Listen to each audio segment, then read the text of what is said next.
Greetings and welcome to the People's Ascension. It is Saturday, and that means it's time for some dungeons and some dragons. And we got one of those D's checked off with the dungeon that we are in. We'll see about dragons sometime eventually. Anyway, how is everybody doing? I'm doing fine. This Saturday, I'm ready to play some D&D. So anybody Which D just are you looking the most forward to? yeah, right. mm, What's your preferred D? what's my preferred D? Yep. That is behind a paywall that doesn't exist, so don't look for it. No, nobody That's wants his that. OnlyFans. Yeah. D&D means different things in different places, so So bad at not calling offline. stay here. Just don't. It's dangerous out there. Anyway, off It's topic dangerous to go already. alone. Yeah. Welcome to the People's Ascension. We do a whole bunch of things, but this is the mainstay of this channel, our Dungeons and Dragons 5th edition actual play campaign series. But throughout the week, I do all kinds of other sort of just fun entertainment hangout kind of stuff. So if you like video games and other tabletop games and just want to chat and hang out and help me play video games, you can head down to the schedule section and see what I'm up to. I am specifically looking for more people to work with, more shows and more games to go on. So if that's you, let me know. But speaking of which, on Tuesday, I will be over at twitch.tv/Studio Tembo for some more Star Trek Europa, our Star Trek Adventures TTRPG game. And it's super fun, and we should be getting back to regularly scheduled, fairly consistent programming. And we have a Klingon pseudo war to kind of win. It's a whole thing. It's great. So if you want some good classic Star Trek sci-fi to go along with the fantasy that we have here, go check that out. That's on Tuesdays at 7 p.m. Eastern time over on twitch.tv/Studio Tembo. I also do, like I said, video game let's play hangout chill sessions Monday and Wednesday, both at 7 p.m.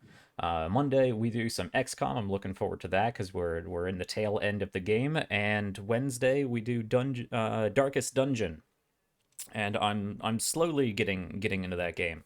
I do much better What are you when I'm gonna not do on when you run stream. out So on XCOM? what's that? What are you gonna do when you finish XCOM? I don't know. That's probably still a whiles off. Oh, I don't know. There is a new XCOM game. There is Chimera Squad that's out. It looks kind of cartoony for me, but it's got good reviews. So if I can get past the weird graphics of it, I might give it a try, especially if it goes on sale. It was just on sale and then I missed it.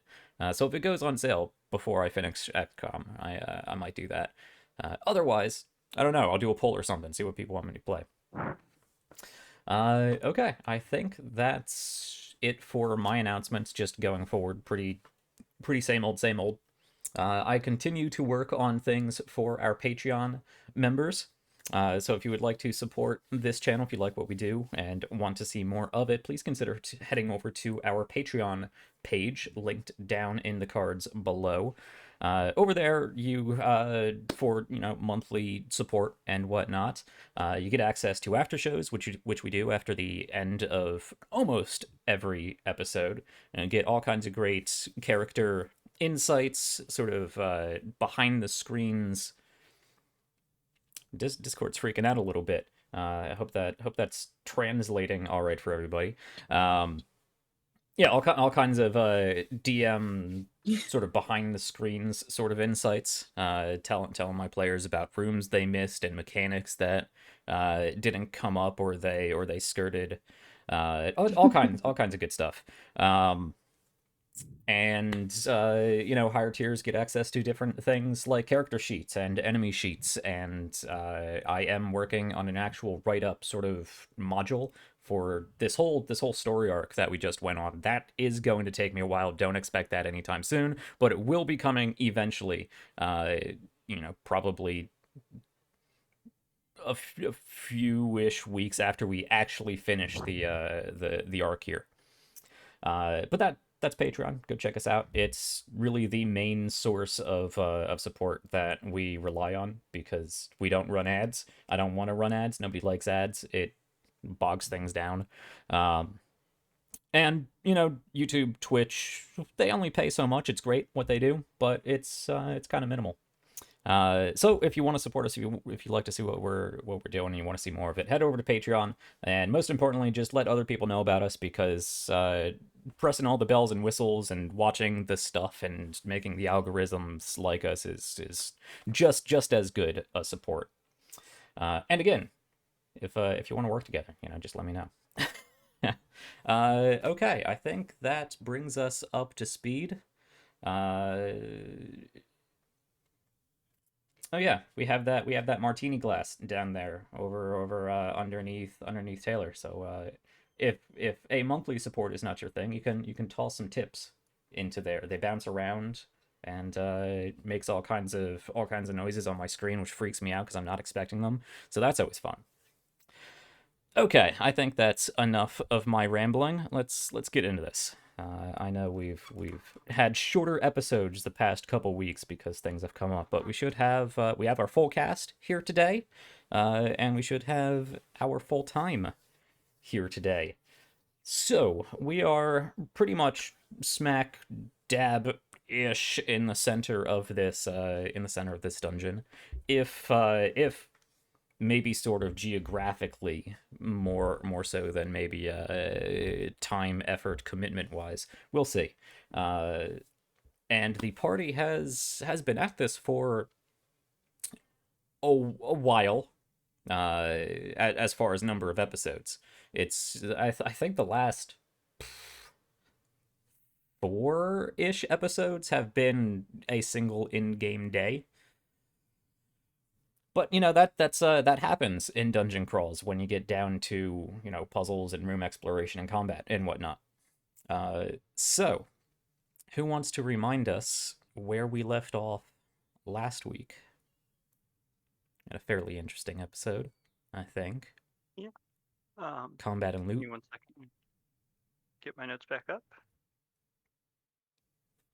So, I think we left off right after, or with Persicus seeming to go down. I don't think anyone was quite ready for that. No, that's where we started up. Yeah. So sorry, were we not doing the recap? Is that what he said? Well, I thought you said you left off. Fine. We started off last episode with Persicus seeming to go down under a hail of, I believe, magic missiles. Yeah. Yeah. Which I think surprised most of us anyway.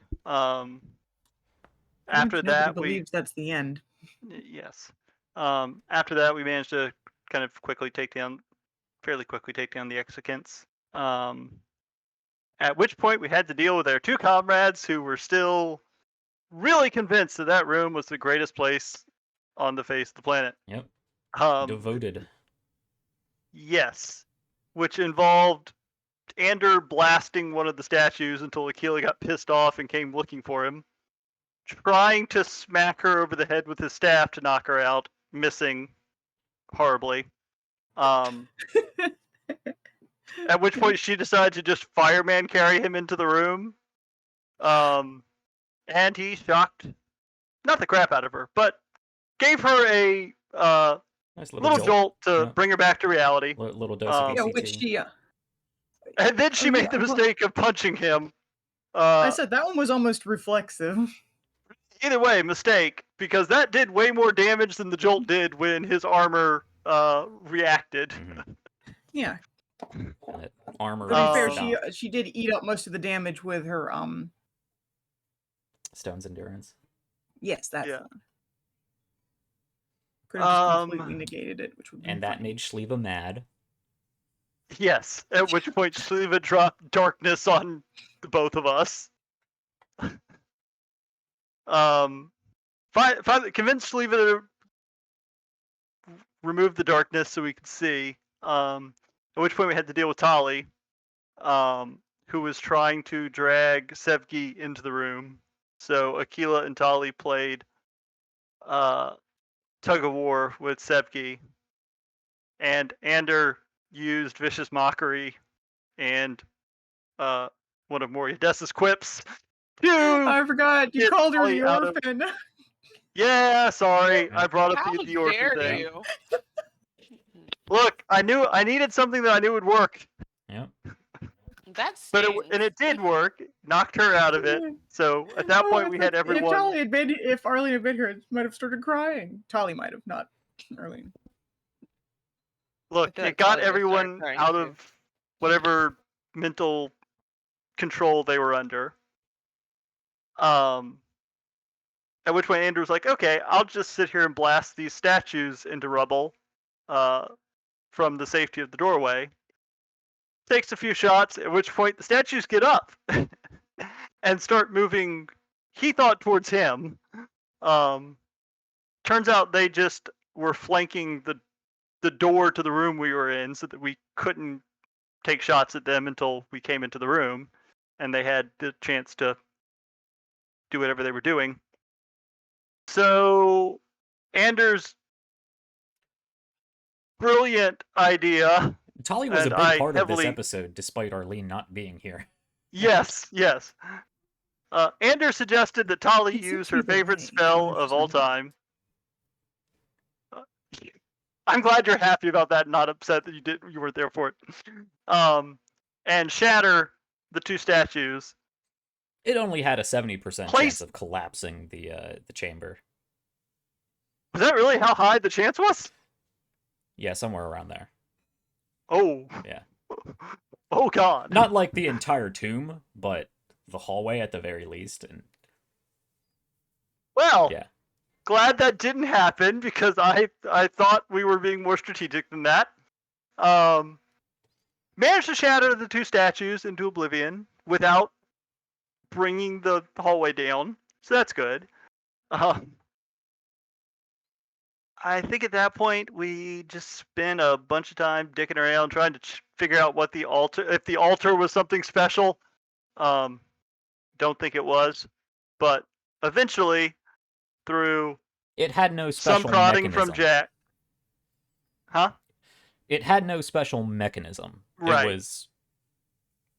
It had some An altar. significance, sure, but it had no mechanism you had to find. It wasn't some Indiana Jones Raiders of the Lost Ark shit. But yeah, What I found was- it. If I rolled a D100, and if I rolled a 1 through 70, it would have collapsed. I rolled an 88. Ah. Yeah. Well, good. There's your free after show DM insight for you. Huh. Good to know, cause yeah, Continue. I thought that had a better chance of straight success than it did. Nope.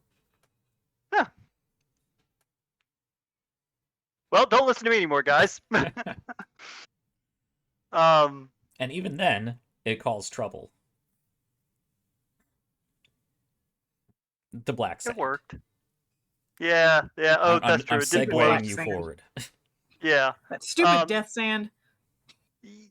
Which, yeah, we spent too much time trying to jump over when, frankly, we all could have just eaten the damage and been fine. But, I was just curious to see if there was some way. I was just trying to see if there was some way we could get around it. That was my challenge for the day. Like I said, we tried to figure out if the tomb had or the altar had some special mechanic. It didn't. After some prodding from Jack and something Ander had already been trying to figure out, we did realize that if we drug the big old statue of Persicus that was next to it down the stairs and onto a small pressure plate, basically, it cracked open a side room that turns out to have been some kind of armory of some sort. Mhm. Or, looks like an an armory of armory, some yeah. sort. So after making sure that there weren't any traps or anything in there that was going to horribly maim anyone, the rest of the party took a bit of a rest while Ander sat in the room and proceeded to identify everything in there. Mhm. And I believe that is where we left off. So Arlene, sounds right. for Tali, I believe your character sheet should be correct as soon as it loads up here. There we go. Yeah, you did take a little bit of a beating. You were down to 48 out of 80 HP. And you've already used 3 of your hit dice. You have 6 out of 9 remaining. But everybody else went through a short rest, so feel free to use your hit dice as you would like. And regain your channel divinity, because I think you used at least one of them. I think she used both She because might have used both. she turned the undead and then she Yeah. maximized the damage on On the the shatter. Yeah, that's why it was so high. I remember suggesting that Yeah. too. So you can go ahead and take your short rest. Everybody else besides Ander, go ahead and make sure you have your short rest in order. I'm not sure what Ander's condition was, but I assume you're more or less fine. Yeah, as always, if I put up armor, nothing Yeah. ever really touches me. Yeah. Okay. If you're So covered in spooky star stuff, who wants to touch you? I think it probably would look fairly beautiful. So, to set the scene, unless anybody has anything to add about the recap, I think we more or less covered the important bits. Yeah. Okay. So, the party finds themselves in a small, about 15 by 15-ish square room. Did you make the dome? I forget. I No, don't think you because did. we weren't taking a long rest, we were just taking a Yeah, short rest, yeah. and I was busy. Yeah. It was a 2-hour short rest. Hour and a half because it was the third of today, and then half an hour more for your extra, all the things you needed to identify.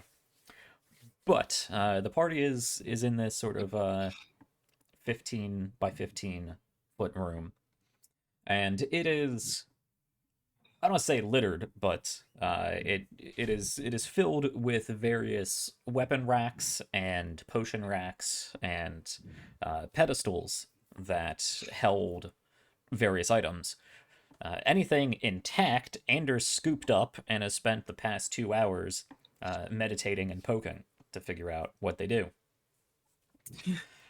So I believe you all have the list of loot, but let me know if you would like me to repeat what you found. I want to say you only gave the specifics of certain things to Ander. Yeah. I would like a list.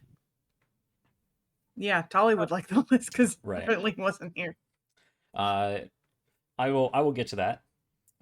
So in this room, you guys have been resting up for the last 2 hours. I believe. Yeah, there really isn't a door to this room, so you can. You can, I guess, see out into the main temple if you would like to keep an eye on it, or you can sort of kind of be against the walls in case you expect there's going to be any additional problems. But there isn't really a door to bar, unless perhaps you wanted to move some of the sort of dilapidated wooden racks in front of the door for some sort of barricade, but that didn't really come up last time.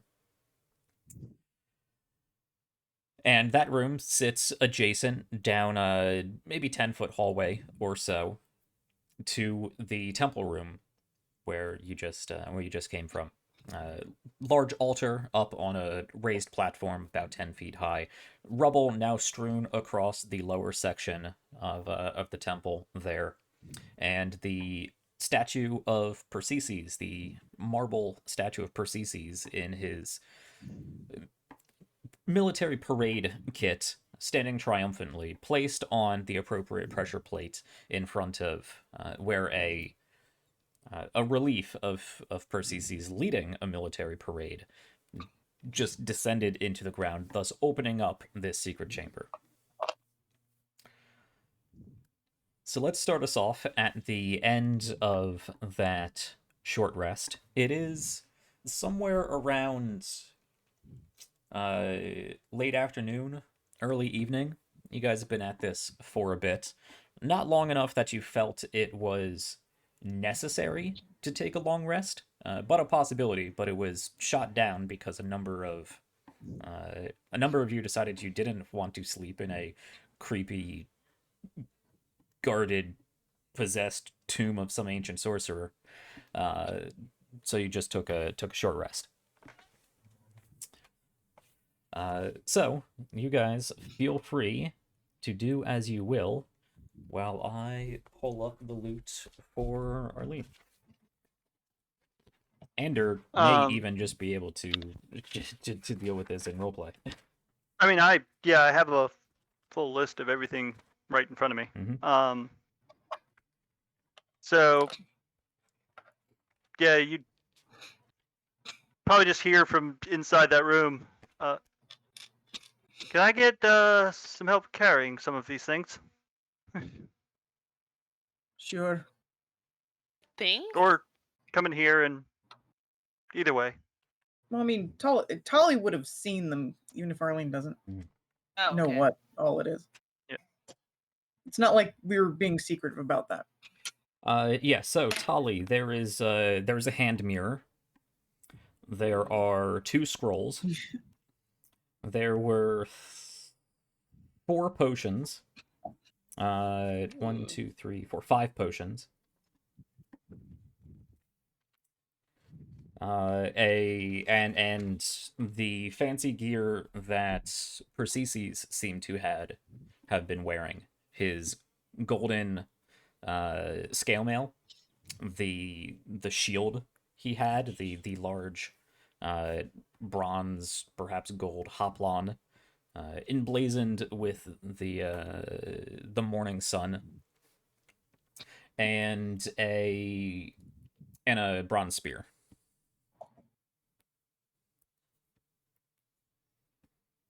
Cool. So Ander has that all in a pile in front of him, taking up probably the majority of this 15 by 15 foot room with this series of 2-hour rituals he's been through.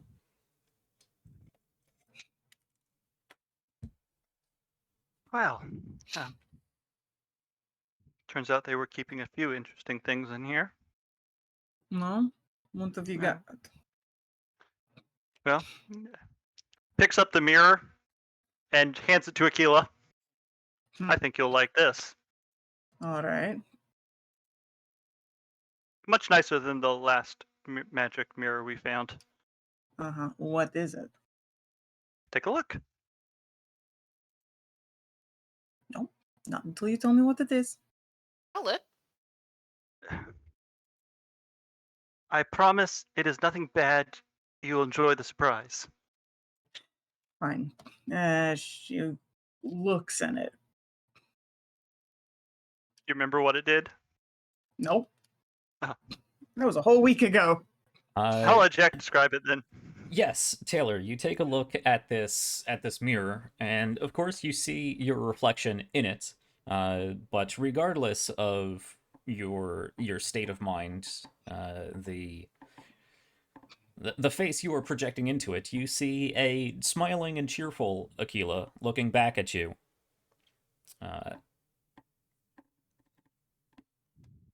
Just looking proud and happy, fulfilled.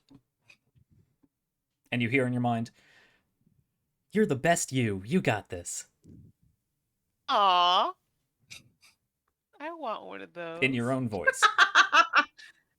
Oh, that's weird.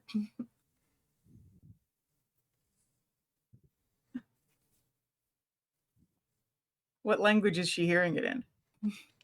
Probably your native language, actually. Whatever Okay. language you think with, which is probably your original Goliath tongue.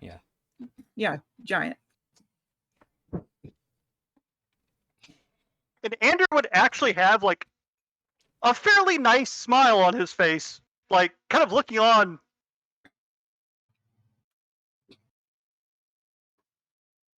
Oh my god.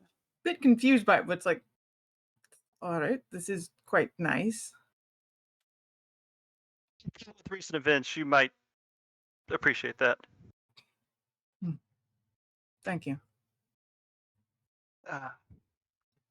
Shleva, feel like this might be an upgrade from that, and kind of passes her the spear.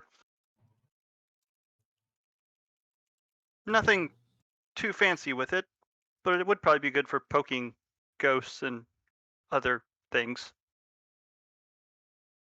Oh. Okay. A ghost poking stick. Just a generally magical, nice spear. Is a +1 spear. Ooh. Trying not to be meta about it. Yeah. Yeah, you deal with it in roleplay, and I will Fair. detail any mechanics that need to be said. Which brings us to the shield. Since I think the only one here who actually has one of these currently and knows how to use it. Would you like it, Tully? Sorry, repeat that because my internet went wonky again. As the only one here currently using one, I feel. Would you like this, Tully? And holds up the shield, which is a bronze shield emblazoned with the sun on it. Heck yeah, it's shiny. I'll take it. And just kind of sighs. Fine. There are additional details you were providing her about that spear? Yes, and kind of half-heartedly losing a little bit of his momentum with that comment. Seems to be the enchantment on it helps you protect yourself or others, and seems to be able to turn aside especially grievous hits and punish those who made them. Ooh. So what? Some sort of shield of retribution, basically? Specifically, it's called the Dawn Herald, and actually, probably, because I think I would get the name of it right from Yeah. Identify. Yeah. If it has, apparently it was known as the Dawn Herald. Ooh. Harry for short. I don't think it's sentient. It is not. Thank Good. God. I can still name non-sentient things. You're not naming my Ascension. swords. Would you like to figure it out, or did you want me to tell you? Once a day, it has one charge. If you or someone you can see gets critically hit, you can expend that charge, which negates the crit, turns it into a regular hit, and whoever was attacking, delivering that hit, has to succeed on a Constitution saving throw, or become blinded for 1 minute. Oh. And then every day at dawn, hence the name, it gets its or part of the name, it gets that charge back. Oh, I like this. Just like the actual blindness spell, at the end of the affected creature's turn, it gets to make the save again. And it does require attunement. It is also just a standard +1 shield on top of the fancy effect. I don't remember if that was said. And one other thing that came with it, and just another reason for you to like this, as a bonus action, you can speak a command word and cause the Dawn Herald to emit a bright light to a radius of 20 feet and dim light an additional 20 feet. I love it. That was so exciting. Yes. Taking that. Shit was made for me. Thanks, Ander. I actually feel like it it probably almost was would be made more for you. Aquila or Sepki, but you know. I don't know if either of them can use shields. It was made for Persicus, but you can steal it if you want. You filthy grave robbers. You know, right Look, now, if they didn't want people think coming I'm in, fine they with shouldn't that. have built such fancy tombs. Aside from that, there's a couple potions and kind of sets them out, sets them in front of everyone. that one is bronze dragon's breath, which fire, right? Looks at everyone. Looks at Sevgi for a I would second. say, look at Sevgi. Why you gotta look at Lightning, right? Sevgi? That's right. You weren't here. You missed all that. And It's lightning, right? oh, Yes, bad. it's lightning. Fine. Lets you breathe lightning. I tend to try to avoid interactions with dragons if I can help it. And Again, no, it's like glances at Sevgi. It's like,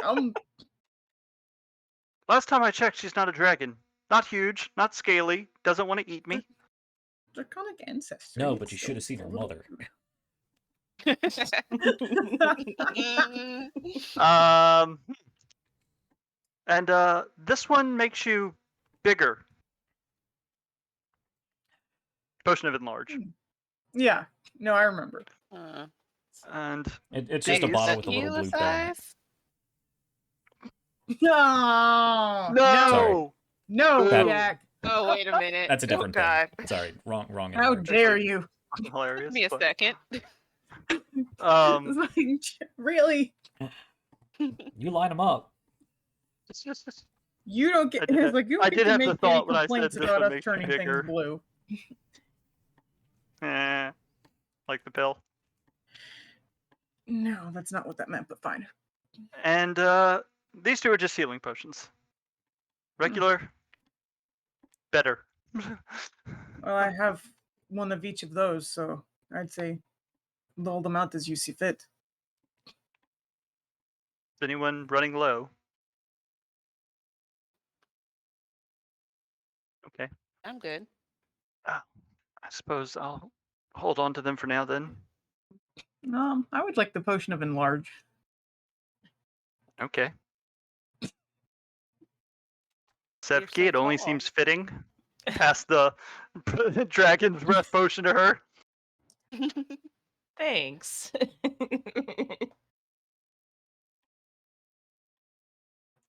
Just Is seems that right. racist? I don't know if it's racist. Yeah, I know, had it sounds that like- thought. I was thinking that this whole time. I didn't want to say anything, but Like, is that mildly Racist racist? I'm against- not sure. They're sort of a race. There is one other bottle that you determined was not magical. What's inside of it then? Inside of it It's apple juice. is a liquid. It's reddish It's- brown. It sloshes. Does it smell like vinegar? It. What does it smell like? It does smell. It doesn't have much of a smell, but yeah, there's kind of a slight acrid vinegary scent to it. Is that what he can smell? What about me? What can I smell of it? Make your perception check with advantage for your wolf My nose. guess is wine that's just past the point of wine. 24. It is not wine. It is not actual vinegar. You have proficiency in both alchemy and herbalism, right? Mm-hmm. Yeah. Uh-oh. Some poison. I don't. Apple I'm juice. not poison. I'm not trained in poison Mhm. kit. Holy apple juice. Totally not apple juice. I mean, it resembles a healing potion. But it doesn't have. You pick up that it doesn't have the same scent. It does have a more vinegary sort of scent to it. And healing potions in my world are not. They don't smell great. They don't taste great. Yeah, they're medicine. Yeah, they're medicine. So it could easily be confused as a healing potion, especially for people who don't have cheaty magic vision and unlimited identify spells. Past that, without additional experimentation, you're not sure, but you know it's not a healing potion. Yeah. Though Ander Let could me have hold touched on to that. I'll examine it later to find out what it is. Knock stuff out. Hopefully not.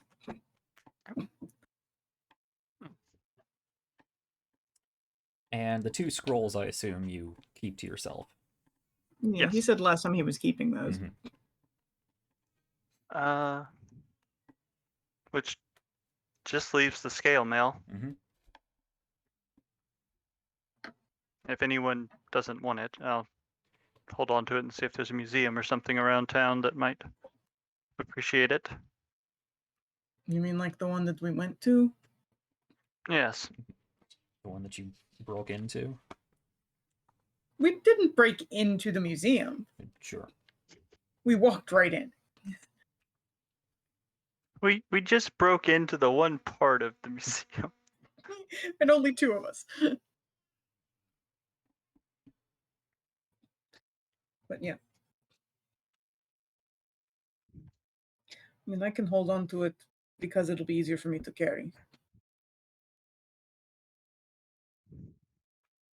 I know sometimes for Ander, weight is an issue.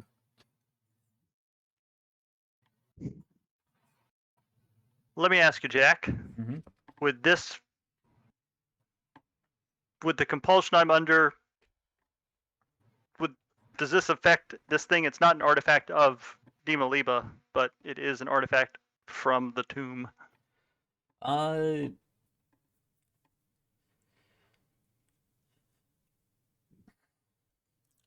Yes, really. And pretty much everything in here. There's kind of a little tug at the back of your mind suggesting that the Weaver sisters would be best to have conservatorship of all of these items, including the shield and the spear. And I mean, consumables, I mean, if you have to use them, you have to use them, but any artifacts of historical value, I mean, they are clearly the most knowledgeable, well versed, and capable of protecting such items. Well, it'd be even stranger to just go back and be like, you know what, I'm gonna take all these back real quick, take them to a museum. You acknowledge that, you know, they're going to be useful. So yeah, let's use them if we can. I mean, if people want to keep them, maybe it's a discussion you can have with the Weavers, but it's fine. I've got space right now, considering most of my stuff never really got replaced after it was incinerated. Not to mention if for some reason you need to be sneaky coming up, probably Scale be a little mail bit is easier. not sneaky. Right, and having it jingling around your bag is probably not the best. I, on the other hand, try to minimize the amount of times I need to trust my life to stealth. Fine. yeah, you can easily wrap the scale mail in some like spare clothes or whatnot and shove them in your bag, and it won't be too, it won't make any noise. Theoretically, so could I. Yeah. Like,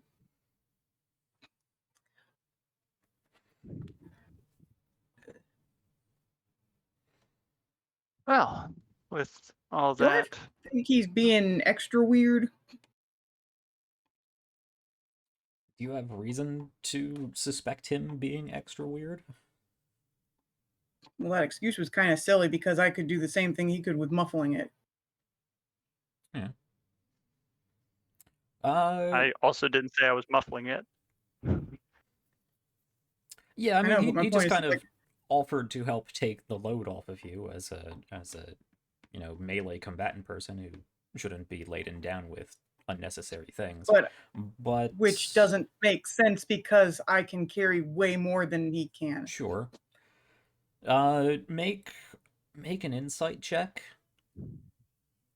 Andrew, go ahead and make a deceive check, but it's not really a deception, so I'll Natural keep it 20. in mind.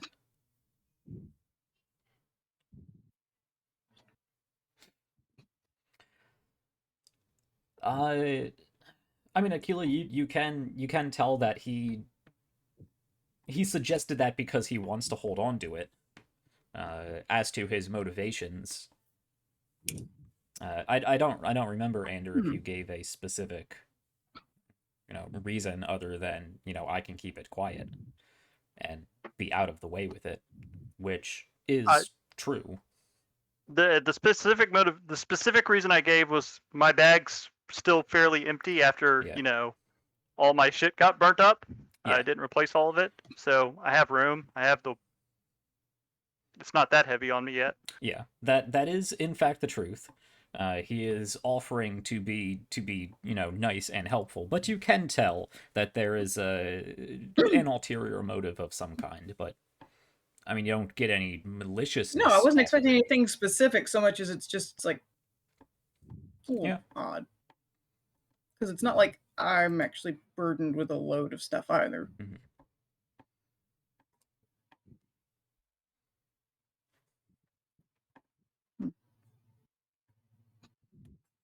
No, but we do ask you to pick up and carry and drag massive things a lot. Because I can.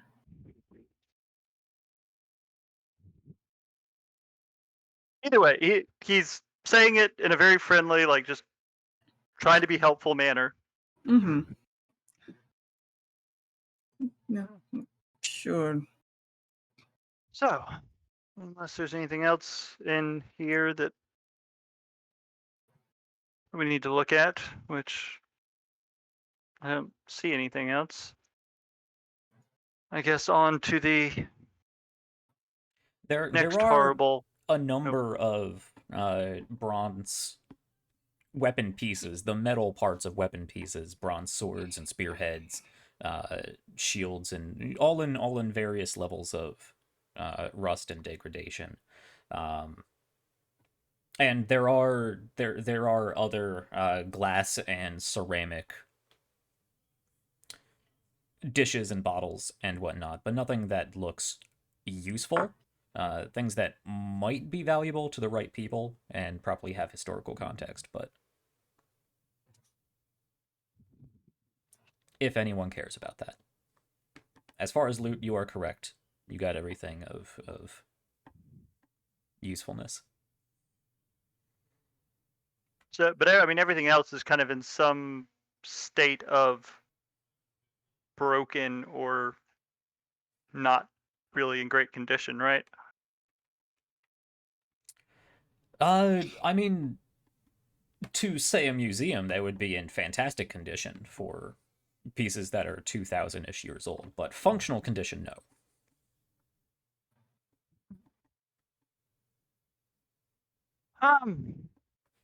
Andrew might pick up one or two pieces of like china plates, like some kind of wares. Yeah. I don't probably not messing with the rusty weapons, just out of caution and not wanting to get rust all over everything. But pick up some of the more intact pieces of things and wrap them up and put them in his bag. Why are you picking up that? Well, if I'm taking the armor to a museum, no one's been in this tomb for God knows how long. This is all history.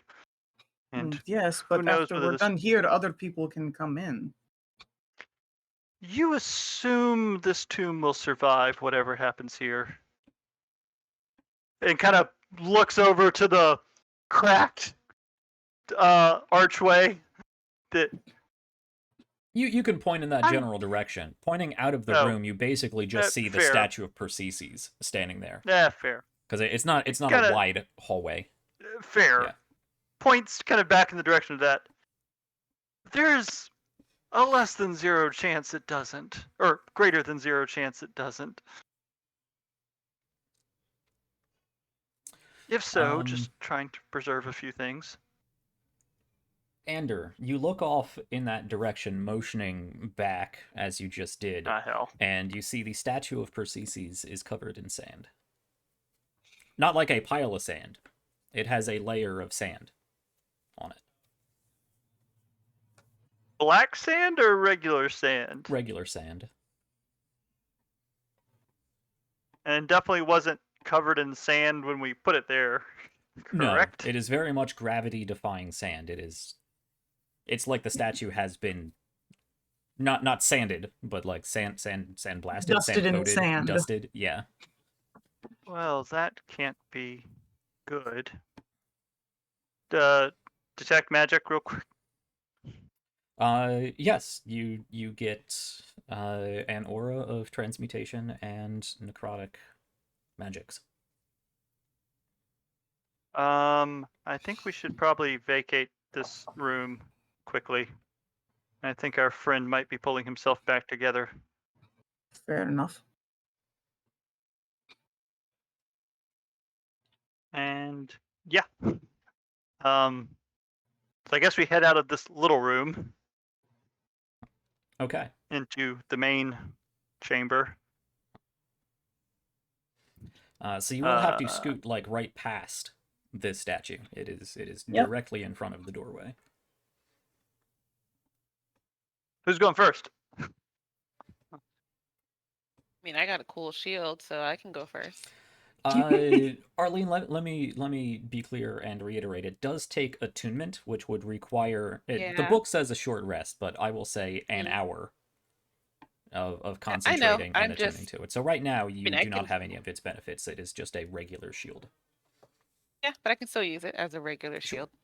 I just want to use the shield. It's like it's still a shield. Yeah. It is also his shield that at best might just annoy him. Oh, that's who you meant by our friend. I was really Yes. confused about which one of us got torn to pieces. Because I counted and we're all still here. So Sorry, okay. sarcasm. Oh, Yes. Whatever's going on with that statue, I would imagine it's probably bad at this point.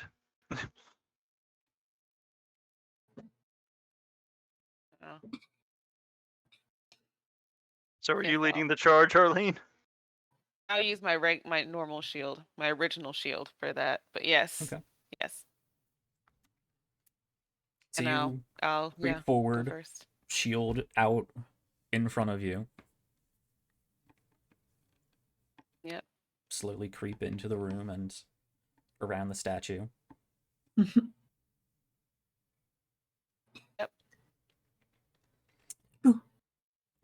As you do, I need you to roll me either an athletics or an acrobatics check as the sand shifts. The statue itself doesn't move, but the arm covered in sand, the sand part, does. Reaches out and tries to grab at you.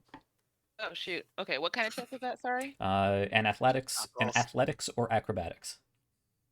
Ooh. Does Well, this they're get both her the like same. bonus for not getting grappled? Does it? It does, in fact. Okay. Cool. Okay, was that what advantage or let me go see if I can find that. Which like just a +2 or something. It was something like that.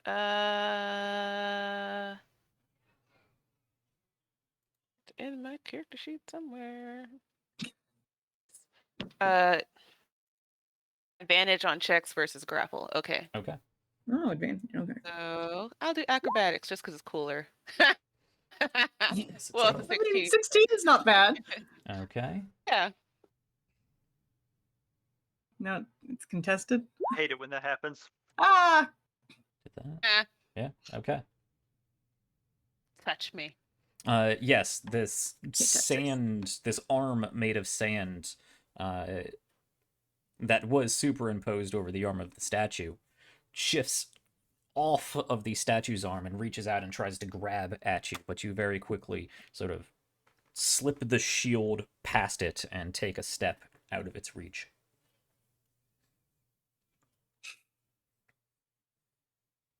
You guys, it's kind of grabby. Okay, I guess we're all gonna have to go through this. Sure, I'll go next.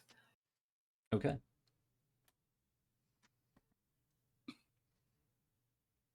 You step forward slowly, aware that this statue may indeed be grabby. Slowly shift your way past it.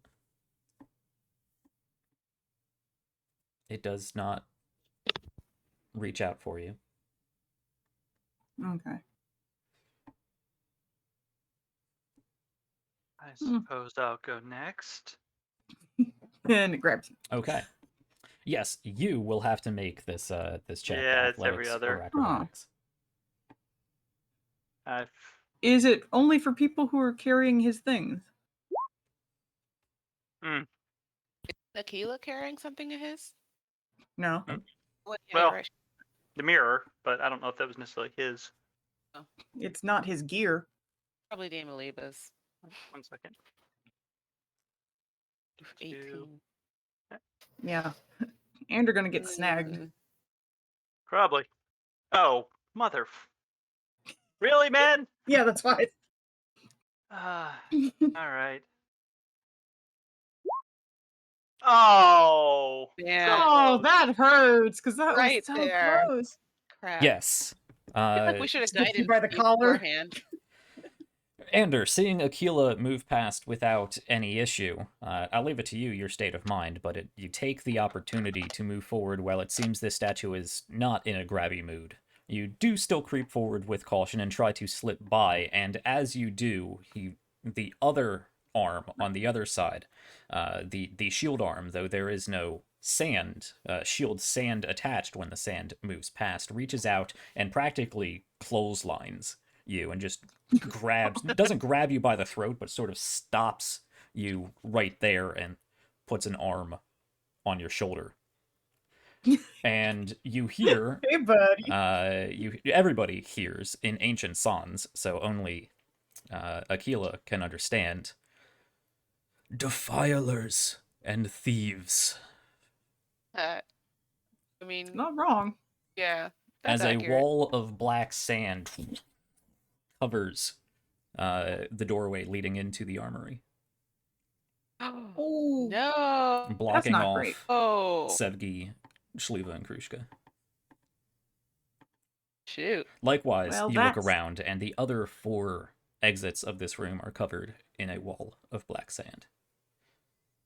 Oh, that's not great. Take the items, Jack says. Find the stuff, Jack says. Because he wanted to do this. Yeah. It's not because he's tired of seeing us miss it. It's because this one had a I mean, trap. it's partially that. It's kind of both. It's very much both. Mm-hmm. Conditioning you to look for secret things. I'm not going to lie, secret things also usually have problems associated with them. That's why they're secrets. Defilers and thieves. He's saying bad things about us. They're not untrue things, but they're bad. Return what you have stolen and leave this tomb. He wants us to give back. Well, he wants you guys to give back his things. Aw. We're using it to protect the tomb, though. Not really. Let's be honest with ourselves. Well, not. It's like a good. It's a bonus.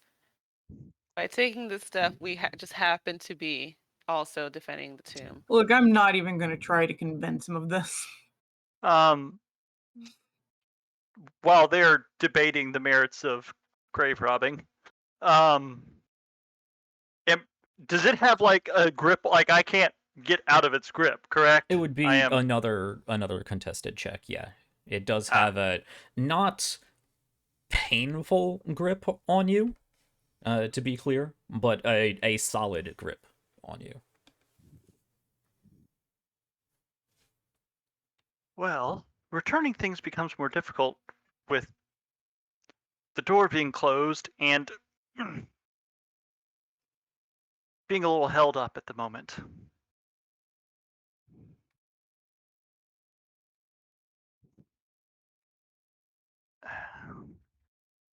Not sure he could understand you. It wasn't really for his sake. Mm-hmm. Can someone give me a hand here? I will. Yeah.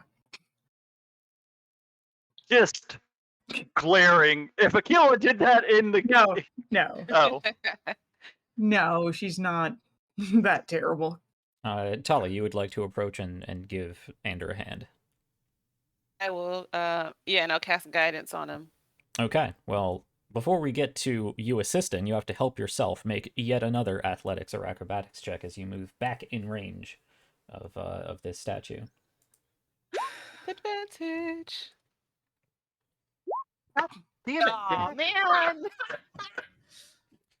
No. You try to skirt around the statue to go and help Ander wrench himself free, and the arm once again juts out towards you, extending a little bit, as if having to really reach for you, and grabs you at the top of your arm and holds you. Fine.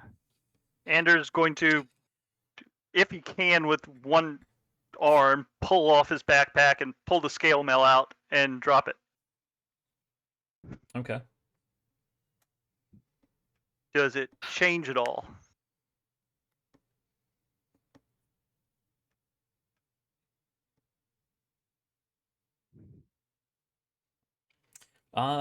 Yes. The arm does release you, and you can see the sand form of this statue lean forward, peeling itself off of the stonework, lean down and pick up the scale mail and throws it through the black sand. Sevgi and Sliva, on the other side of this hallway, you just immediately saw black sand come up, and since the light source was coming from Aquila, you are now in a pitch black room. Shliva, you can see just fine. Sevgi, you're in complete darkness. So Shliva, you see Can't Sevgi cast light? we could get to that. You see in dim light, so monochromatic and not a lot of details. Something of a metal shirt variety be tossed through this barrier, which temporarily disturbs this sort of sand doorway before it fills back in. And Sevgi, you just hear a sort of rattling clang on the floor. Okay. Can I cast dark vision on myself real Sure. quick? Yeah. Okay. You can now see. Well, apparently Persicus is still very possessive in death and wants his shit back. I guess I'll hand over the shield. Pout a little bit. You might actually have a Really? chance of making that save, but okay. Yeah, really? You're giving it back? I mean, seem to make because Tali has a history of not being able to get out of grapples. So, well, yeah, you know what? It's She'll true. try one more time. She'll try one more Right. time before she gets That rid is of it. why you specifically had armor enchanted to help you with this. Yeah, Yeah. do it one more time. That's Oh. better. Get out. No. Oh. Damn it! Hey! Not good Ah!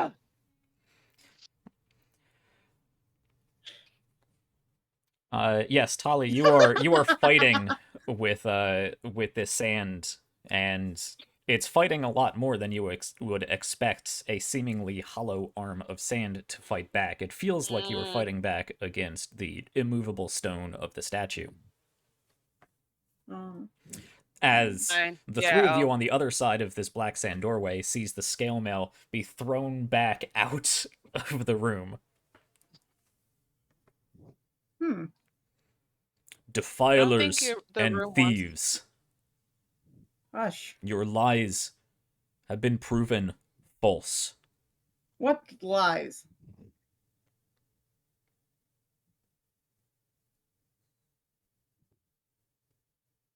Yeah, I'll just get back the shield. You use your other hand and grab the shield off of your back and hold it out. Here, to him. the shield. take it. Oh, that's right. She was using her normal shield. The other hand comes up and grabs it, lets you go. reaches down and picks up the No. scale mail. Don't look out and don't throw it back. Can we go now? He does let both of you go as the sand completely steps out of from around the statue. Oh, It that's doesn't probably a bad fully idea. form into Persicus, but he does step out of the statue and walks into the black sand. I attack. You attack, okay. Yeah.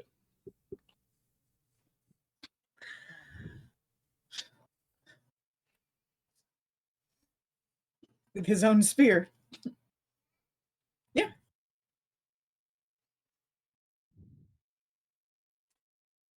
Roll me a charisma save.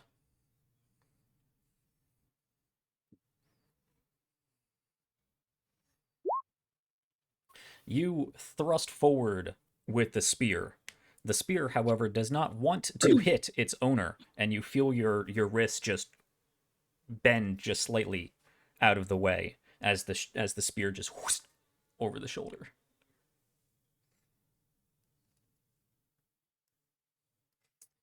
He is going to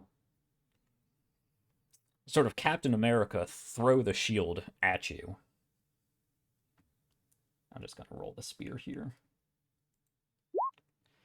That is actually only... actually, no, that would get a bonus. But a 13 does not hit you. Unless you would like to be.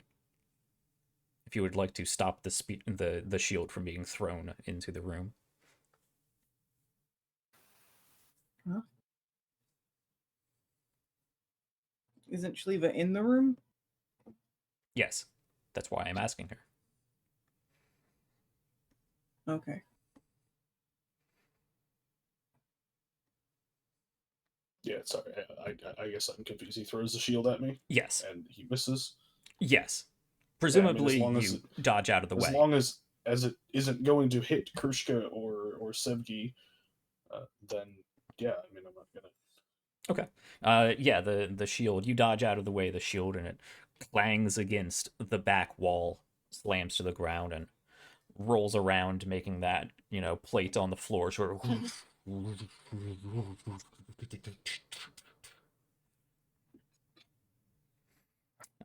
This form of Persicus just kind of, again, not fully formed, just the sort of sandy silhouette, does, in an almost relief type fashion,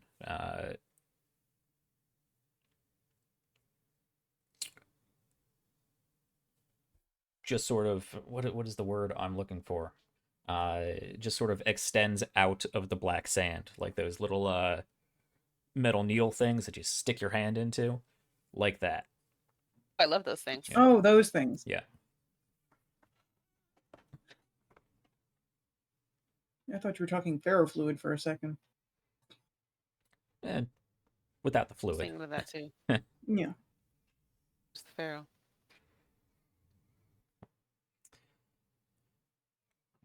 With that, the black sand around the door will start to recede downward as this sandy Persicus continues to step slowly into the room, the black sand following like a trail behind him. Is he in the room Presumably, now? Shliva, you are directly in its path.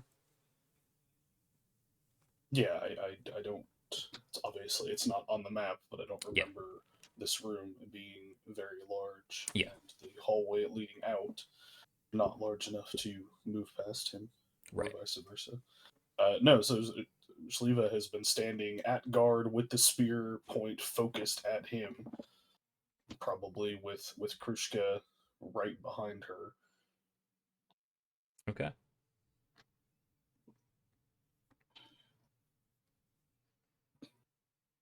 I am not letting him advance, so if he advances, I attack him again, or attempt to. Okay.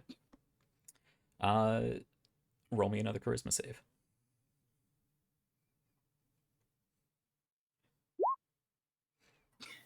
again, your arm jerks out of the way in a manner that you realize is not really of your own volition, not fully, as the bronze point of the spear just sort of scrapes against the stone of the hallway as he continues to move forward. He is going to reach out and try to lay hands on you, so go ahead and make an athletics or acrobatics check.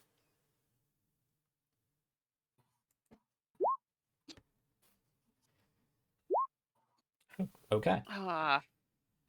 He grabs you by the collar of your boiled leather armor, does not stop moving, and just sort of pushes you backwards and to the side as he walks forward towards the 3 pedestals in the room. The people on the other side of this doorway, the black sand now no longer an actual opaque barrier. You do see the bronze spear point thrust sort of underneath his arm and slide against the stonework of the hallway. Presumably, Shliva, the last person to have taken the spear, making an attack. If there's anything you would like to do. I'm hesitating to call for initiative unless you guys would like to just drop into combat. No, not particularly. I'd like to try to avoid that. Just drop the spear and move out of the way. He just doesn't want us to take the equipment. And what happens if he reforms and attacks us again with all of his cool stuff? She makes. What happens if he locks us in this tomb? Potentially the same thing either way. Places the shield on one of the pedestals.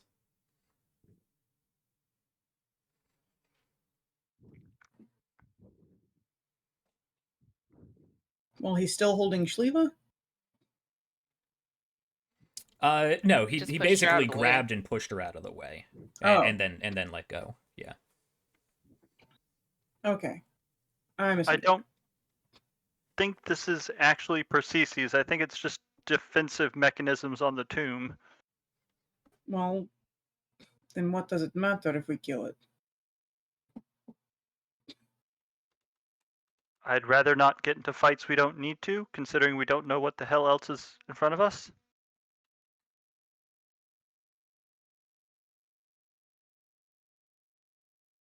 Just restraining Krushka as best as I can. Mm-hmm.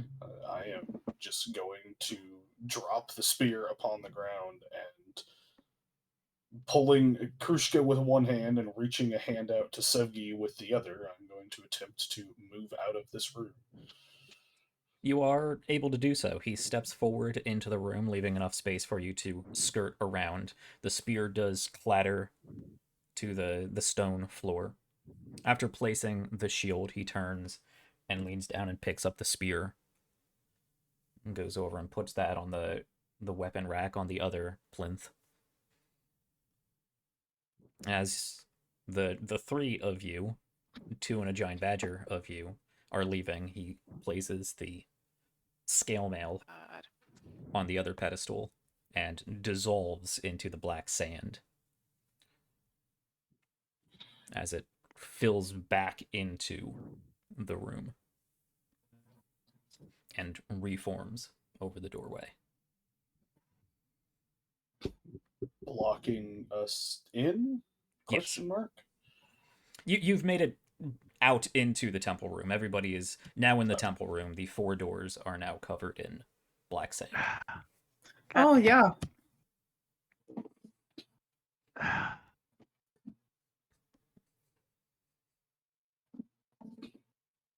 We returned your stuff. Yeah, he told us to leave. How are we supposed to leave if he doesn't let us leave?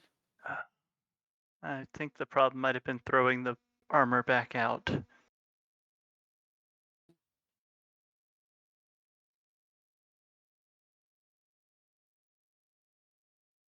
If we give it a second, nothing changes. Don't hear any voices.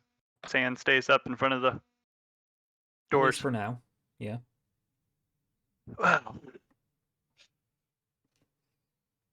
kind of want to poke the sand with a stick and see if it does anything. So just since you weren't here last time, just to catch you up, touching the sand tends to hurt. It's essentially death sand. Yep, death sand. Fun. Okay. So do with that information what you will, but just want to make sure you're fully. No, I appreciate it. I will not touch the death sand. Hmm.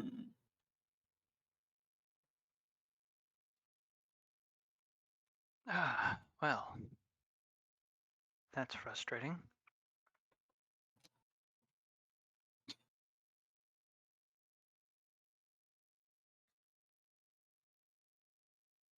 Hila, want to try reasoning with it? Him?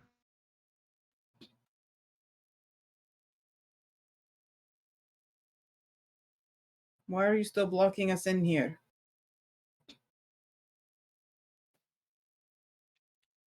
Defilers and thieves. Your lies have proven you false. I didn't lie about the damn thing.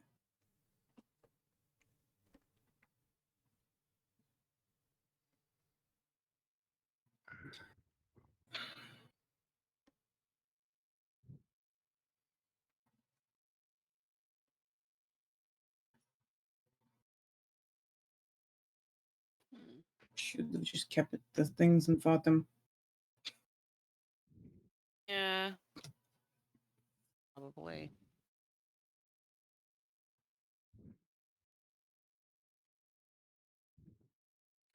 Over where the statue of Persicus was, up in the upper raised section of the tomb by the altar, the sand there turns dark and begins swirling up and forms once more into Persicus,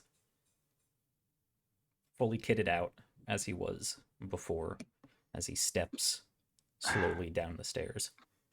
Cool. What happens if I try to go through the sand in the treasure room? You want to just Kool-Aid Man on through it? Sure. Okay.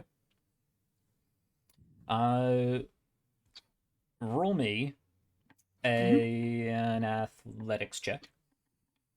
Athletics check. Okay. 23. 23. You do burst through the black sand into the room. In doing so, Yep.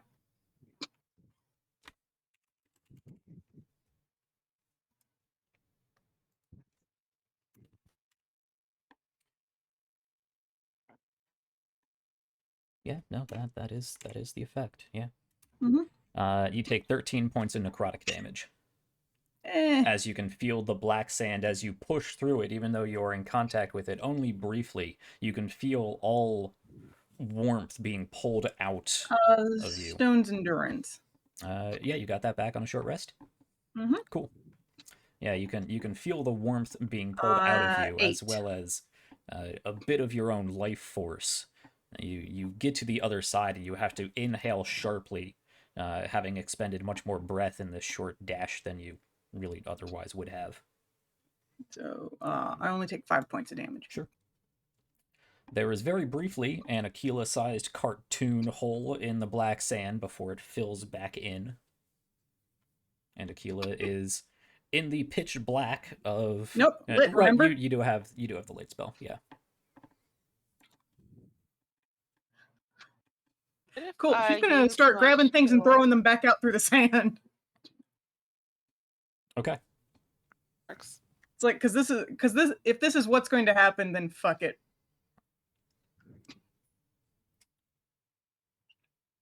Okay. So the only person capable of actually communicating dashed back into a different room. Do the rest of you do anything with Persicus, who is slowly approaching you? To be clear, not necessarily in a combat stance, but in a get the fuck out stance. Yeah, I am continuing to hold effectively the collar of Krushka, Mm-hmm. no longer wielding my weapon, just sort of staring up at him idly. For if he makes an aggressive advance. Okay. Suppose backing away towards the door. Which door? The south one. Okay. And start making your way back there. Basically backing away from him.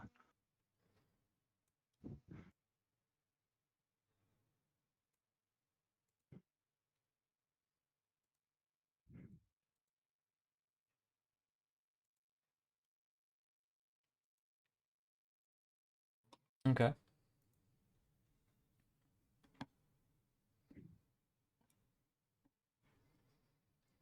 Aquila, what are you grabbing first?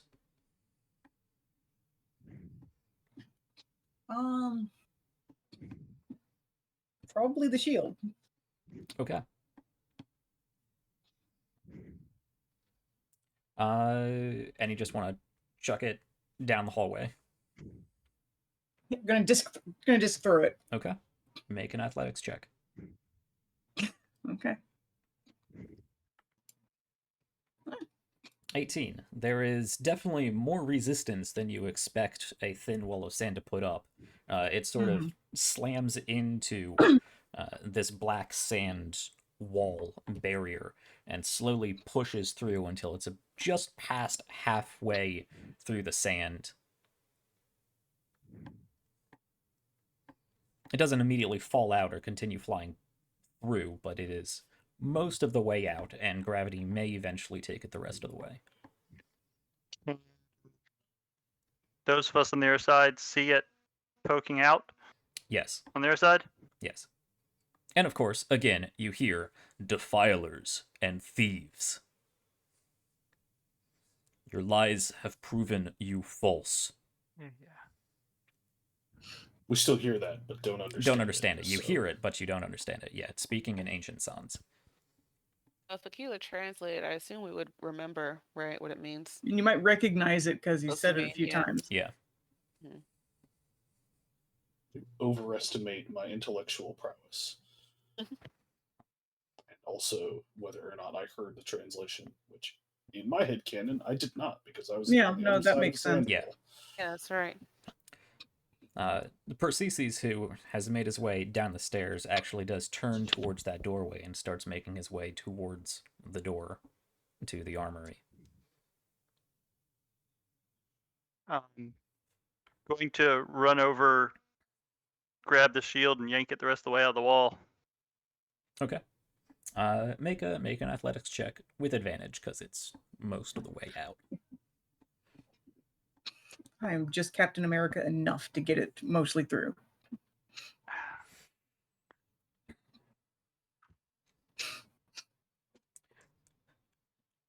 Yeah, you tug Really? and tug at this, and the black sand starts flowing down the shield as Persicus takes each step forward. You can hear the clanking of his bronze greaves on the stonework, and with every step, every clang, more black sand flows down from this barrier around the shield as if it's trying to grab it from you and pull it back.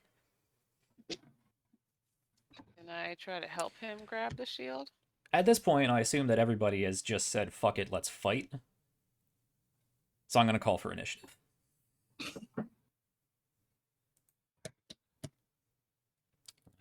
Let me scrap the turn order real quick. All right, everybody, click your tokens, and we'll drop that into Persicus Combat 2.0. Woo. Initiative. Come on, man. Bad. Not bad at all. Well, he hasn't really done anything for 2,000 years. He's a little out of practice. A little stiff. A little rusty. Yeah. Run.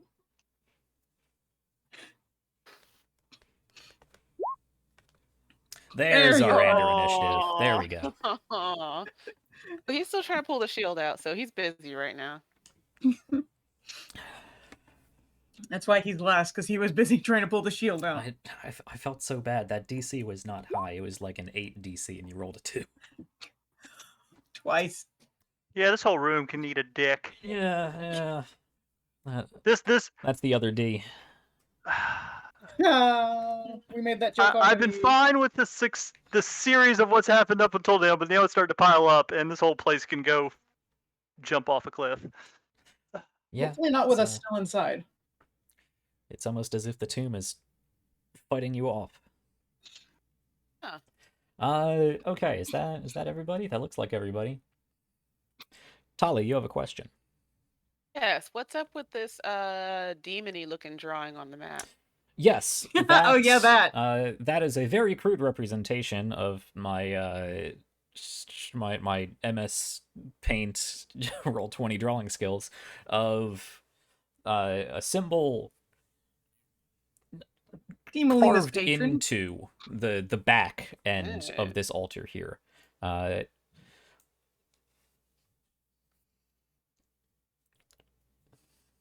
Not necessarily hidden like a Where's Waldo kind of thing, but not really drawn much attention to, that Aquila found when she was examining the altar. That is a very early, either very early or very late, crude representation of the Father of Man. The father Cool. of men.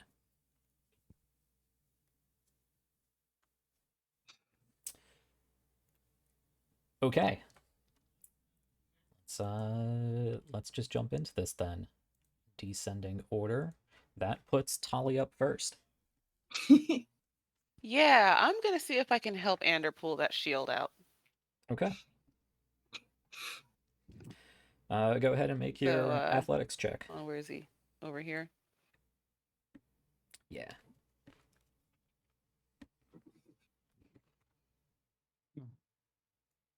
Yeah, I guess I should probably move closer to. What do I roll for that? Athletics.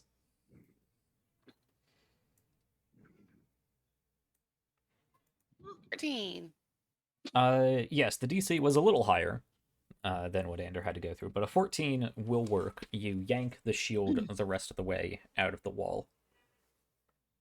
Ooh. And Persicus, slowly walking in your direction, his spear point drops now into an actual aggressive stance. Does the shield disappear at all? No. Of course not. I didn't think it was actually going to. That would be way too convenient. Cool, so we just pissed him off for no reason. Eh. Tali, that is your action, as you had to make a concerted effort to yank the shield away from the grip of this black sand. It's fine. Any additional I'll movement or just- use of bonus actions?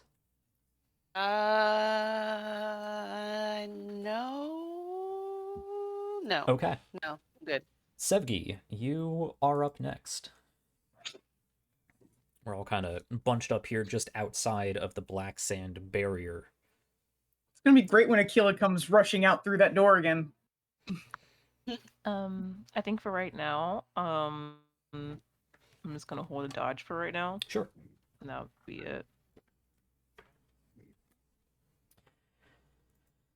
Aquila, back in the armory, you have 2 other artifacts to grab. Yep, I have no idea what's going on out there. Nope. Well, again, it's like because the spear is. Where's the spear? On top of one of the pedestals, there was a Okay. weapon rack that it sat Oh, laterally okay, I on. see. For some reason, I thought it was in a slightly different place. But I'm gonna go ahead and grab the armor because. They are fairly was the close. way I I was- mean, it's a 15-foot Oh room, no, so but they it's are like, fairly well, it's close. just You one of those. can It's like grab both that of was them the if way you I want. was planning on doing it anyway. Was getting the shield and then the armor Okay. because Akila was hoping that maybe that would get rid of what Persicus is kitted out with. Sure. So you grab the armor. Yep, and I'm gonna try and toss that out too. Okay, make another athletics check. Watch me with it. No. Yeah, It's this even better.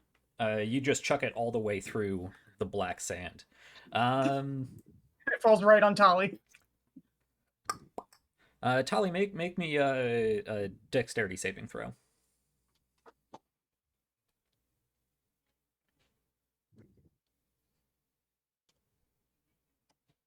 Or just disappear. You could do that too. Fine. All right. What am I doing? Dexterity saving throw. Okay. Cool. Because I just threw armor at you. 16. Yeah, I know. A 17, yes. And just in the nick of time, you hear this sort of metal on semi-solid sand as you turn and throw yourself backwards just in time for this scale mail to come flying out of the wall and slam into the statue of Persicus and slide down onto the floor. Almost hit me, Akila. So She probably doesn't hear you through the sand, No. through the wall of sand. No. true. I was Akila, gonna say, even her hearing has limits. I will count that as one of your attack actions. Okay. So you can actually grab the spear and with your other attack, either just charge out or chuck it out. Well, I was gonna Throw say, no, actually, the spear. Honestly, she was gonna take and put blunt end out first and start, because I imagine it's long enough that it's gonna start sticking out the other side of the door before she runs out of space to move it.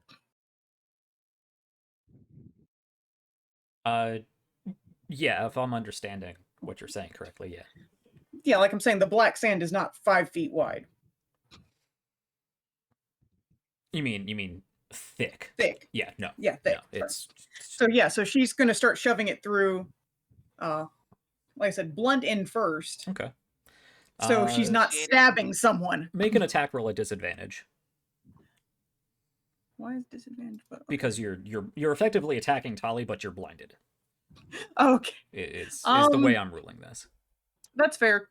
I'll just do the unarmed because the flame burst has a +1. The unarmed does not. Okay. Okay. You have a +3 strength score, right? No, only +2. No, actually, my strength score is only +1. Only +1. Right. Okay. Yeah, I did a dex build. You did very specifically say So- blunt so- end. So we're going to call this an improvised weapon, which I have to look up every time, but I'm pretty sure it's a D4. I mean, fact, I'm technically, just I gonna am call it a trained in D4. using spears Yeah. and sticks. 1d4. 2d4. +1. Sorry. Tali, you take 4 points of bludgeoning damage as you just sort of turn to the side to let the scale mail come flying out. Smack her right in the head. And you are jabbed in the ribs, actually, with really, with the that's blunt awful end low. of this spear. Fortunately, it's the blunt end, and you are wearing darkwood armor, so it doesn't, like, really jab into your Oh, ribs, wait. but it does push you aside, sort of push you into the statue, and just jostle you a bit, clang you around to do some damage. As Akila comes, I assume, barreling out. Maybe not barreling out, but moving with in a purposeful combat-like speed. Sure. I was mostly making sure that somebody was going to take the spear before I let it go. Okay, so do you Yeah, I wait back guess there Tali would. before moving out? Yes, for somebody to grab it and start pulling it out. Okay. If somebody would like to use their reaction to do so, I'll let you do that, or we can just handle it whenever the turn ticks around. Yeah, I mean, whichever. I guess Tali can use her reaction to grab it. Okay. Considering it's jabbing her in the ribs. Yeah. It's like, ow, Yeah. give me that. Yeah, pretty much. But Okay. hey, it's like, look, I specifically shoved it blunted out for that reason. Since I was going to be doing it blindly, it's like, I'm not going to stab Yeah. people. Tali, go ahead and make me an athletics check with advantage because Akila is essentially help push this spear through the black sand. 19. Yeah, that's Yay, enough between the advantage. two of you. Aquila pushing it out and you pulling it out. Okay. But at that point, I would definitely know somebody is right on the other side of the sand, so no, I'm not going to come barreling out. Okay. I'm probably going to wait until my next turn comes around to do that. Okay.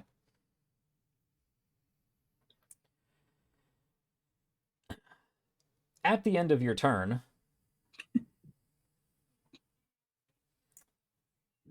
you're all right there.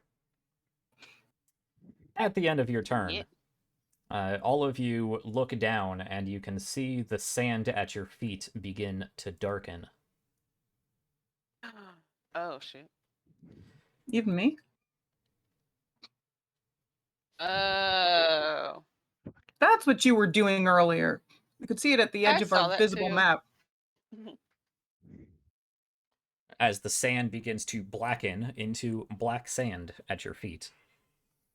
Shliva, you are just outside of this effect, but everybody else, Aquila, even on the other side of this doorway, you can see part of the black sand from this barrier creep forward around your feet and begin to once more try to sap the life from you. We will get to that at the beginning of everybody's turn.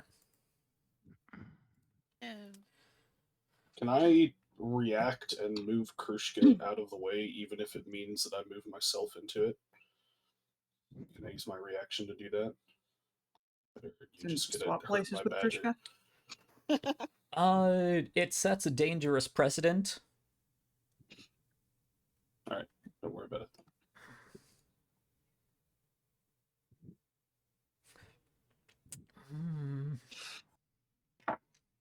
Let me give that a think real quick.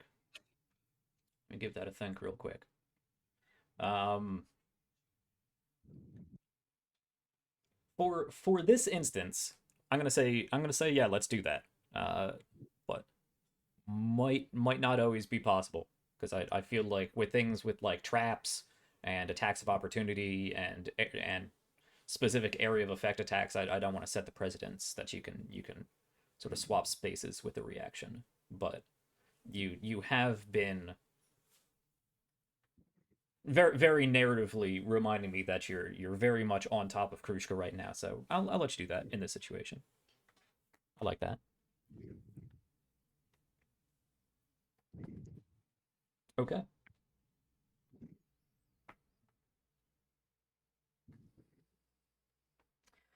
Persicus is going to rush forward.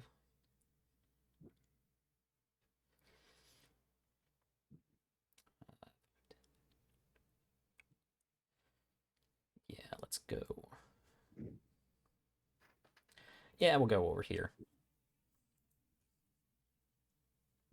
Seemingly stepping onto the black sand without thinking anything weird of it. In fact, the black sand, in an almost sort of magnetism-esque effect, sort of swirls up onto his boots a bit as he steps through it. I need... let's see here. I'm going to need Tali to make me a wisdom saving throw.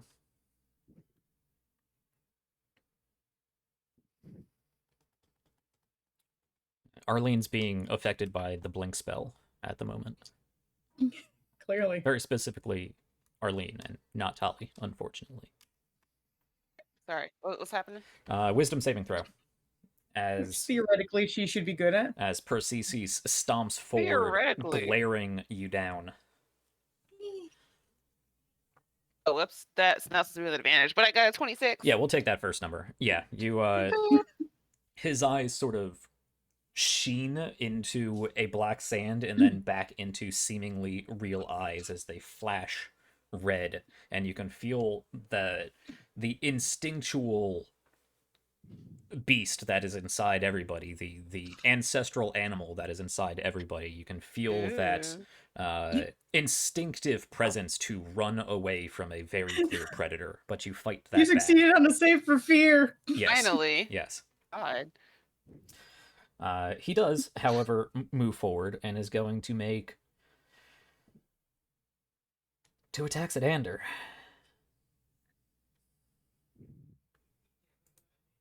Cool. Well, that misses. I'm guessing. I was gonna say. I'm guessing he doesn't still have his Eldritch No. armor. Nope. Fortunately, he's rolling real bad. Does a 13 hit? It I think does. No, it that's does your not. AC. I think I would say that just hits you, doesn't it? Yeah. Yeah. Well, Okay. it's a 1 point over. Make sure. Really? Okay.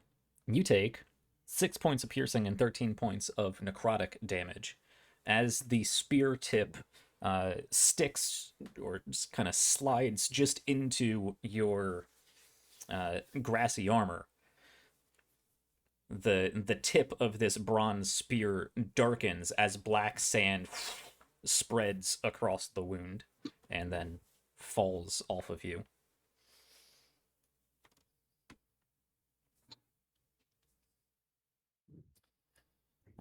That's what he's got. Shliva, at the beginning of your turn, you are going to take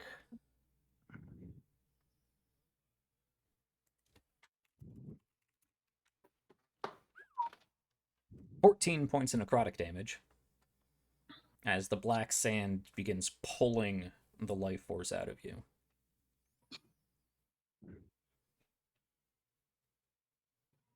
The other doorways in here, are they still covered in black sand even now? Yes, they are.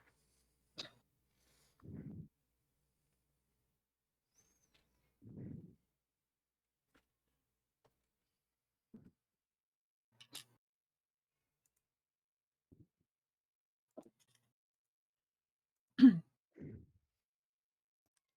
ahead and that's not black enough.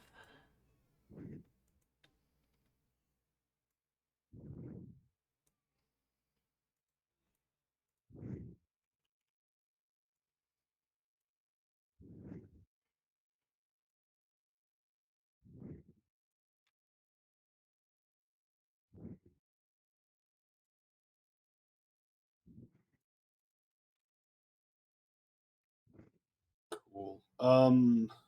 I'm going to cast Beast Bond on Krushka. Okay.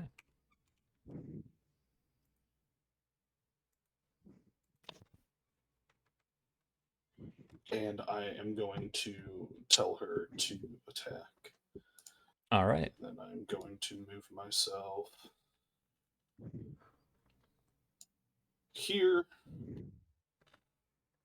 and draw my spear. All right.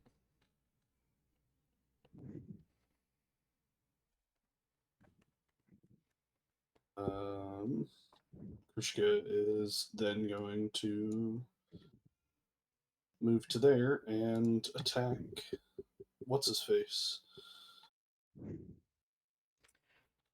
Persicus, the Eternal Guardian. That's his face. Yes, I noticed he got a name upgrade since last time. Beast Bond gives you advantage because you're in 5 feet, right? Yeah, Something like because that. the target is within 5 feet of me. It is Yeah. an advantage. 24 for 14 points of the slashing damage. Or for 15 points of slashing damage? That's what I meant. There we go. Okay. Just making sure there wasn't a negative. I wasn't aware. Nope, that is max damage for my attack. Oh, really? Nice. That is the most amount of damage that I can do. Huh. I wonder why that didn't show up green. Does it not do that for damage? It usually does. Yeah, I thought so. Okay. Persicus. I don't know why you can't keep track of enemy health on Roll20. It's a weird design choice. You did But 15 points of totally slashing. can, for the record. can circle back to that at another point. I can Yeah, show that. actually. Can I do this?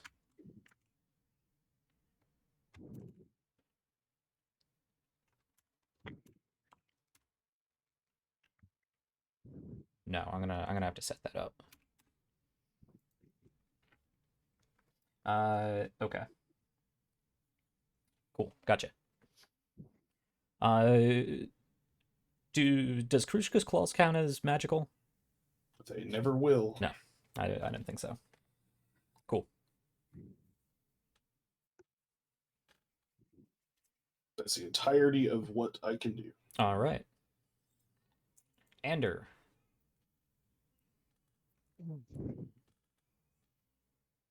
Um, well, I suppose I'm taking damage from the sand first. Yes, you are. Thank you for reminding me. You take 15 points of necrotic damage. Hello, bloodied. Disengage action and move away. Okay. Um,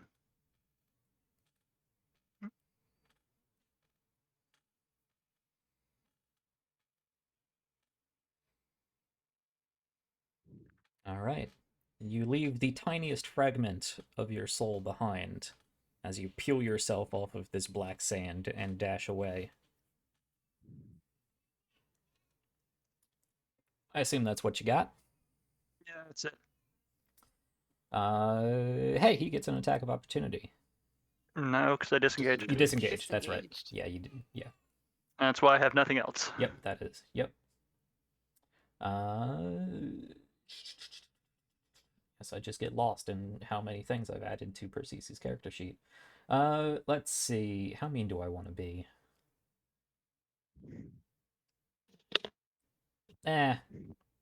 No, he's going to, at the end of your turn, take an attack against the badger. Thrust his spear back at Krushka for 8 points of piercing damage and 23 necrotic. That was a big hit on the necrotic. Yeah.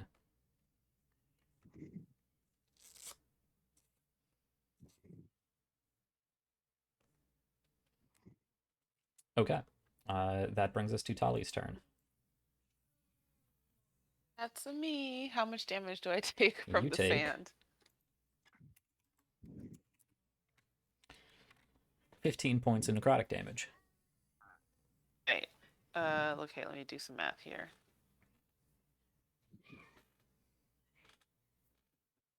Okay. There we go. And I'm just gonna scoot and scoot, and I'm gonna try to hit him with my warhammer. Okay. So 23 to A hit, 23 will hit. which I assume hits. Yep. Oh shoot! Hold on.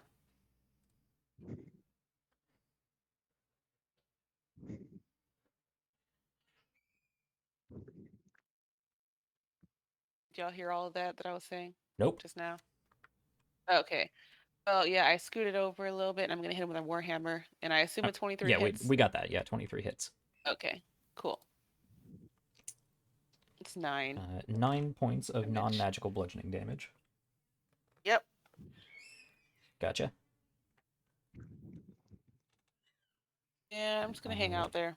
You take an additional 2 points of necrotic damage in your traversal out of the black sand. Okay. I guess. That will bring us down to Sebgi, who also takes 18 Okay. points of necrotic Oh, damage. gosh. God. Okay, well, I'm just gonna scoot out here real quick. And I am just going to, let me see if, oh crap. Make sure everything is up to date. And I'm just going to magic missile him, I guess. Okay. At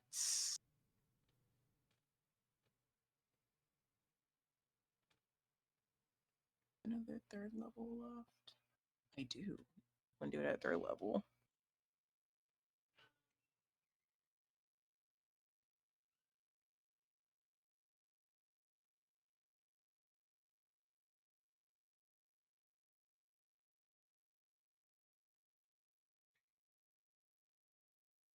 Mm. So 18 altogether, I 18. guess. Yes, 5 more of these slightly electrically crackling missiles of pure magic come shooting out and spiraling towards Persicus, moving around the statue, around Krushka, jumping up and trying to slash and bite and slam into the armored body of Persicus, slightly blackening the sand, setting a little bit cast off of him. All right. Is that everything for you? Yes, that'll be it for right now. Aquila, we are back to you. On the other side of this opaque barrier, you don't really know what's going on out there, but your plan was to move past. You're muted. You've got to roll some damage for me first. I do. And then you have to push past the black sand barrier. Yep. God, I miss playing Shadowrun. You take 21 points of necrotic damage. Math. Okay.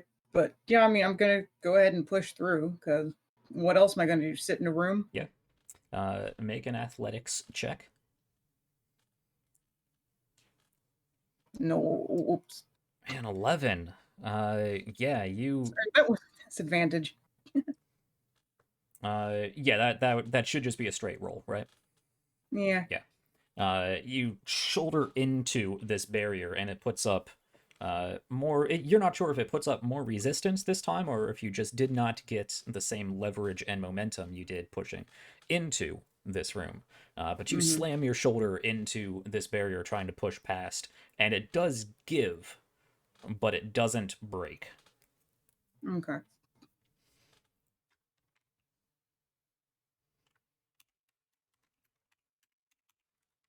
You take an additional 4 points of necrotic damage Okay. as you remain in the black sand, trying to push against it as it continues to sap the life from you. It's okay. I actually forgot I had meant to transform first. That's what happens. You would like to transform? No, No, okay. because I was going to transform before pushing through, because I would have the strength advantage. Right. Is transformation an action? Yes. Yeah. Okay. It's an action, but I can then, still move and Right. bonus action. Right, yeah.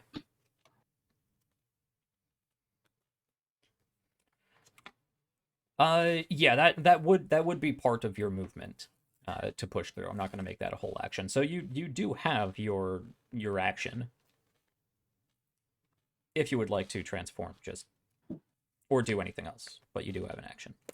Sure, I'll go ahead and transform. Okay. Make your wisdom save. God damn it. I knew it was coming. I succeeded a couple times and now I'm failing I again. knew it was coming. Oh yeah. This was, I believe it's your third or fourth time failing this. Is Third this time. the Thank you right- very yeah, much. I think it was third. All right, here we go. I've kept count of my failures. Yeah, an 8 is not going to do it. Yeah. Uh, Someday okay. you'll tell me the DC for it Someday. when it no longer matters. I'm very glad that you are a sack of HP. Mm-hmm. Not D46. That's not what I want. For D6, you take an additional 14 points of necrotic damage as your blood fights against the transformation.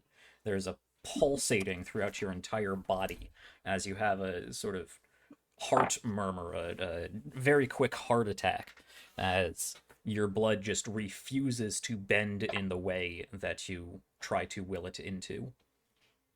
What? I didn't even get to transform. You do push past this and transform. Okay. Yes.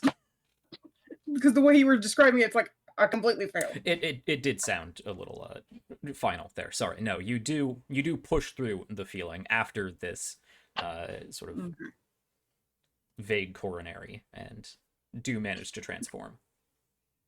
Okay.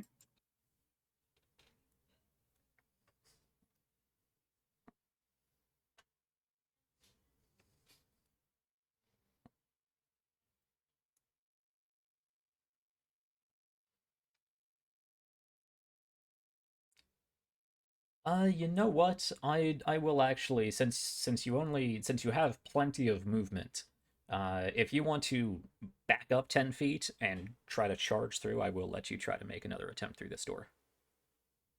And run right into the statue. I mean, you know the statue's there, so you probably won't run into it. No, you don't have to worry about running into the statue.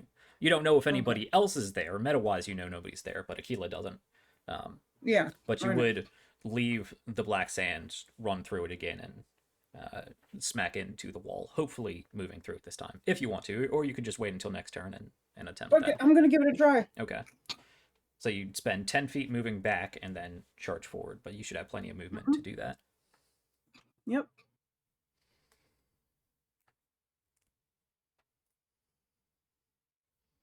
That would give you advantage on this athletics check to break I through. already get advantage because I'm transformed. Right. Yeah, that's what I mean.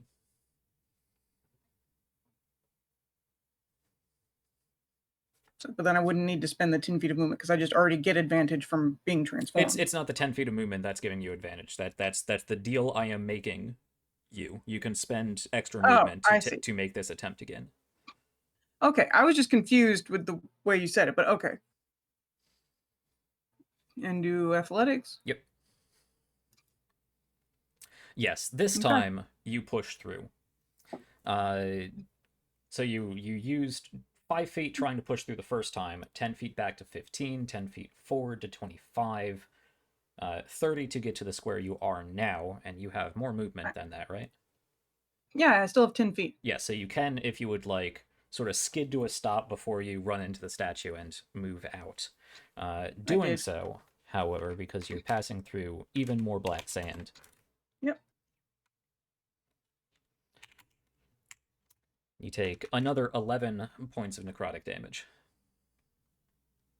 Cool. So I'm definitely bloody. I mean, if there was one person to do that, it was you. Because that was a lot of necrotic damage to throw at anybody else. It was. But I'm gonna go ahead and pop my greater healing potion. Okay, yeah, that's a bonus action. You can do that, no problem. So that's 4d4 plus 4? Greater? Yeah, 44 plus 4. Nice. Nice. I know, it's like 17, so yeah. Yeah, that's quite a heal. Not bloodied, but only by a little. This will move us back down to Persicus' turn. The black sand. All right, phone, quit it. My apologies. Okay, the black sand that you guys have now escaped from dissolves back down into the sandy floor. Into regular sand once more. Since we're not all bunched up there. He is going to... I need Prushka to make a wisdom saving throw.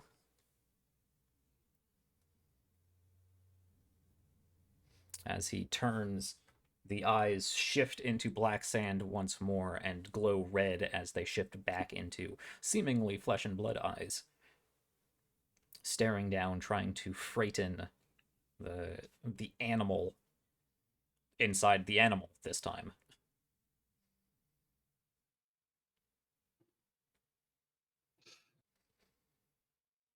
Sorry, I was just making sure that Beast Bond wasn't helping me out with this.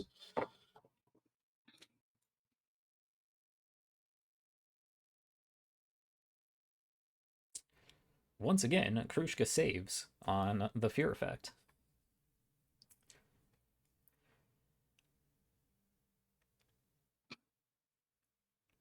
Tali did manage to get a bonk in on him last turn, right? Yeah. Mm-hmm. So we're gonna make A little hammer bonk.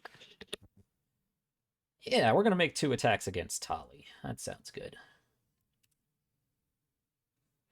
Rude. A 19. My Wrath of the Storms him. So a 19 hits. Is that It what you're does. telling me? Wrath of the Storm. Do remind me what that does. A DC 15 dexterity saving throw for him. Okay. It'll do a 2d8 lightning damage. He He fails. doesn't. So go ahead and roll your damage. Oh my god, Wow. 4. 4 points of Oh, lightning that damage hurts. on Persicus. My life. Little zip zap. Okay. Stupid. That's like a static shock. That's not even lightning. Yeah. And he does 9 points of piercing and 14 points of necrotic to you. Okay. As the spear jabs into your wooden armor, pierces just barely into your side, and you can feel the same pulsating necrotic feeling of black sand as it spreads against your armor and your flesh and falls down. You said 9 and 15, was it? 9 piercing and 14 necrotic. 14. Duh, I see it right there. Okay. I'm bloodied. Well, he's gonna do it again Oh, for a okay. 17. Oh, yep, I'm down. Wait, no, a 17 doesn't hit. I didn't think a 17 got I through. was going to say 17 won't hit. No, you're you good. have Yeah, a higher AC than I do. Which is fortuitous No, we're because good. that was one hell of a necrotic roll. Big. Yep. Okay. Yes, this one you do manage to bring your shield up in time and swat the spear away. A little bit of black sand splashes against your shield and falls to the floor before it dissolves back into regular sand. What is your AC, Dolly? He's good there for now. He's fine. Tali's AC, I believe I have recorded as 18. That's 18. Okay, I believe that's what he has. Higher than You I know was what? for You some know reason. what? Actually, yeah, he's going to crumble into sand. Splash down, crumble down into the sand at Krushka, Shliva, and Tali's feet. And then reform over here behind Aquila. That's not fair. Cool. Nope, that's actually fine. That is Don't get technically a opportunity teleport attacks action, against so that? it does not incur Oh. attack of opportunity. No. You already used your Okay. reaction anyway, Totally. Yeah. That's cool because I was almost certainly going because I was pretty much definitely going to fail my wisdom save next round with all the damage I took. Yeah, and you would have went So I straight was for hoping Sevgi. he was going to move closer, so I Yeah. didn't have to take out Sevgi. That's fortuitous. Okay, that brings us around to Shliva. Every one of my companions is bloodied, yes? Yeah, I think so. pretty much. Sevgi, is Sevgi also bloodied? Oh, except for I guess. Not quite there yet. But everybody hurt. Yeah, everybody has some ouchies. Who am I not angry at is the real question. Oh, Persicus, do you have anything against Persicus? He did kind of grab you and push you out of the way. I'm trying to smack Krushka. Yeah. Oh, he beat the shit out Yeah, of Krushka. yeah. I'm going to destroy this motherfucker. Yep. I'm going to Okay. turn his fucking sand body into glass. All right. Man, I Yeah, wanted to do cool. the same thing. I'm glad we're in the same thought there. I'm going to bonus action cast Healing Word at 2nd level on Tali. Very good. For 10 points of healing. I'm then going to wild shape into a dire wolf, and I am going to Do awesome direwolf things. sprint over to here, and Krushka is going to move over to here and attack with her claws. Dire wolves are large creatures, right? Large creatures, yes. Yeah, let me see if I can find a wolf token for you. Yeah, you can stand on that rubble just fine. It is difficult terrain, but that shouldn't be a problem. Yeah, my movement speed is effectively doubled in direwolf forms. Yeah. Do I not have... I'll worry about that later. Okay, you and Krushka rush up. Unless well, I don't know. I assume a 13 doesn't hit. I won't assume that I get a +2 flanking bonus, nor that a 15 would even hit. So You do not get a flanking bonus, and a 13 does not miss. In Does not fact, hit. it does not hit, correct. Yeah, it does miss, it does not hit. In fact, as Krushka runs up and takes a swipe at him, he's not yet even fully formed, as Krushka just swats some sand away, and it just refills and solidifies into Persicus. Okay.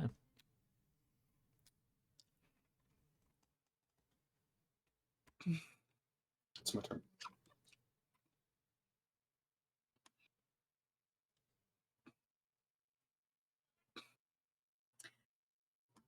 Yeah, I was doing math. There's literally no way I could pass the wisdom save. At the end of your turn, he's going to take a stab at Aquila, which was his intended target when he Take a stab. teleported over, sand walked over. What? It's a 19 to hit, Yeah, 10 points of piercing, and 18 necrotic. 5 points of piercing. 5 points of piercing with your resistance now. Very good. Okay. Still not great. I'm back down to being bloodied. But bloodied for you is a lot higher than bloodied for everybody else. Yeah, but it's still bad when I'm bloodied. Yep. Ander, we have rolled back around to you. Yep. Well,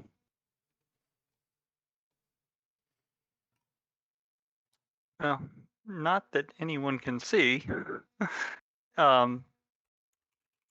But I would imagine Anders looking fairly furious at the moment. Reaches into his, goes to touch his book like he does when he always casts.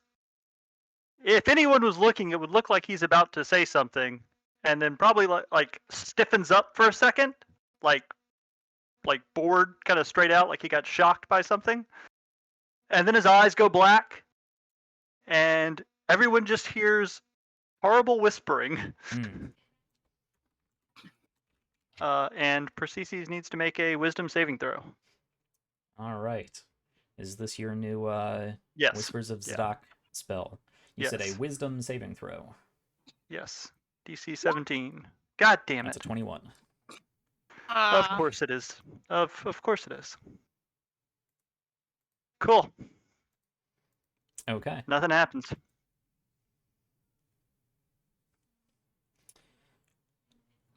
That's it. Next person. All right. What am I doing here? I'm doing that. Okay. That is going to roll us over to the top of the initiative, and I apologize, but I really need to step away. So let's go ahead and actually take a real quick break. I know we're a little earlier than we usually do, but let's go ahead and take a real quick break, and we'll pick up at the top of the initiative in a few minutes. So thanks for sticking around, everybody. We went straight into combat here, which I figured was an option after how the negotiations went last time. So let's see how this combat goes. We will be right back. Stick around, and I'm excited to see what happens. We'll be right back.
Only once, All but I can see the right. corner of your.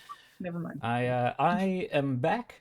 I've actually switched us back over to the combat camera here, and battle cam.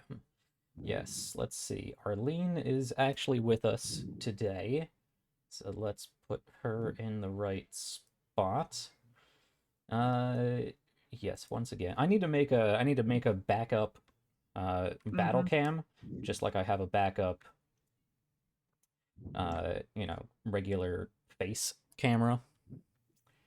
So when people aren't here throughout on particular weeks, I can have a camera for 4 people and a camera for 5 people, so I don't have to constantly play with people's faces, because that's kind of rude. Okay, everybody weird, is too. in the right box. Let's get back to this. I can move this around so we're nice and centered on our battle. Okay. Where were we? So we're picking up Stupid. in the temple room once again. After taking a short rest, the party left, trying to rob this tomb of Persicus' treasured artifacts, and he took offense to that and grabbed them and threw them He's back dead. into the room. With that, they decided to attack Persicus as he solidified and started making his way towards him, and battle has ensued. We pick up at the top of the initiative. I believe everybody at this point is quite well bloodied because he got off everybody was clumped up and got off a pretty powerful AoE. But we're picking up with Holly. He just collapsed into sand and reformed quite a ways away from you. I am for now just going to use cure wounds on myself. Okay. Let me go to my spells list here. Okay, there it is. Dude, where'd it go? There it is. At level, hold on, what spell slots do I still have? Here we go, there it is.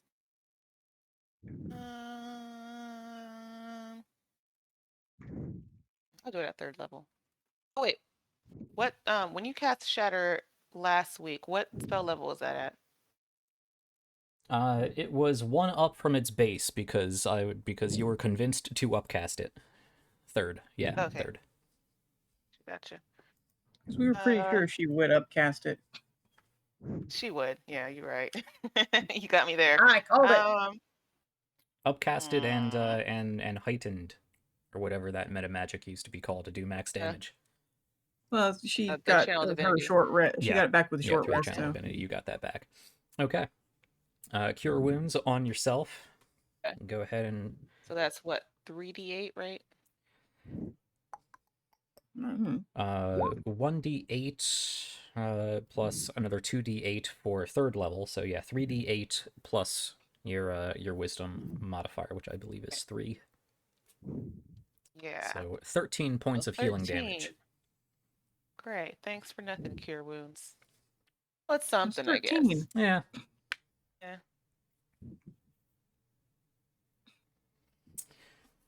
Okay. Anything else from you? I don't want to keep bunching, but 5, 10. Don't punch then. I'll stand right here to the side a little bit. Just get a little closer. Okay. Not too close. That's going to bring us back around to Sevgi. Sorry, right there. There we go. That's better. So close to him. Yeah, so just so you know, I guess I'll magic missile him again. Have any additional? Cool. I have one more 4th level. I'm just gonna go ahead and use it. All right. And one more. Ooh.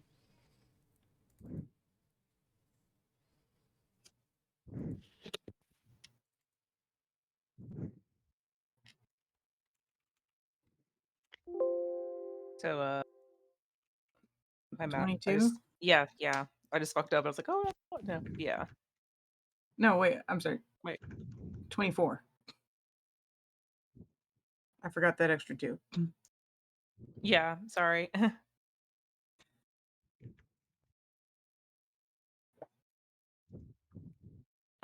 So sorry, how much? 22?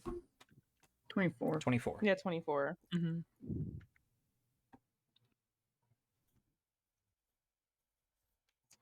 24 points of force damage as yet again 5 missiles shoot from the tip of your staff and slam into Persicus.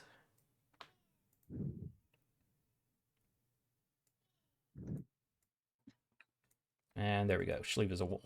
All right.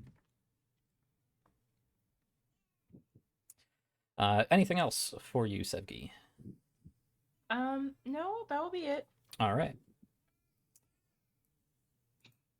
Aquila, Persicus just materialized behind you and attacked. Yep. And like I said, there's no way that I can pass the save for Right.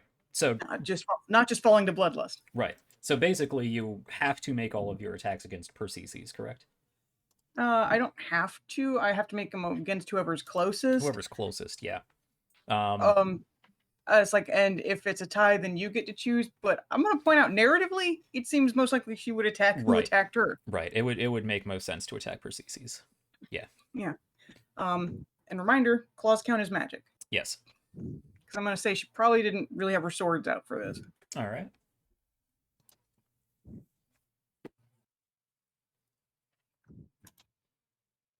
Nope.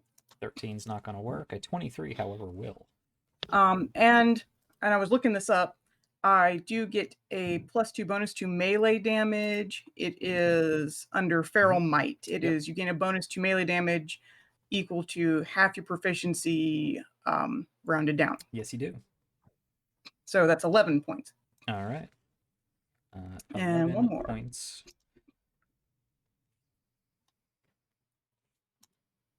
Nope, that one doesn't hit either.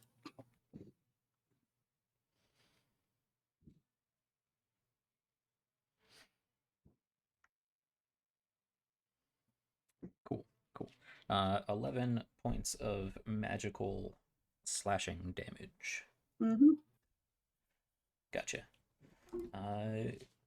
Yes, as you do tear into him, you can see the wounds leave black sand splattering to the ground, and it looks like it's having a little bit more difficulty reforming into his form. Okay. Not that he seems to show any regard for that. Yeah, that doesn't surprise me. I assume that's what you got? Yeah, that's what I got. And again, given present state of mind, technically she comes back to herself, but I'm going to say in this instance, she ain't backing away. All right. At the end of your turn, he's going to make an attack against you. Okay.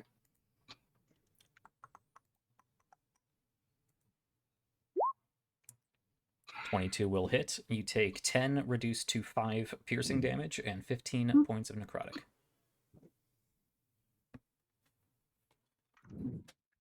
I'm in real bad shape. Yep. That brings us back around to his turn. I would like... You're going to take me out. He is going to turn his attention to the large wolf perched on top of the rubble beside him, shift his eyes over into black sand, and glare red at you, Schlieve Wolf. Go ahead and make me a wisdom saving throw.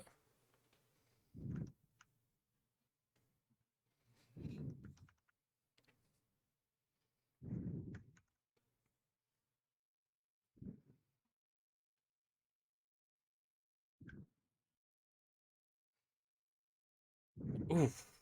With a +8. I hate to see that happen. Even as an alpha predator in this form, Schlieve, You are more in tune with your animalistic side.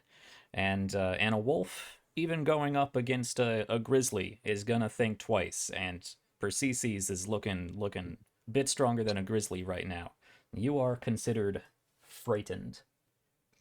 That is the condition frightened. You are not compelled to run away, but you have the condition frightened.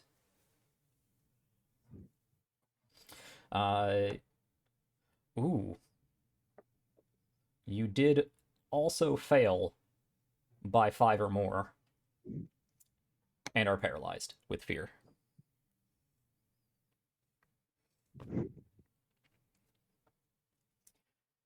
So you are paralyzed and frightened. At the end of your turn, you will get an additional save on this.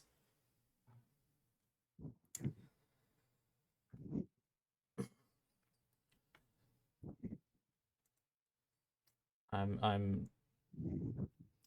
will save that for the after show. Okay.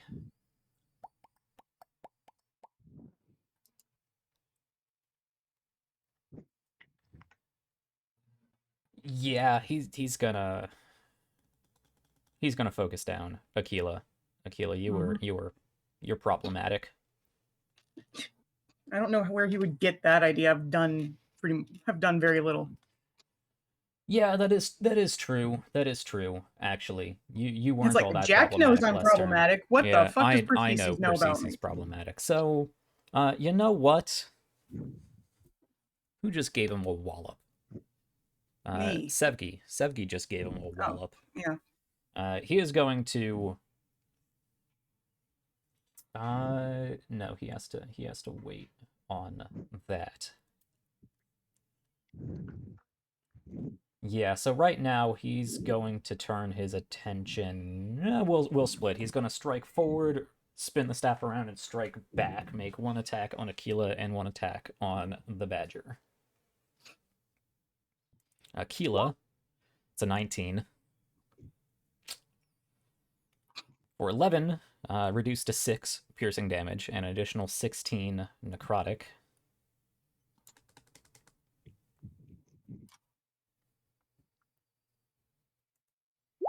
And on Krushka, that's a 21. 6 points of piercing, 14 necrotic. Why didn't I get that damage?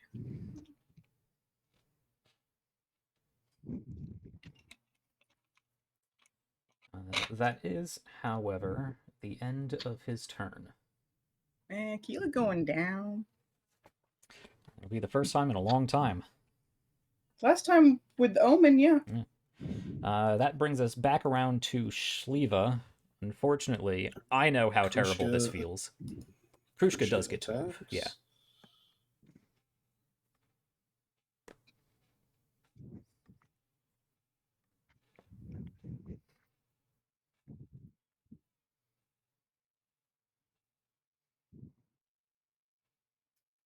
And 11 is not gonna cut it. Nothing. Yep. She's called off guard as the spear sort of just slices by her shoulder, spinning her enough that Perseus is just able to step back. Your wisdom saving throw, however, you are no longer paralyzed or frightened. But that is at the end of your turn, so you are stuck there.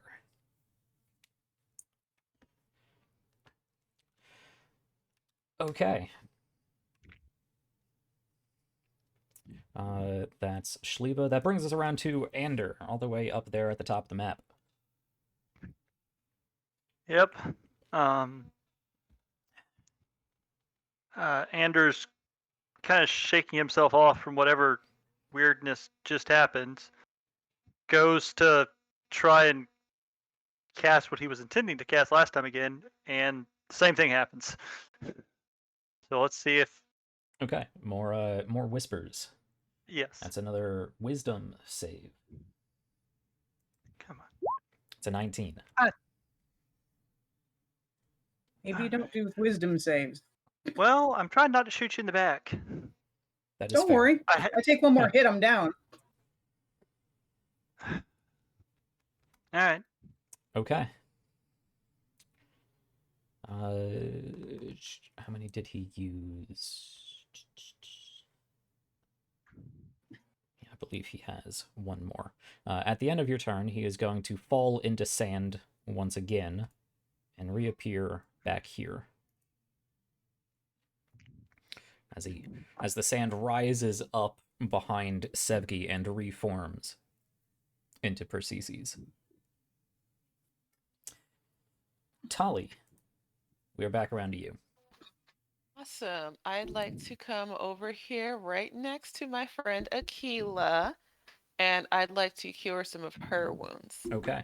Much needed. Yeah, definitely. She is hanging on by a thread. Yeah. Let me see what level I want to cast at. She might even be in single digits. Wow, that's Yeah. a lot for Aquila. Yeah, that's what I was saying. It's like, yeah, no, she's real rough. I'll do it at 4th level. It's 48 plus 3. Nice. I believe that's 21 points of healing damage. 21, I think. Yep. Healing. Yeah, that's 21. Yep. No more single digits for you. Mm-hmm. Anything else for you, Tali? Actually, yeah, I'm gonna hang on. I was here 5, 10. I'm gonna move back here in this corner just to space us out a little bit more. All right. Because we made that mistake before. Yep. That's as far as I can get, so. That's my turn. That's it. Oh, actually, yeah, that rolled over because he just had his turn before Shliva. Cool. At the end of your turn, Tali, he's going to make attack against Sevgi.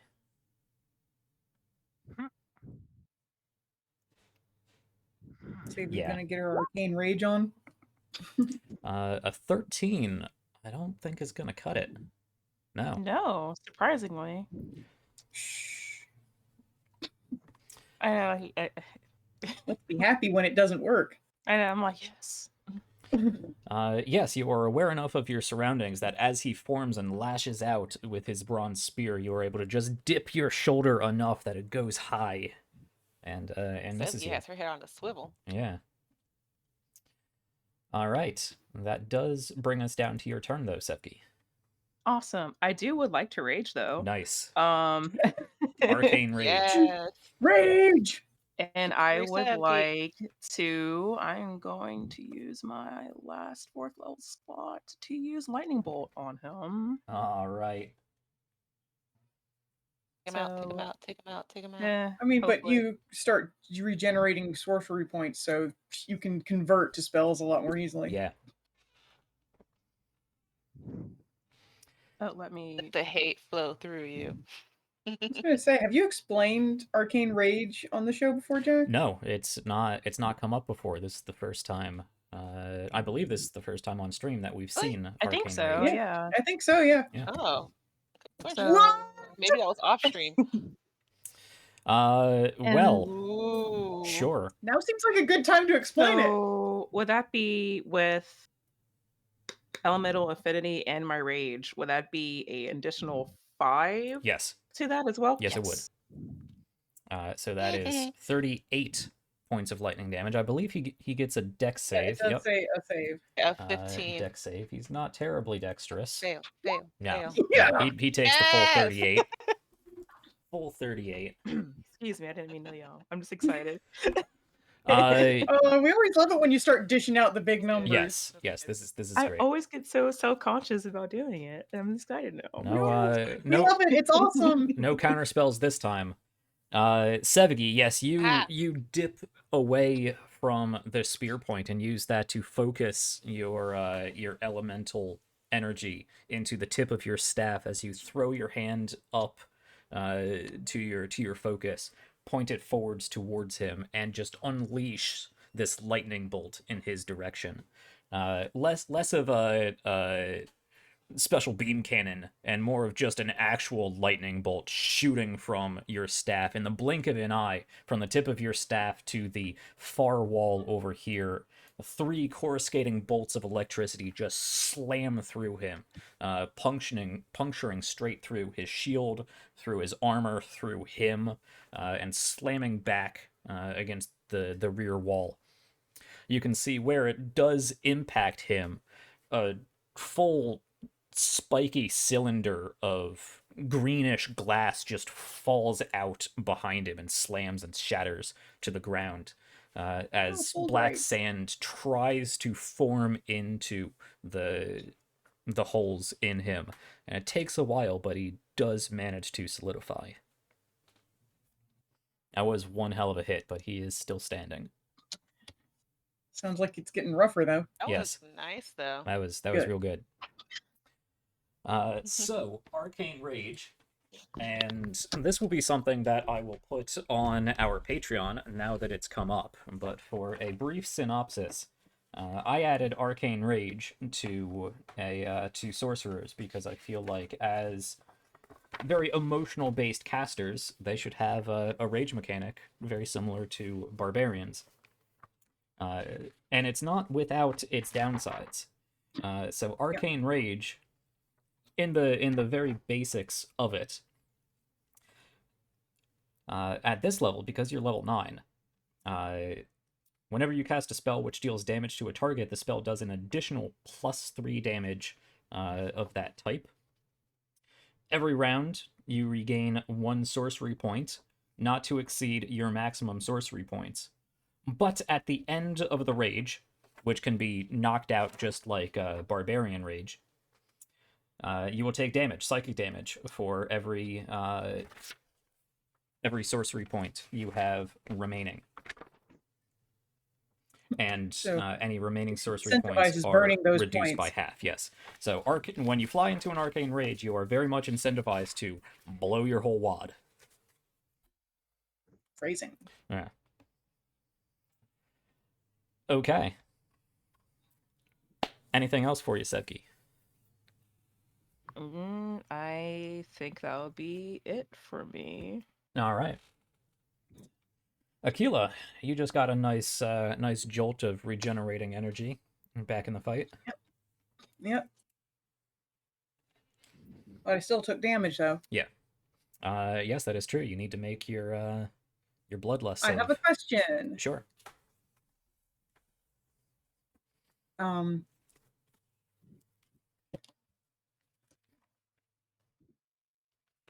Can I not take it for the amount of damage I was healed?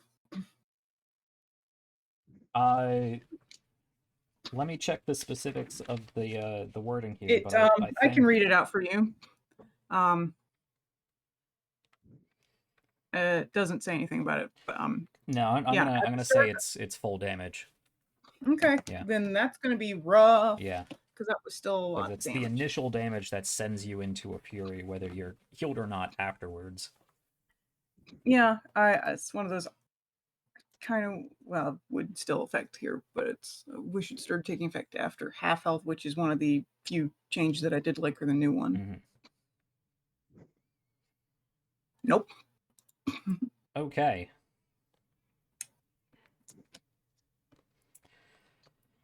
Who around I you? will say this though, with Bloodlust, it says, you use the attack action, but then you regain control for the remainder of your turn. So it's basically I do 1 attack and then regain control. Yes. But it is the attack action, and since you have the extra attack feature, right? You will take your attack, your bonus action attack. No, you won't take your bonus action attack because it doesn't specifically say bonus action. But you will take your extra attack feature, so you will make 2 attacks. And as the closest creature, because it doesn't specifically say you can move, I believe. It says the closest creature. I'm going to have that go to Sevgi Wolf, or Schlieva Wolf, I mean. I was going to say, what? Sevgi wolf. Not Sevgi wolf. Sevgi fish, but she's not Sevgi fish right now. Sevgi wolf. So Akila, go Yeah. ahead and make 2 of your claw attacks against Yeah. this dire wolf. Sorry, Shliva. Of course. 22. 12. Remember, I get +2 for melee. Yep, 12 points of slashing damage into your wolf form. An 7. additional 7 points of slashing damage into your wolf form. And after that, she pretty much immediately sort of, because, she turned at Shliva and yeah, growls, you turn and see a gigantic wolf, and your own animalistic wolf instincts in the back of your head because it's not one I inspire because you. it's not part of my pack. Right, inspire you to vie for dominance over this creature and lash out an attack. And then you realize, wait, no, keep it under control. This is Shliva, and you are back to your turn. Yeah, I was gonna say it's like, and pretty much immediate. It's like she does the attacks and then looks really guilty, and gonna take it and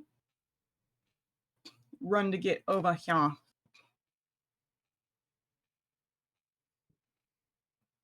Okay, there you are. You got lost in all the other statues and rubble for a second. All right. I can still use my bonus action attack, can't I? Yes, and since you did use your attack action Mhm. to attack, you can, even with movement in between, make a bonus action offhand attack. Oh. Christian, thank you for the concentration check. Unfortunately, Beast Bond did fade. Sorry. I'm sorry.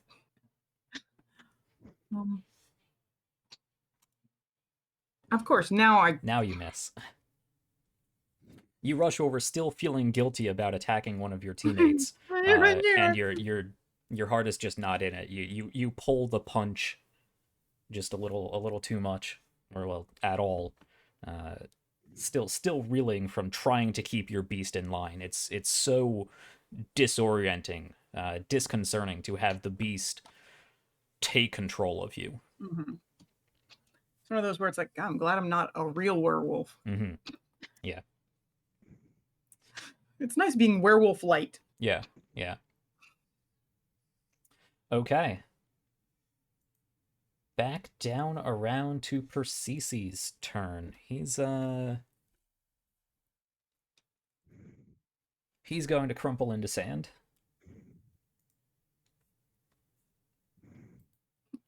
I'm still not impressive. Just fucking miss. And after a few moments, does not seemingly reform.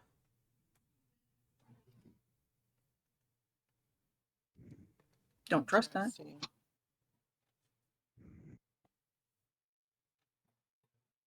We are, for the time being, going to drop out of initiative. But I'm going to leave the initiative up there in case it becomes relevant again. Are the doors still blockaded with black sand? They are.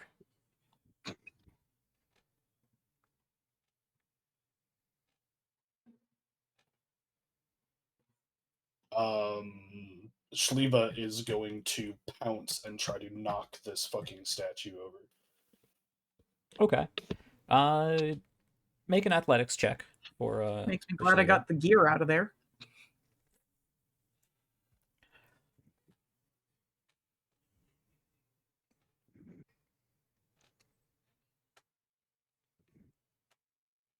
Do I get any... Never mind. I don't think your dire wolf form gives you any mechanical benefits, but I will keep in mind that you are a large-sized creature trying to knock over a top-heavy, medium-sized statue.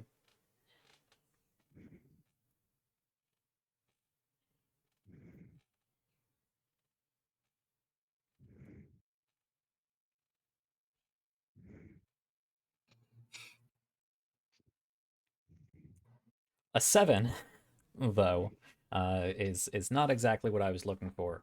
Shliva, yes, you pounce up and get your paws on the top of this statue. It does look top heavy, but it does have a rather wide base at the bottom. If you managed to get it just a little bit further over, it would have continued the momentum. But you hop up and sort of pounce on the shoulders, and it wobbles, but stays, at least for the moment. Can I help? Yeah. I mean, we're out of initiative, so if you guys would just like to topple the statue, we can with just a few more attempts. I'm not gonna require any more checks. With Shliva pressing against it in her large wolf form, Akila, you can move over and just slam it down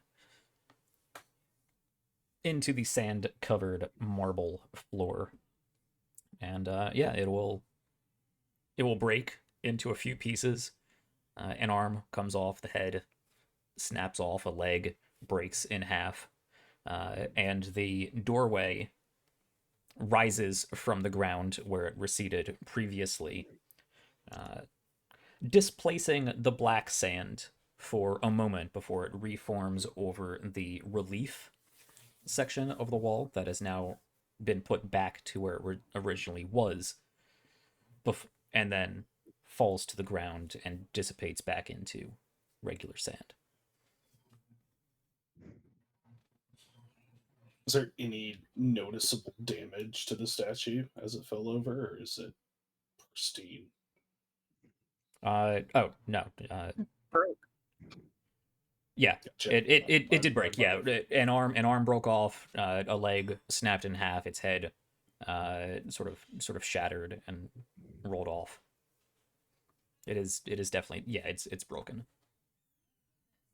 Ander, this is very unfortunate. That was a priceless artifact that the Weavers would have loved to have.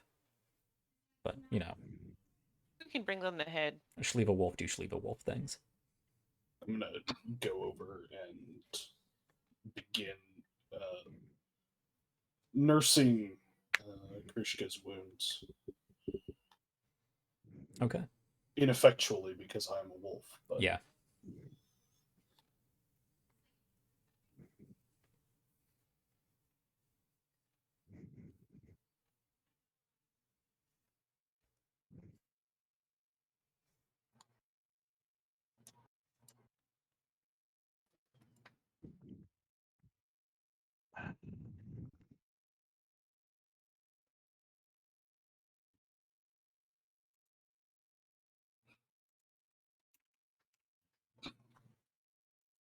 Said there is a door blocking the exit up top here. There's sand. Dang it. Yeah, sand. Yeah. The three other entrances, exits to this room are covered by that same thin black sand barrier. Cool. Just double checking. Boo.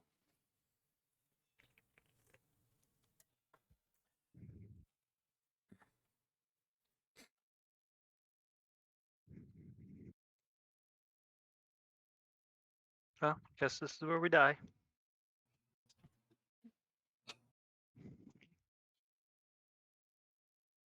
You gotta get out of here somehow.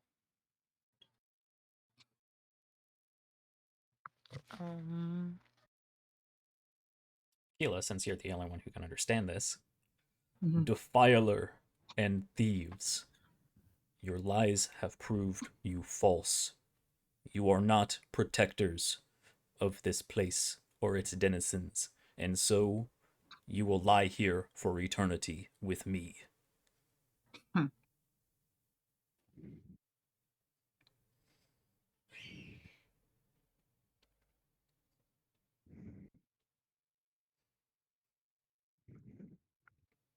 Doubtful.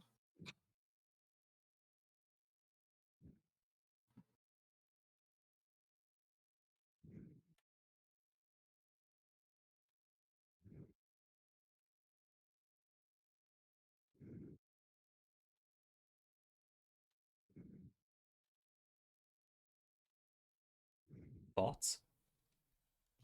If he doesn't reappear within the next 5 minutes, I am going to drop Wild Shape and begin healing Krishka. But Okay. until that point, I am being very protective of my friend. Is anybody else doing anything in the next 5 minutes? Because, spoiler alert, he is not going to reappear unless you do something in the next 5 minutes to, cause them to reappear. Okay. Mm,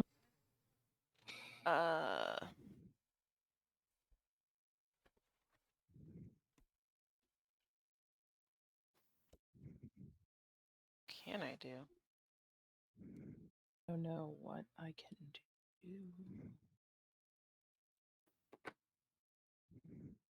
Again, internet.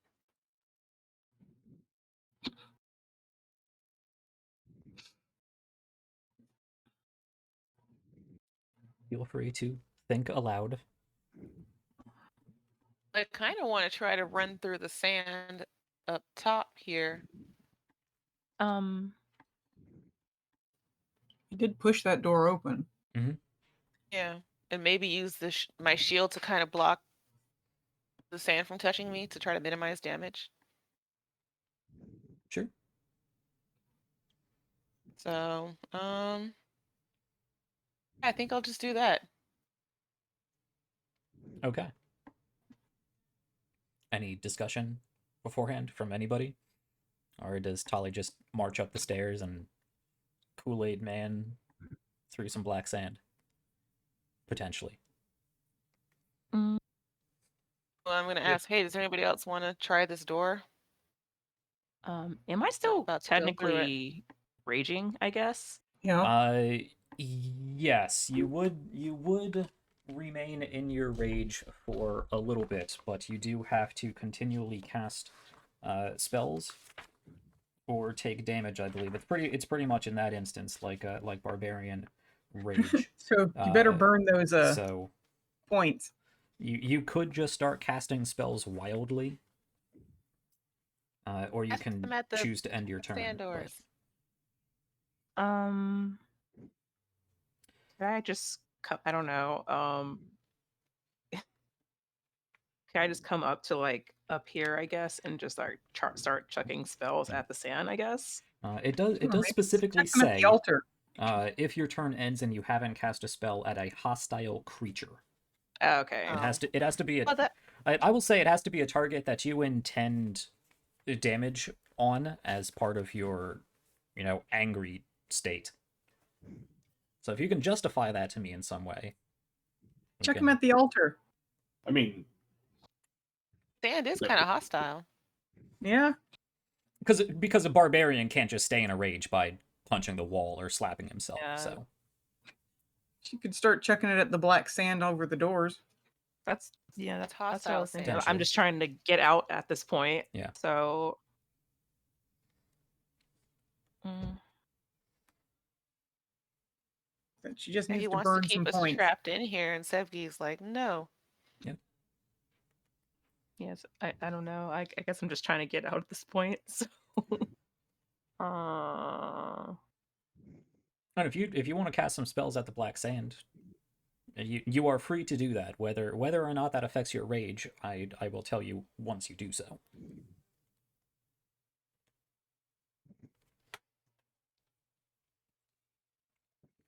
No.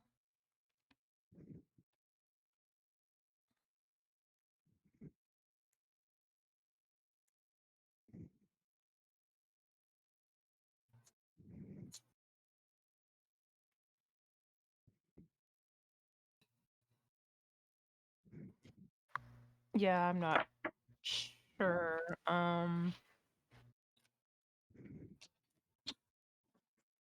No, because it's a rage, and it's sort of a split-second instinctual thing. I'm gonna give you a little bit more time to think, but if not, you're gonna have one hell of a headache. Go on, do it. Chuck it. Sure, I guess. So I guess I'll just.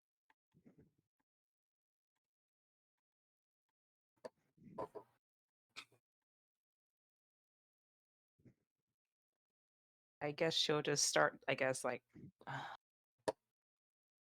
chucking her lightning cantrip at this point. I don't know if that works. I don't know what else to use. I believe cantrips can be affected by meta magic. That should work legally. but throwing cantrips is kind of holding back. Mm-hmm. Okay. All out. I guess. I still have some second slots left. I'm just going. I guess I'll magic missile it at second level then. I guess. Okay. Which barrier specifically are you attacking? This one up top. The one up top. Okay. That one? So to get a good line of sight, we'll say you run up the stairs in your rage, trying to look for Persicus, surveilling the temple, trying to see where, if anywhere, he is popping up. Not seeing him, and realizing you are trapped in this room, the last known direction you were heading was further into the tomb, at least you presume. You turn to the door and yell out in Draconic as you thrust your staff forward and unleash a volley of magic missiles. Go ahead and roll your damage for that.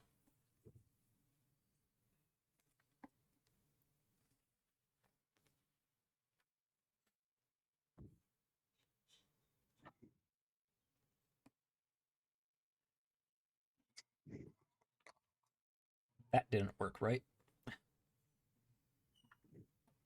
Yeah, that just rolled one missile, and there's the other There we 4. go. All right.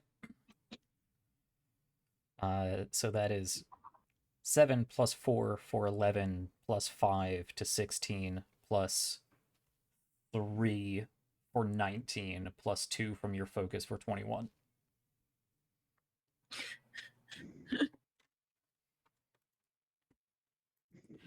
No,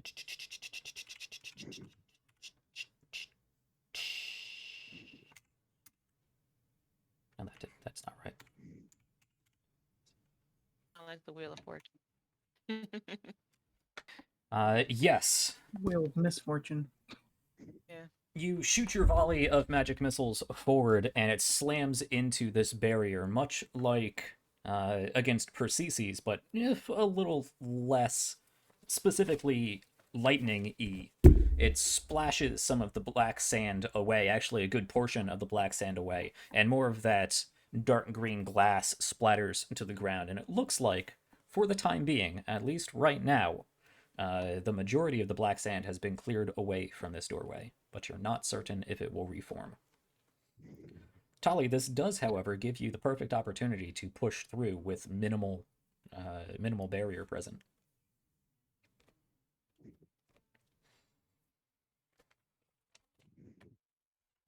My shield. As I'm still going to go with the shield plan and try to push my way through the sand. Okay. But-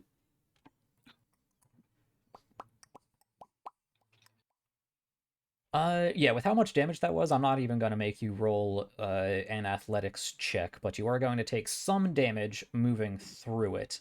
Go ahead and That's actually okay. make me a dexterity saving throw to see how Ooh. well you position yourself behind your own shield. 17. Pretty well. I'm going to say... I know my shield by now. You just take 3 points of necrotic damage as you Yay! push through this barrier. The door behind it is probably about a foot and a half ajar. You can slam into that. And behind there is it is darkness. I don't know how much of this you're getting because you're popping in and out. I'll wait until her face reappears. There we go. Say it again. You push through the doorway and into the darkened hallway beyond. Go ahead and give me another dexterity saving throw. I should have seen it coming. Something good. 17 again. A 17. And what is your passive perception's pretty good, actually. Okay. Yeah. that's Tali, you push forward, and I'm not too terribly worried about pieces on the map right now, but just to move you, to show you what's going on here. And she You can rush see in the forward dark. through the door and into the hallway beyond, your momentum carrying you forward about 10 feet or so before you stop yourself, coming to a Ooh. skid and backpedaling as you are inches away from a sheer drop down into darkness. Huh. That's a pit. Yes. You Okay. you managed to catch yourself just before, just inches away from the lip of quite a deep drop. Oh. Wow. Um. And if I yell through the sand, no one can hear me, right? It's still pretty tattered right reforming, now. so you can yell through. Yeah. Okay, I'm gonna say, hey you guys, this hallway has a pretty long, deep pit on this side. I made it. I managed to not fall in it, and I'm through. Like I'm through the sand, not on the other side of the pit, because I haven't gotten that far yet. Yeah. Okay.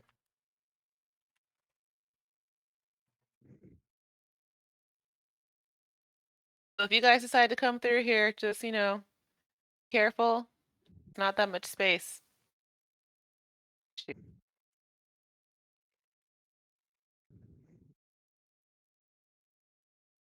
Hey.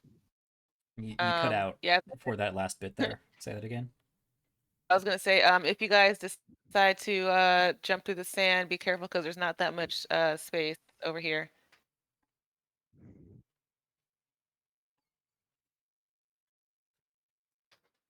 Is anybody else doing anything immediately before we go back to Sevgi in her rage?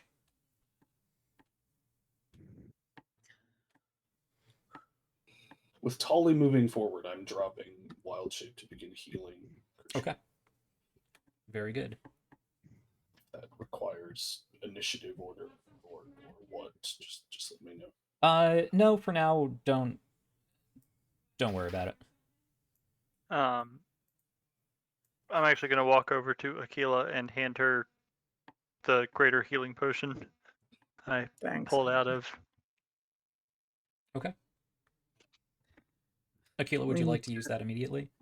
No, not yet. But it Okay. seems like we need to rest. I think we're all pretty rough. Very good, Christian. I see that 20 points of health back to Krushka. Okay, except maybe for the badger. There's a reason I'm using third level spells. Yeah. It's because she was one hit away from death. So Okay. But I think we all need to rest after this. As Aquila finishes saying, I think we all need to rest, Sevgi, back up top on this platform, is still screaming in Draconic.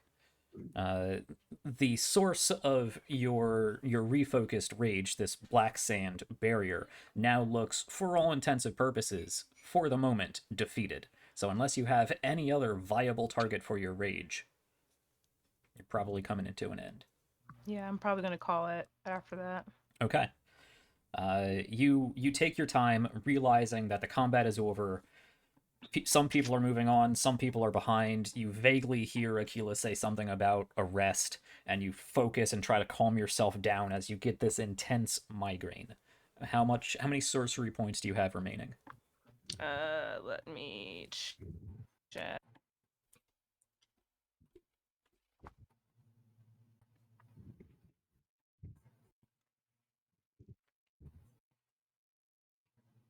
And it is specifically at the top of your turn. So you would gain 1 sorcery point this round, and then you would end your rage. So it's whatever Okay, you so- had remaining at the end of last turn, plus 1. That's where we'll end it.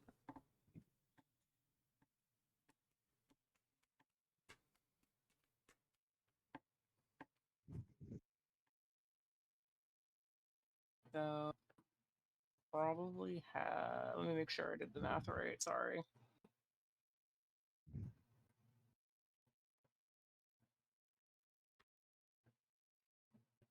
So 6 left, if I'm not mistaken. Okay.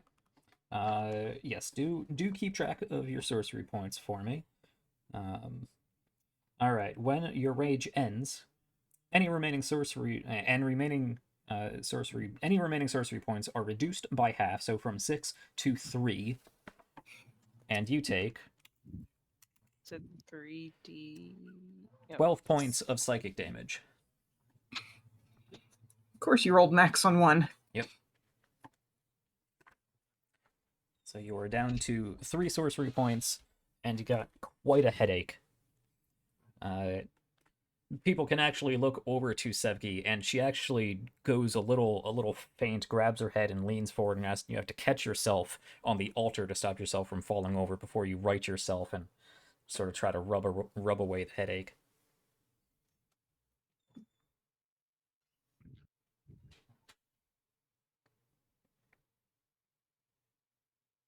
Well, how do we proceed? Because while I agree we probably all could use some rest, I don't think this is the place to do it.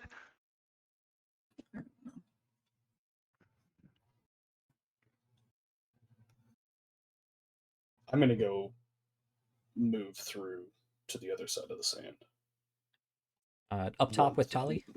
Yes, once I have finished casting my spells using a healing potion on Krushka. Okay. Both of you go ahead and make me a dexterity check to see how well you push past the remaining sand barrier, which is beginning to fill itself back up, but you still have time before it's full.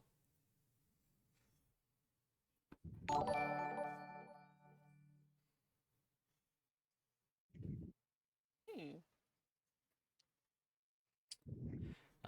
19 and a 16 is both very good. Yes, the 19, Shliva, you actually do manage to just sort of hop your way entirely past the reforming black sand. Krushka, though, does take 1 point of necrotic damage as it sort of catches her paw again as she one of the back paws as she hops forward. Tali, fortunately, is there to stop you and be like, hey, there's a hole, don't fall in it. Oh yeah, I'm using my reaction to catch people if they get Sure. too close to the hole. Reaction. But, Yeah, we're not concerned with a turn order Yeah. action economy right now. whatever you want to call it. The rest of you, or well, any of you, really.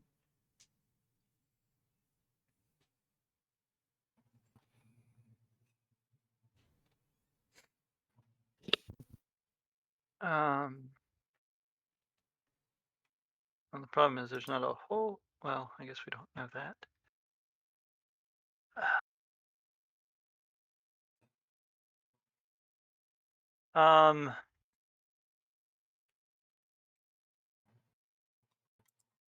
Anders, yeah, I guess I'll cast. I was actually going to cast Armor of Sadak on myself before I go through.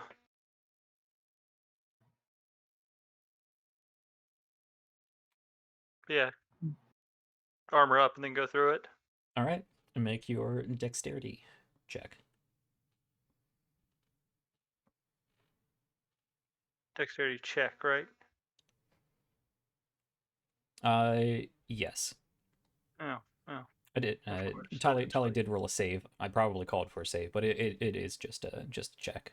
Well, she did also and have to yeah, not run into the pit. That's what that was for. That was for the pit. She before she did roll a save too, but I don't think that really affects much of anything. Yeah, with that you I think it's the same. yeah. I think for you, yeah. You just take 2 points of necrotic energy, necrotic damage as it's reforming. It just sort of nicks your elbow, saps a little bit from you. It's starting to look pretty cluttered on the other side of this barrier, which is getting harder and harder to see as the hole in the black sand is continuing to fill up. I was going to ask, does it look like there's room for...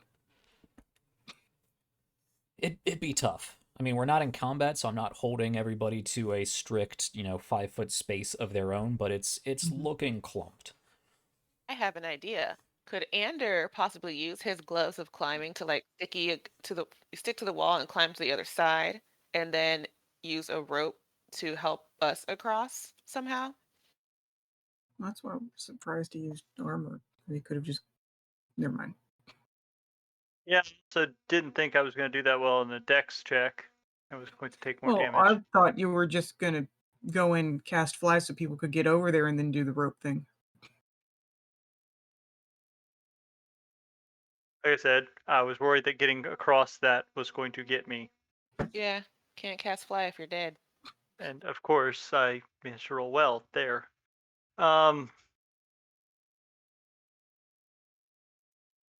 If I cast Detect Magic, do I see anything? Like, or is it just literally, it really is just a pit? You cast Detect Magic, your eyes glaze over in the inky, starry blackness once again, and you peer down into the pit, and you don't detect any magical auras. Readjusting to the lack of light here, because Aquila is still a bit away, you can peer down and you do see the bottom of this pit. It is filled with jagged rubble, probably at least a good 30 feet down. But you don't see any magic. Neither do you see any magic of... there is a door at the end of this hallway here. You don't see any magic on it or behind it, though you assume, like the other doors, that it is too thick for your magic vision to see through.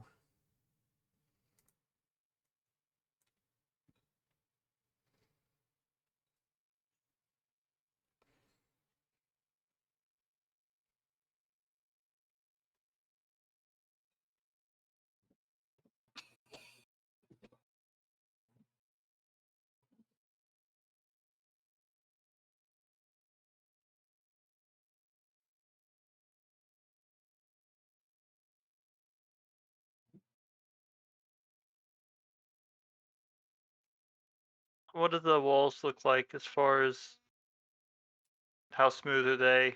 Is there anything on the other side to actually tie a rope to? There is not anything on the other side to tie a rope to, unless you would like to go through the doors and see what's on the other side of the door, or maybe like put the rope through the door and close the door and hope that that's enough to keep the rope secure. But there's nothing on the other side of this pit to tie a rope to. Likewise, the walls themselves are more of those cyclopean blocks, those good 3-4 foot square, well, cube stone. Very minimal handholds, since they are particularly sanded down and placed very specifically to build this, and have been worn, if only minimally, by time. So not a lot of grip, but you do have your gloves. Everybody else might have some Possible difficulty. to use what do you call it? Like the tent stakes that you like pound to the ground? You know, is Pythons. it possible to Tent use? stakes? Yeah, I mean, there are pitons those or pythons, things. however you say them, that are part of climbing gear, and I believe you can also buy them individually. Tent Mhm. stakes would not work as well, but potentially could I mean, be we all have useful. climbers kits. Yeah, if You we do all use have climbers those to kits like from back. either drive them into the either Yeah. into the floor or the wall. I don't know what the floor. The floor's made out of like what, marble? You Yeah, said? yeah. Which is not a Okay, super strong maybe not the stone. floor. Yeah. Presumably, underneath a probably fairly thin slab of marble is probably more sandstone block. But either way, in order to get a python into a stone crevice, I mean, you usually find already pre-made stone crevices to hit them in there and expand and anchor. So you would need to slam them hard enough into the side of this wall at a joining point in order to make a crevice uh, tight enough that it would hold. Doable and a good idea. Just pointing out potential difficulties. Okay. I could just fly us over if we want to cross. It would take Be a few useful. minutes, but it might be safer. I'd be down for that if you're, okay with it.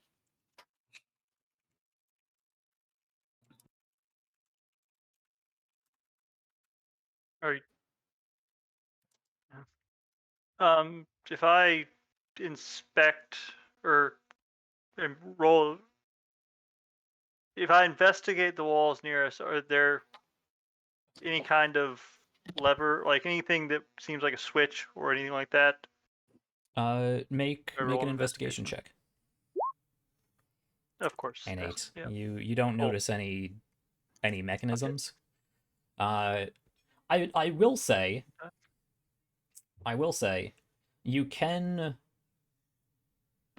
with an 8, because essentially the trap has been sprung. You can see the lip of this pit. You can see where part of the floor looks like it was only a thin layer of like sheetrock or something that chipped away underneath a weight. Gotcha.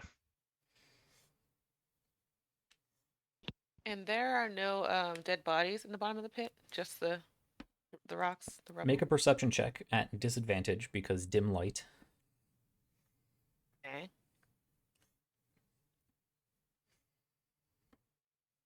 Tal, you got this. Wait. Even with her dark vision? Dark vision reduces it or increases it from heavily obscured to lightly obscured, which is still Oh, okay. disadvantage. No, that's fine. I just A rule that most What? people, including myself, forget, mostly out of convenience.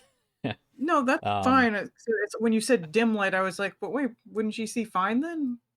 Oh wait, But what if okay, I that's take a fine. little rock and cast light on it and just toss it into the pit? Sure. You light up a rock. And I'm blind. Aquila, the light around you drops, and you are lost in the What the darkness. fuck? You drop your pebble down, Tali, before disappearing back into the ethereal plane for a second. Yeah, light up a rock and then what happens? You light up your rock and toss it down into the pit. It does fall for probably a good 35-40 feet. Clatters to the ground and rolls and lodges itself in between jagged-looking pieces of stone. And you can see the bloody, mangled corpse of a cultist down there. Ah, Yeah. Knew cultist they got past through you. here. There's a cultist body in here. Just yell back Great! to whoever. Can't see it! Oh, my bad. I'm gonna just chuck another light rock. Sand wall still there? It's very quickly becoming solid again, but there's enough space for you to chuck a stone through it. Okay, I'll chuck a little light rock to Aquila. Yeah. She can hold it, I guess.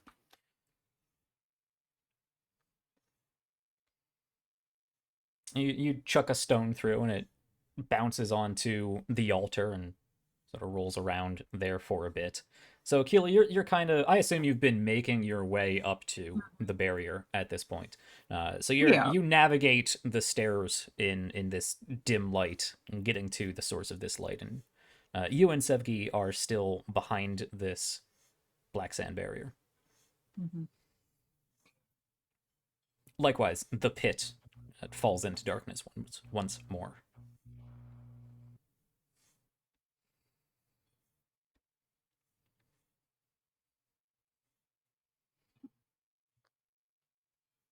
I guess I'll just go ahead and go past the barrier. Okay. Yeah, we got room for one more.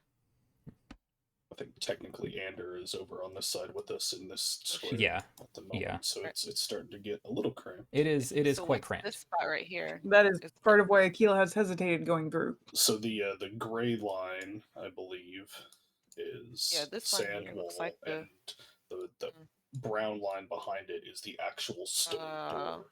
Correct. Gotcha. Mm-hmm. One of those doors are open, and really this black sand is just like a thin sheet in front of the door, so it's really more like halfway through that square instead of directly in front of it, so there's not really a lot of space there. I could say you could fit one more person in here, without potentially knocking people off the ledge, but that'd probably be about it. Yeah.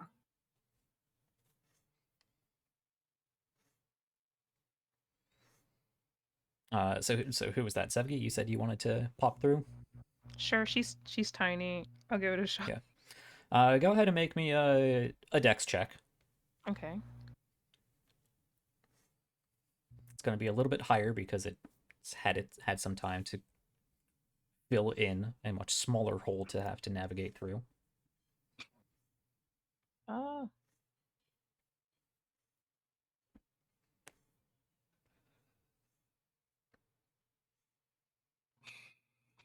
A 14. You take 4 points of necrotic damage, as it does brush against your shoulders and knees as you push through. And yeah, it's quite cramped on this side. Aquila, you notice as the hole begins to shrink smaller and smaller, that there's really no space for you at the moment.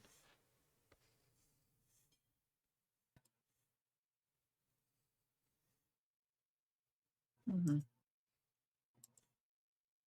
So quickly, before it entirely fills up again, would somebody like to do something? Shliva did present a rather reasonable idea. I don't know how much that was discussed, though there's not a lot of time for discussion.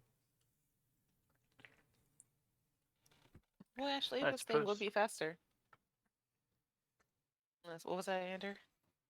I was just agreeing with you. Yeah. Okay. Tully, just back up just a little bit, and I'm gonna wild shape into. I would know, presumably. I know by mechanics of this game, I technically would be a okay size for this room. It would be cumbersome, but mechanically, would I be able to wild shape into a giant eagle? Yes. Yeah. You will have to kind of awkwardly almost allow yourself to fall off the pit. Yeah, essentially what And I was then- going to do is make sure that Tolly backed up a little bit in Mhm. her 5 foot area, and I It would does. then jump and wild shape so I could take flight in here. Okay. You do sort of slam your wings against the wall a few times and drop probably a good 10-15 feet before you readjust to your new size and definitions of this tight corridor and hover yourself back up to everybody else's plane. Then, yeah, one by one, as carefully as I can, making sure that they're not going to drop through an invisible floor or immediately get arrows shot at them. We'll charter people over to the other side. Would you like to make an investigation check for the for the rest? No? Speed first, There you go. Okay. smart later. Sure. Makes sense. Okay. Who you picking up first? Tolly. All right. Hey. You grab Tolly with your talons, sinking your nails into the dark wood pauldrons of her armor, lift her up. Omen steel. And, right, it is Omen Steel now. Yeah, around the Omen Steel pauldrons of her armor. Is anybody wearing the dark wood at the moment? I don't think anybody is. No. That's unfortunate. Yeah. Well, Tolly has it in her. Why is that stuff, unfortunate, in case Jack? she wants Because to change. I like the dark wood armor. I made it myself. I do too. You also made the Omen steel. That's true. Yeah. But I Tolly just has think it with her in case she wants to swap him out. You know. I just think Tali in Darkwood armor looks really freaking cool in my theater of the mind. It's her aesthetic. Yeah. It does. Yes, so Shliva, you pick up Tali and very gingerly move her down this tight corridor for your enlarged form over to the other side. Gently hover her down, allowing her to put a foot solidly on the floor and make sure it doesn't fall out beneath her. And you do so, Tali. You make it to the other side of the ledge, and Shliva can Okay. continue to go back and forth and ferry people across this pit. Krushka, Anders, Sevgi, and assuming Aquila comes through, Aquila in that order. Yeah, she would come through. So, in the time it takes to move enough of these people through, for Aquila not to potentially knock people over. Oh, I thought one person moving. Well, because basically 2 people left when. You're larger, heavier, and the hole has reduced to a much smaller size. So you're going to have to make much more of an effort to get through. So if you want to move through before it completely closes, there is a possibility if you roll badly that you run into somebody and push them off. Or you could wait until it reforms and, as you did before, try to Kool-Aid Man through the black sand. But that can be a painful experience. Yeah. So as the last person through, with the time it's taken, there's, positives and negatives to both sides. Fine.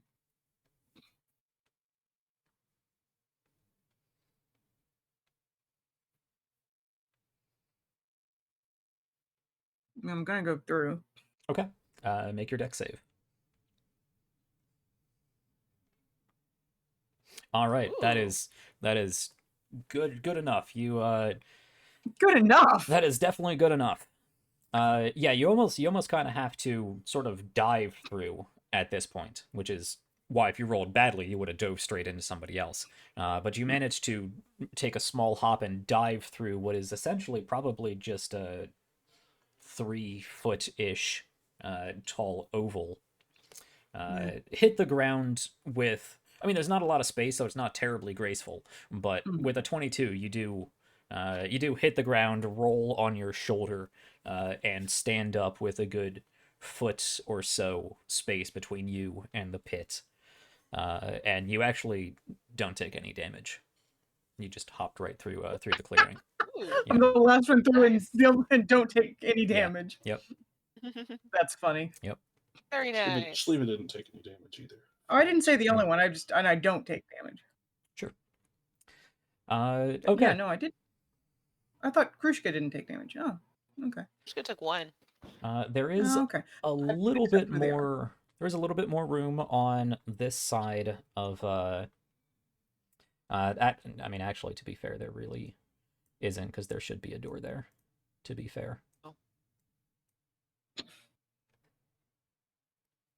I just didn't build that part of the map because I I didn't. think we'd get this far. He didn't think we were going to get this far. No, I expected you to get this far. Unless you Build a map. turn this into a battle map, there shouldn't be a battle. Okay. In this area. But the problem on the other side of the pit remains the same problem as it was before. So for there to be enough space for everybody to be ferried over, you're gonna have to proceed into the next room. I'll do it. Someone do a door check. Yeah, that's a good idea. Okay. You check, and there is indeed a door. You know roll what your I mean, initiative. Jack. Roll your investigation. Roll your initiative against this door. No, Well, roll we're not an fighting. investigation. Door. What are we fighting? My investigation isn't all that great. I would wait until Ander got to the other side and ask Ander to please investigate the door for me. Sure. I believe Ander was next after Krushka, right? Yep. A 14. Ander, you give it a once over. You see no signs of any sort of traps or mechanisms. Does not appear to be trapped. All right. Cool. I'll open it. Okay. It does, just like any of the other doors, take a concerted effort to push this heavy stone door forward, and there's a grinding of stone on the stone floor.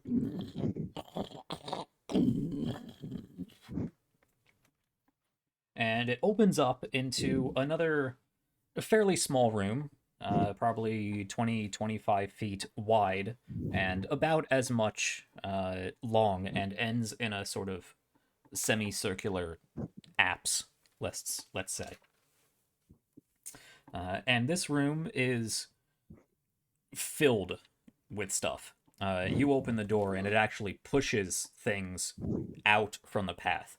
There is no standing room in this room. You open the door up enough to peer in, and at least you, Tali, Ander, and Krushka, for whatever it's worth. You peer in to this next chamber, housing the possessions and offerings of Dima Liba entombed here for her use in the afterlife. This is presumably the annex, where they put all of her various things she may need in the afterlife. This includes clothing, simple tools, old beauty products, cooking and eating utensils, various couches and chairs and tables and linens, as well as once stored food, oils, and drinks in various amphoras and bottles that are either now. Plenty are still intact, but some are broken. There are also in this room mummified corpses, presumably of the slaves sacrificed to take care of her in the afterlife. As I said, though, there is, aside from the couple feet you made pushing crap out of the way with the door, there is no standing room in here. You do, however, see another similar large stone door to the right of that room. The room is also lined with various cabinets and bookcases and bottle racks, lined with not necessarily. There are some tapestries and whatnot hanging on the walls, but also various racks for platters and whatnot. No weapon racks, but racks for decorative purposes.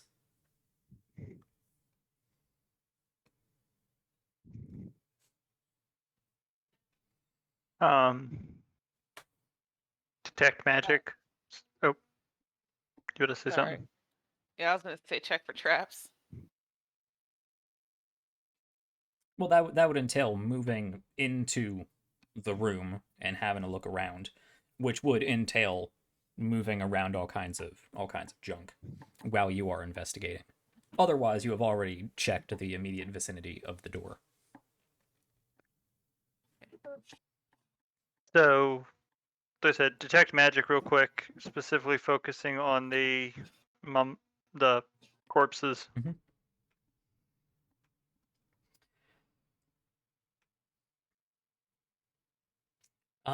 Make me one of those weird charisma-based perception checks I make you do for detect magic sensitivity. All right.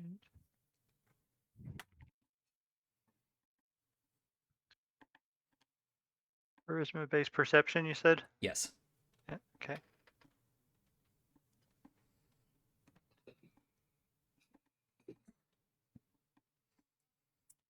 A 16. You can detect the faintest, and I do mean faintest, residue of necromantic energy off of the corpses. There are 8 of them in here, but it is probably the weakest magical effect you've ever, actually Gotcha. detected. It's most likely just there for preservation. Yeah. Keela isn't on this side of the room yet, but with your height and nose, eventually you and Krushka, and probably even, definitely even Giant Eagles, I know they get sight, I don't think they get sound. I don't know about smell. But there is definitely the smell of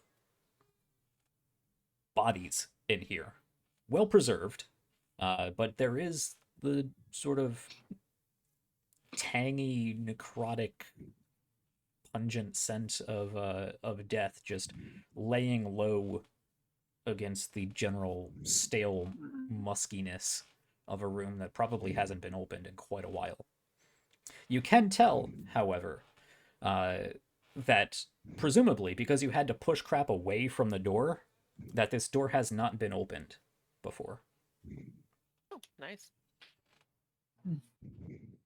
Interesting. And I guess just clear enough space that we can move forward far enough to let other people land in the hallway. Okay. If we aren't already.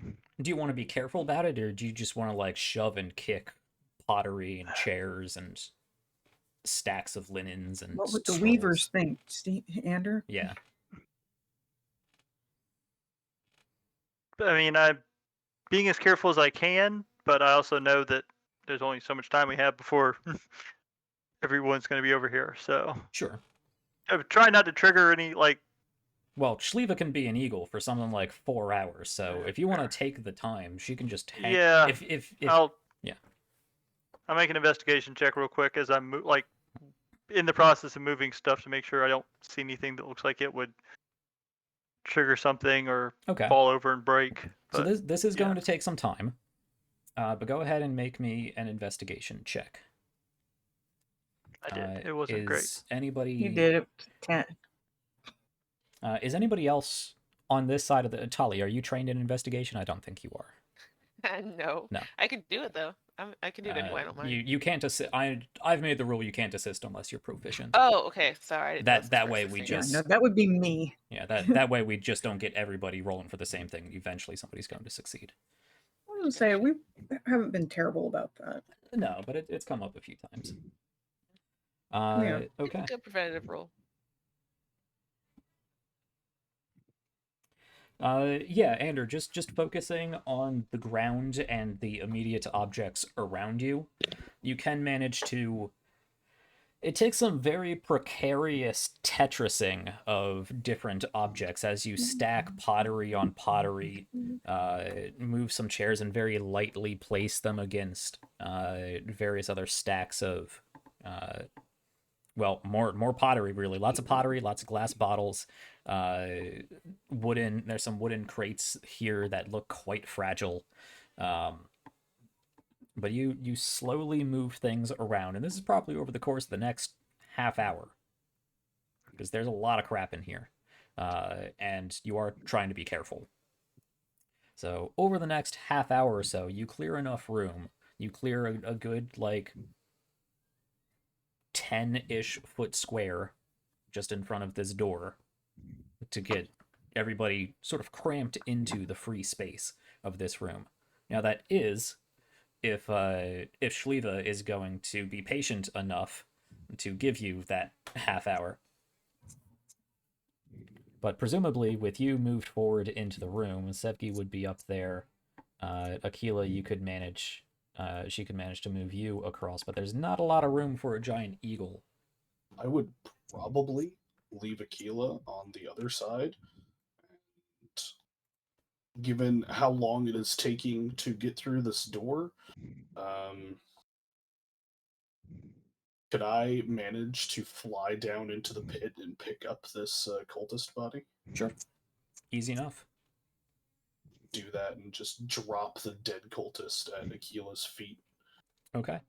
And just, like... Shliva brought you a present. I was gonna give her a look for a second. It's like, okay. And then guess I would investigate the body. Okay. Feel free to roll me an investigation check. Try. Oh, 23. yay! I finally rolled a good investigation. So feel free to ask specific questions, but this is very clearly another Cult of Worms cultist. You can see he fell. It is a he. You can see he fell. Well, it looks about 40 feet.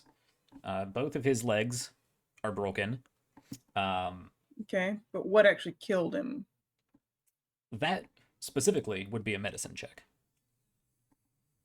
I mean, come on, you can tell if someone broke their neck or something. He did not break his neck. Okay. I'm gonna say, so it doesn't necessarily look like he immediately died. With your investigation, I will say you don't see any neck wounds or blunt force trauma to the head. Significant enough, at least with your general knowledge, that he probably didn't die on impact.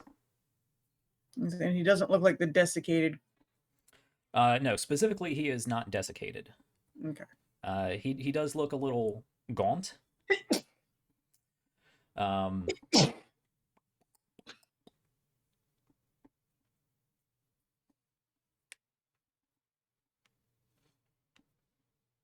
Yeah, I think anything more specific about cause of death, time of death, yada yada, Yeah. forensic stuff would be a medicine roll.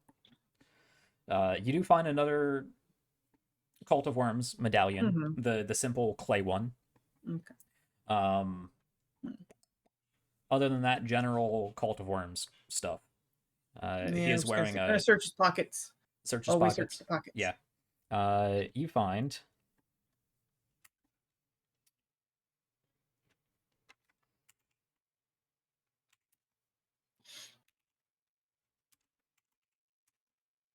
you find 22 gold pieces on him. Okay. A Pocket change. a dagger.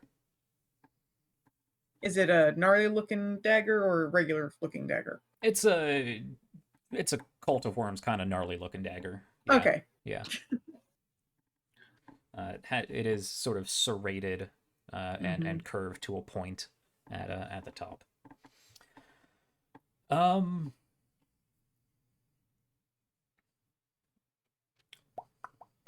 Yeah, that's all you really find. Yeah, you find 2 rations on him. Pocket chains, rations, his weapon, and his medallion. No spellbook or anything? No. Okay. Any tattoos?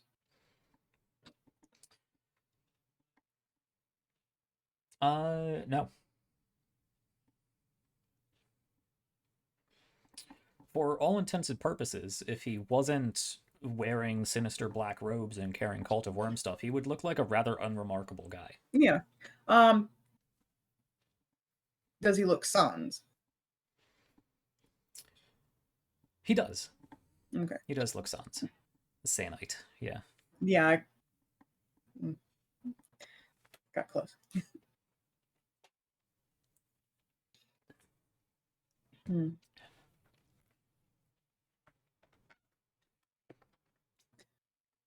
Is Shliva still there? Oh yeah, giant eagle just sort of hovering uncomfortably in a very tight hallway. Yeah, no, that's fair. I think that Tali might be able to get more use out of this. She can speak with the dead.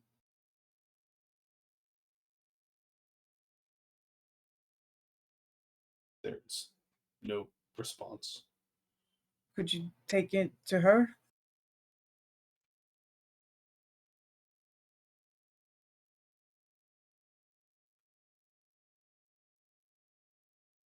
Shliva looks back at the crowded other side and turns back and Fair point. does not respond. With Ander moved out of the way, you could like huck the dead body at them and there'd probably Shliva be enough makes room. No indication that is what she is going to do in this moment. Fair. Very fair.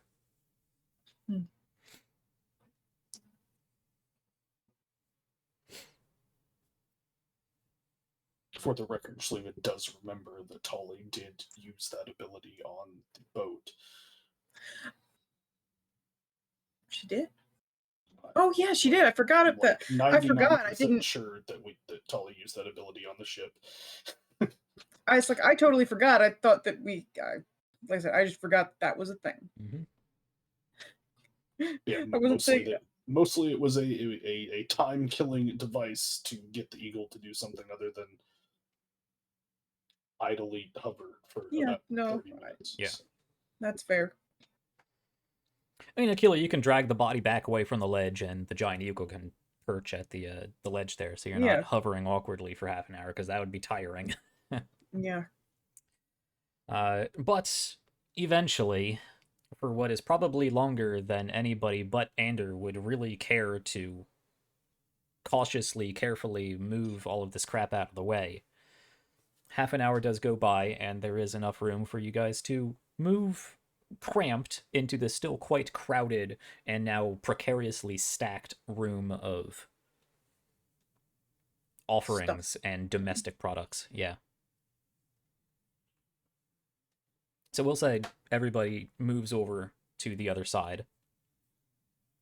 Hmm. Unless somebody would not want to. And the body can be also delivered to the other side, again, if that's what we want to do.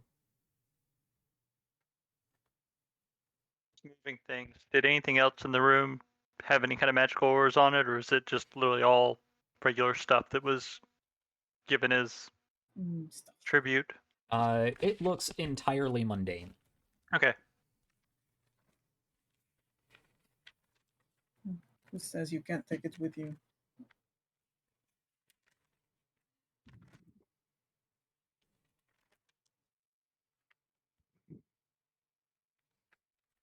If there's space, I will move the body over after I move Aquila over to the other side and wait to see if I am still required to be a bird for more flight ferrying. Okay. Because, as stated, I can stay in this form for a while. Yeah. Well, you guys have the floor, cramped as it may be. So you said there's another stone door to the right? To the right, yeah. Past another probably 10, 15 feet of packed and now precariously stacked various items. So much for finding a place to rest.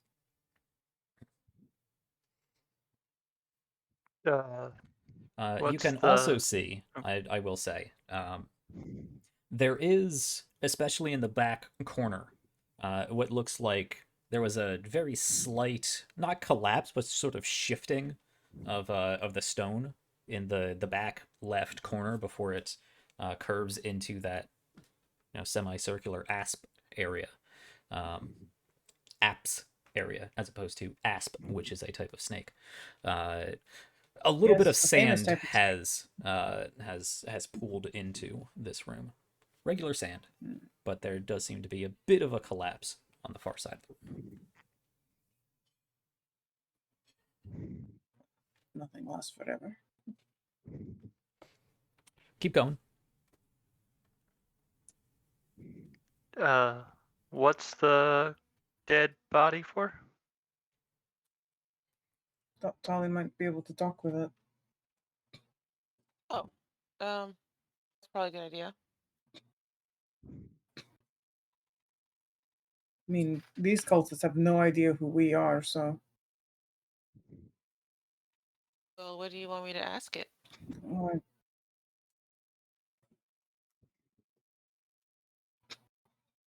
don't know.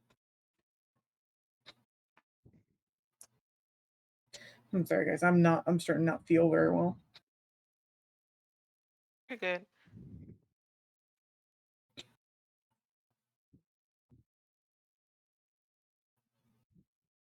If you do need to go, feel free to bail. And since we are so close to the end, if we want to talk about just calling it early because you're not feeling what, we can also broach that discussion. But I'll leave that to It's you. all right.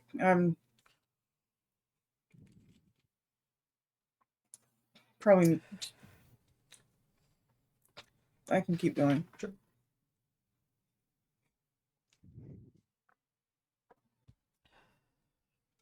Yeah, if nobody does anything in the immediate couple of minutes here after waiting, Shliva is going to pick Krushka up and try to make her way through this door to the other side. Is there ceiling? I haven't seen the inside of this room other than there's a whole bunch of shit. So there is not a very high ceiling, actually. It's only about 10 feet high.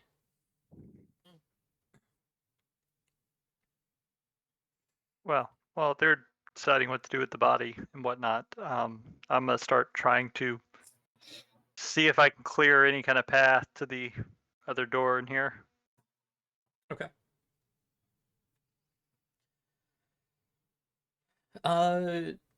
You can continue to do so, moving slowly and carefully, continuing to try to even more precariously balance and stack things on top of each other. As you do so, I assume Shliva, with Krushka in talons, comes pushing into this room. There is not a lot of space, as you really only cleared about a 10-foot square, and there's not much ceiling. But she did not know that until she was actually able to breach into the room.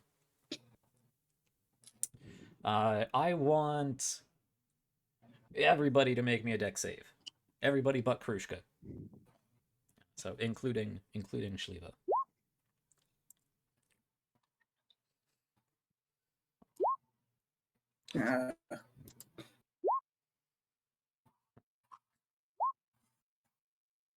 I'm not even in the room. Okay, you're not in the room yet, so we won't bother with you. You're fine. Okay. I figured since I was, pretty much the last one, I was still outside. Okay, You sure, said we there's can say only that. like a 10-foot square. Sure, we can say that. Okay. Ander and Tali, you are knocked forward into this precariously stacked various goods as a giant eagle clambers into the room, flapping wildly, trying to find a ceiling and keep aloft, or at least keep Krushka from dragging on the ground, really. Sevgi, you are fine. You managed to sort of jump out of the way and throw yourself against the wall. And Shliva, you flap around for a little bit, realizing there is no ceiling here. And with people knocked or pushed out of the way, you can drop Krushka and come to a very cramped. You can bring your wings in and come to a very cramped position here. Now that everything's been cleared out. I am trying very specifically to get over to the other door. Okay. In whatever manner I am able to do so. Okay. There's not a path. I mean, you could just land and drop Krushka on like a good 2-3 feet of, like I said, various domestic products. Sure. Okay. Yeah. Pushes you guys out of the way, continues to very awkwardly sort of clamber in flight to the other side of the room, and drop a giant badger and herself a large eagle, which is larger than a giant badger, land on a number of variously stacked tables and shelves and pieces of ceramics of various size, glass bottles, which most break and come clattering to the floor. A number of smells are released. None of them particularly great, especially for Aquila. Even the smells that were probably once perfumes and wines and various other spices and whatnot have decayed and become putrid over 2,000 years. So it's very, very tangy and acrid and musky, as well as dust being kicked up. A number of artifacts of historical and monetary value have been destroyed. And now Shliva and Krushka are sort of standing on a pile of broken stuff in front of this stone door. Oh, I'm gonna go back and just start ferrying people over if they let me. Okay. I'm Who's not next? having this wait around in a tight, confined space anymore. I am going forward. Tali. Tali, you were knocked forward. This large bird turns around, grabs you by the back, picks you up, and flies you like 10 feet from the position you were and just kind of hucks you into a pile of crap. Breaking even more things as you are a lot larger with your gear and shield and hammer. Unless you actively, like, fight her off. Nah, I'm probably gonna Yeah. I'll just let it happen. This is all happening really quickly. You were knocked prone. You're not exactly sure what's going on. Yeah, she picks you up and more or less just hucks you into a pile of crap, breaking even more things. Yeah, then, Ander, Sevgi, Aquila, Body, in that order. Okay. I will note, and I don't know if you want to do anything with this, Jack, but Ander is, or if that would change Shliva's. Ander still is armored. Yep. Now, it's not an attack, so I'm not saying it would trigger it, but like, Right. You have been reluctant to touch that stuff in the past. I'm That- just bringing it up. That's entirely up to Shliva. does not stop me in the slightest. Okay.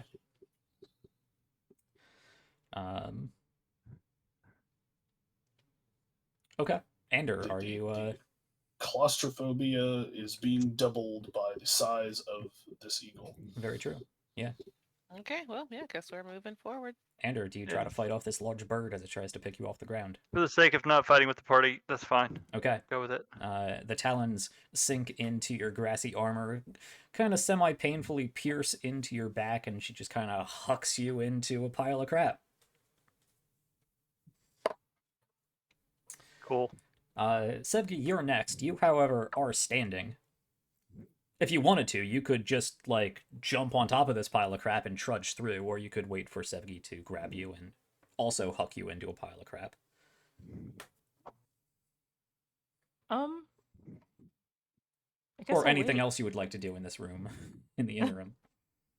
No, I'll just wait until Sleeva comes grab me, I guess. Okay. Yeah. In very short order, this bird is wasting no time. It looks frantic. Not even fully, like I said, not even fully like picking up and gently moving over. Picking up, like hovering, jolting 5 feet to the side and just chucking you with the talons. Sleeva will come over. Since you are standing, just kind of grab at your shoulders. You don't have much padding, so you do pierce into your shoulders a bit. I'm not going to deal any damage. Lifts you up, and because you're expecting this, you are sort of thrown onto this pile of various goods. Manage to catch your feet and stumble forward, breaking even more pottery, stumbling into an old wine rack, causing a few bottles to smash and more smells to fill the air. Sleeva, you can go over and grab the dead body and just Aquila tuck that first. unceremoniously against the wall. Sorry, you were saying? Aquila first. Aquila first. Aquila, you were outside of the room. Would you Yeah. like to enter the room, and would you like to allow Sleeva to ferry you 10 feet away? I was always like, no, I'll go. It's okay. Why don't you turn back to normal? Okay. Aquila, you step up onto this pile of various goods that, Yep. even after 2,000 years, what wasn't broken looked, I mean, this was once quite valuable stuff, now broken, shattered, and scattered to the floor. Yep. Climb on over towards the door. Sleeva, now you can grab the body and hug it at the wall.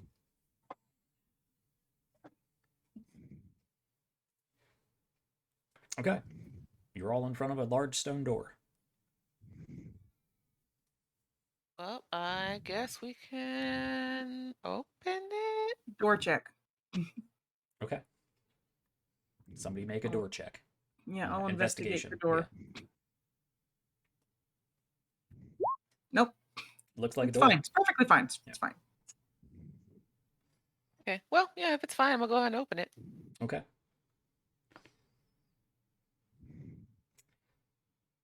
Let me ask, are you pushing or pulling? Not that there's much to grab on in order to pull.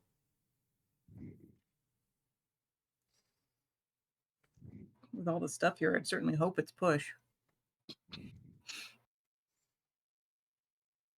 Pullable. What was that, Tali? I'm gonna push it. Okay. You push your weight against it, and it does not budge. Okay, I guess I'll pull it. Okay. There's not much to hold on to. It is a flat stone door, so you can try to dig your nails into Ouch. the split of this double wide stone door. My pickaxe, I can try to use that to pry it open. That would probably be better, sure. There is all kinds of stuff piled a good 3 feet high on this side of the door. I'll try and shove some of it out of the way. Okay. With the same irreverence, just like sweeping things in full arms Well, out of the way. considering it's mostly broken It's now. all broken now anyway. Who cares? Sure. Yeah, you dig down. It's like, look, if it Let was me still ask open, actually, probably because take a bit more care. we kind of glazed over this. Are you still in lupine form? I mean, it's been over 10 minutes. It has so- been over 10 minutes at this point. You're right. So you would have dropped before Schlieva Mhm. even ferried you over. That's right. Okay, yeah. So you can just crouch down and with your large Goliath arms just start hucking shards of ceramics and pieces of shelves and boxes and she's whatever not was necessarily inside. Careful just not to like cut yourself. I was gonna say she's not necessarily throwing things around, but just definitely trying to move things out of the way as best she can. Okay. You're still not, unless you specifically take extra time to do this, Mhm. you're going to continue to break things. Yeah, no, I figured, but- but it's not like she's just sort of intentionally throwing things around. Sure. Just pushing them out the way. So it does Yeah. take a little bit of time because, like I said, 3 feet deep of all kinds of stuff. So over the course of at least the next 5, if not more minutes, we got to take time to clear this out. How does Schlieva Bird feel about being stuck here for another 5-10 minutes? And do you do anything about it? There's not really much she can do in her current form. Yeah. She forced the next step to happen. So Yeah. Okay. As long as this door gets opened in some way, she's just patiently eagle forming her way around. Sure. Patiently in quotation marks. Keela, make Yeah? me. Oh, I really want to invent a luck stat for this game. Just go ahead and roll me a D100. Hmm.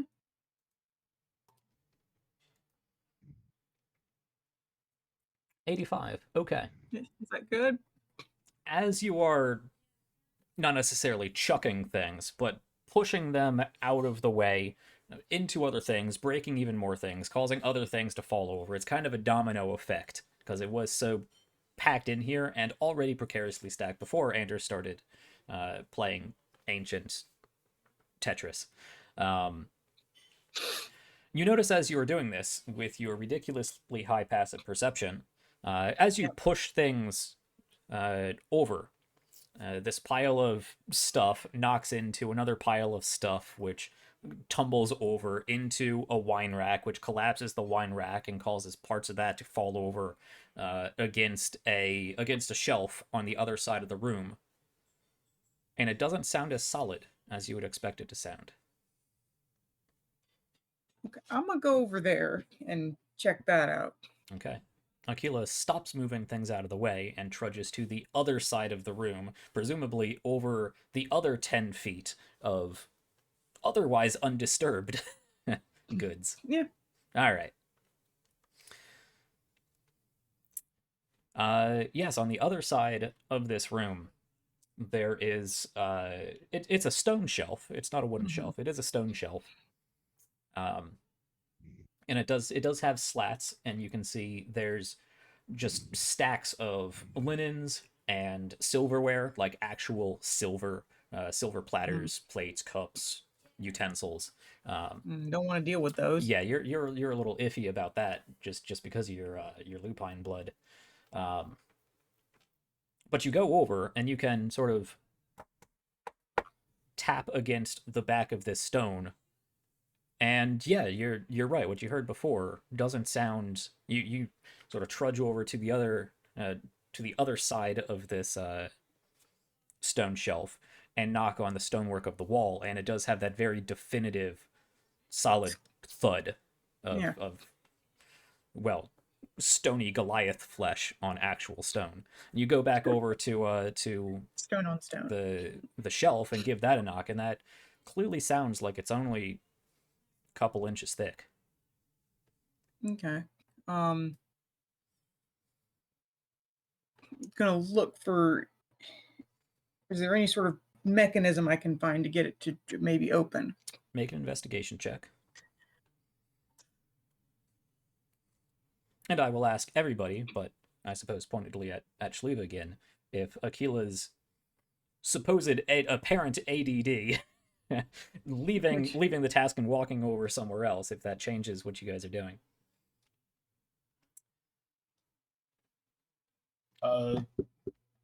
if nobody else is actively working on moving stuff out of the way, which I assumed at least Tali was helping with Tali's that, probably on the other Yeah. side pushing stuff out of the way. Ander and Sevgi might be in the back just like, eh.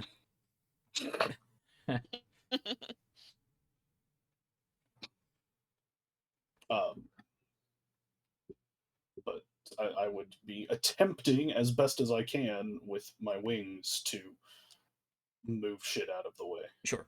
Yeah, just continuing to knock away and push piles Yeah, of stuff. I do not give not any care. fucks Yep. about any of this stuff. That's fine. That's fine. We are here for a body. Oh, my archaeology hurts. I feel you, Jack. I really do. No, Akila, you don't see any discernible mechanism. Right. You do see. It looks like this shelving unit was designed to look like it was carved straight from the stone, but you Mhm. can see just a few inches from the inside of the shelving unit. It looks like it's been. You can see, especially after you take your nails and sort of chip away some of the grime, and what you realize is plaster. You see that there's actually what looks like a coating of just clay on the back of this the shelving unit. I'm gonna try and get. If I push, does it have any give? If you just like idly push against it, it does not. No, give at all. like- No. No, like trying to. Make an athletics check. Okay.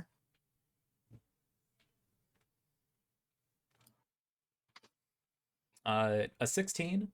It doesn't have any give, but as you push, there are cracks forming along the the side where you can now see that it is just clay sort of plastered on where the stonework, natural stonework, stops. Okay, then I'm gonna try and push through. Okay.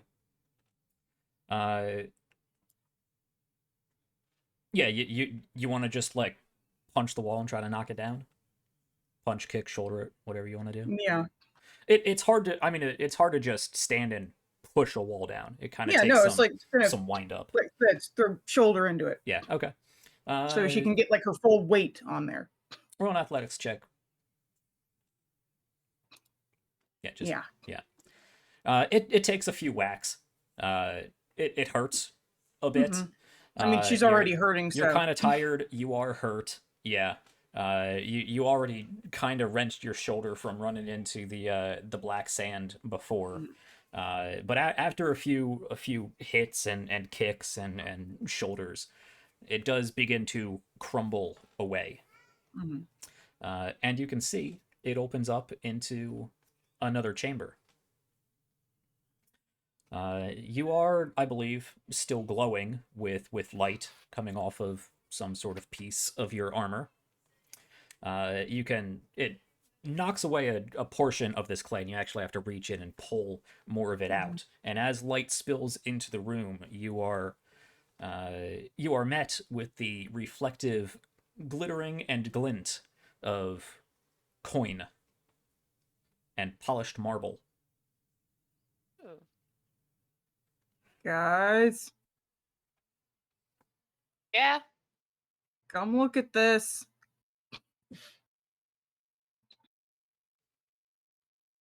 Okay. Because apparently nobody's been paying attention to me doing this.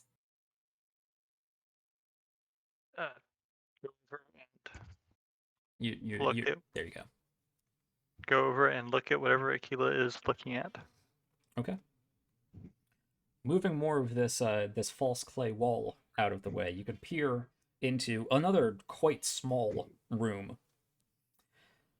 This appears to be some sort of treasury, hidden treasury, laden with pile of riches to either side of what looks like a very narrow, just like this room, it is piled multiple feet high and just stuffed into this room. But there is a narrow path, like a balance beam, like half a foot wide, and otherwise it is just piled and rained down towards the center part.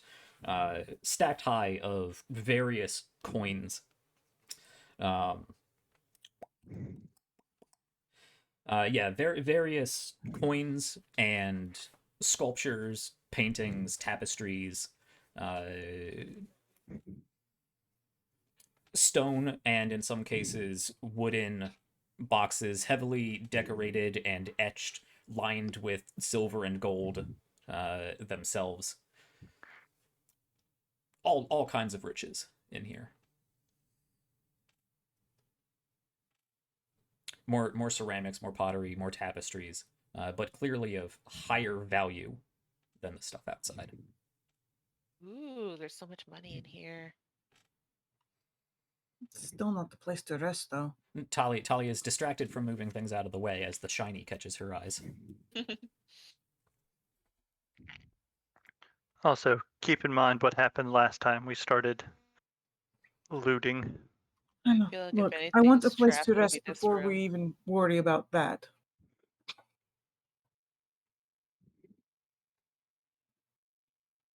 Well, this doesn't look like it. No, it doesn't.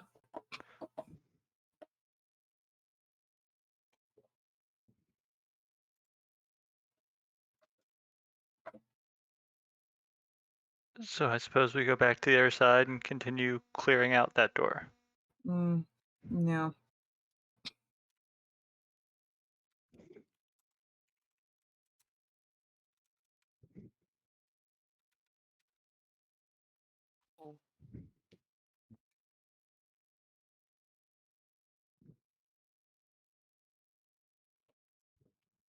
Okay. You go back to, at this point, really just Bird frantically pushing things out of the way, creating a mess, but opening up the other side of the door. And after a few minutes more, especially if people refocus their efforts on moving things out of the way, you do clear enough space in front of this door to, with more continued effort, pry the door open, if you would like to do so. Yeah. What's on the other side of the door? On the other side of the door, The dragon. yes, a dragon. No, Ground dragon that's been sitting here waiting for us. definitely not a dragon. It's an ancient pink dragon. No. How cute.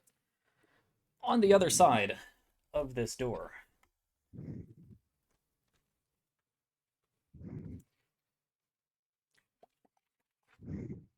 yes, on the other side of this door, it does look like it opens up into a much larger room. Well, maybe not much larger width and length-wise, but there is more of a ceiling in here. It does look like it has probably good 15-foot high ceiling or so. And it looks like it's 20-ish by 30 feet in size. And you open it up, and once more, sort of mirroring the glint and glitter from the other side, your eyes are alit with even more reflections of gold, as these walls are lined very similar to, Ander, what you saw at the Weaver's Sanctuary. The walls are lined, pressed with gold stamped murals, embossed friezes, whatever you want to call them.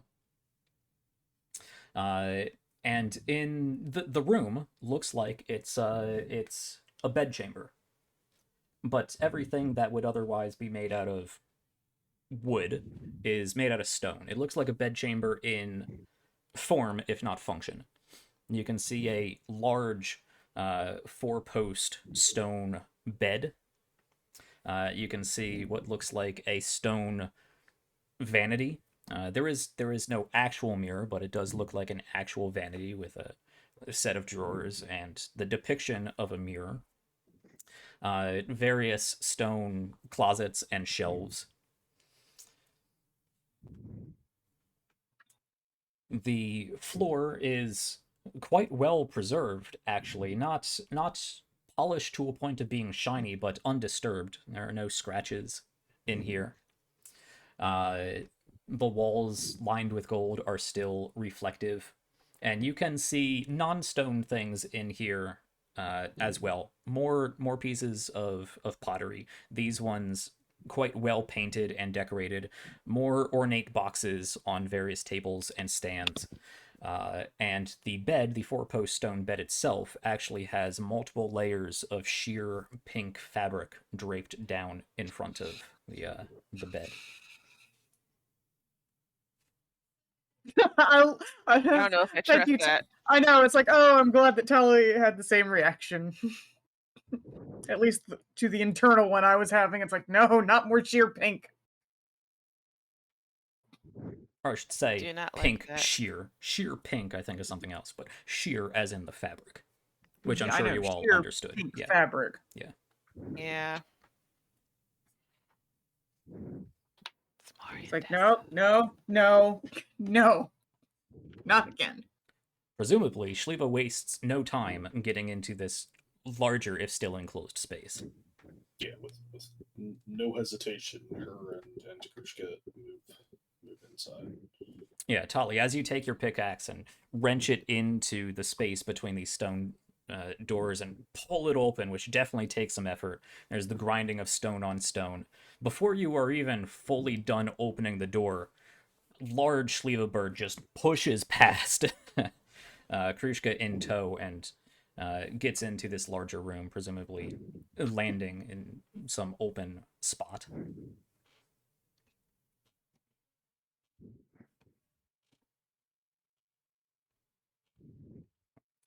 From the back corner of the annex, where you saw it had collapsed before, the sand begins to blacken, and Aquila, once more, you hear Defiler and Thieves. Oh Nope. my god. Yada, Nope, yada. I don't have time for this. No. Shut up and go away. The sand begins to rise up supernaturally. The stand in that other room that we just Nope. left? Going in the bedroom. It's That's it's the case we sand. need to get into the... Okay. Yeah, the sand in the Yes, back we- corner of the annex. I never know what you're Okay, catching or gotcha. not because you keep blinking in and out. Yeah, it's Alright, the yeah. sand from the back corner of the annex that Speaking seems of. to be darkening and rising, presumably in a Persicus-like shape. Nope, going in the bedroom. Not. No. No.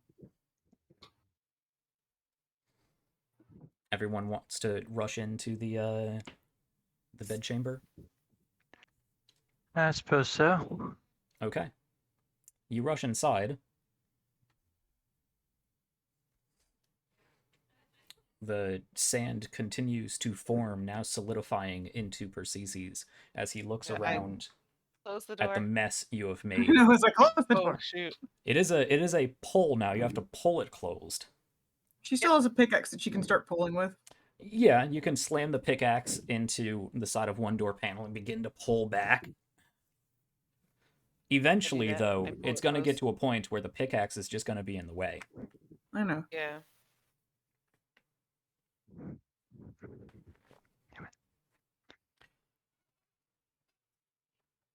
Your lies have proven you false. Shut up! Is there any other door in this bedroom?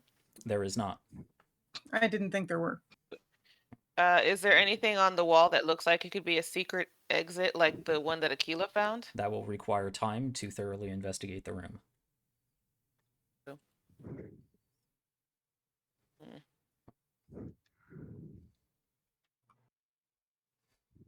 You endanger this tomb and all those within and without. If you will not protect it, you will lie here with me. As he begins to sort of carefully, actually, not even carefully, you can see as he steps on to various things that are not broken, his feet turn to sand and just collapse down into a pile. Takes some more time to get across this way, as he has to kind of half unform. We're playing out second by second here. Sucks. I don't know. is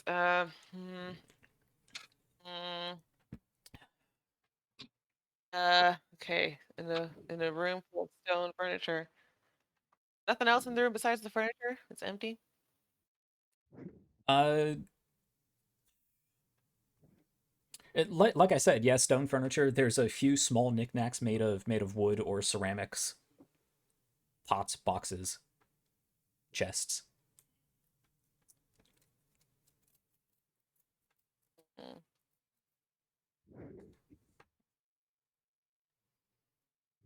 I'm just gonna start opening drawers. Okay. They open. They don't, because they're purely stone decoration. Okay. You can go over That's to what I was some trying to urns and just like try to uncork them, take the tops off, go over to some chests and see if you can crack open Oh. the wood or break the lock, pick the lock. But I mean that will take time. Jeez, so difficult. Continues to slowly move forward in a horror movie fashion. Every time you turn around, he's closer than you would expect, given how slowly he is moving. Creepy.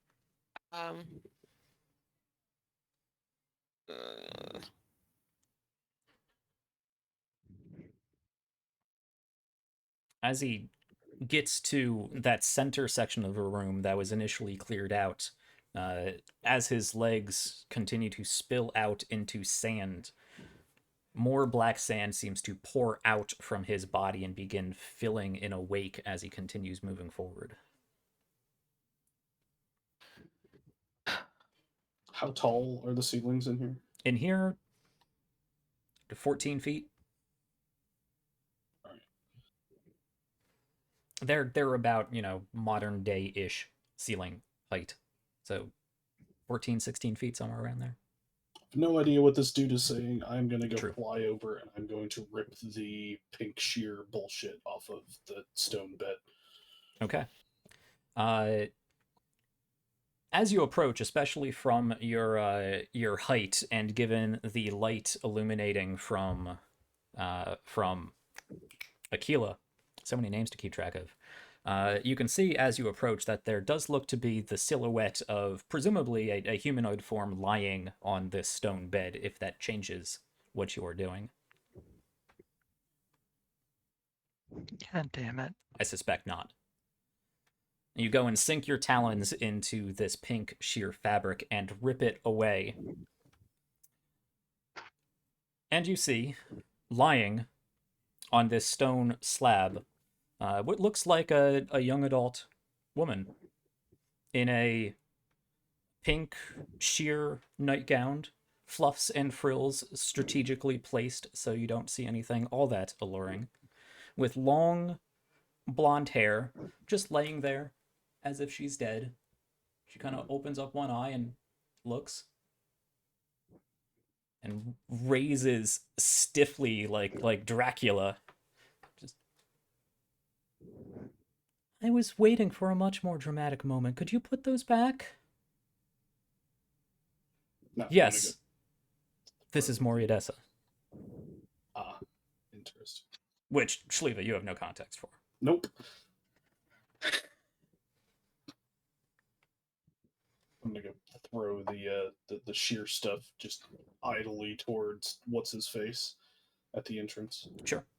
You fly over and huck some fabric at the doorway. And it is her her voice. Yes. Yeah, Andrew's gonna spin around.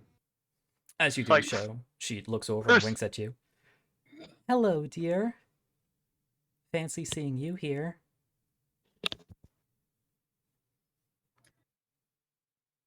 Honestly, I wish I was more surprised.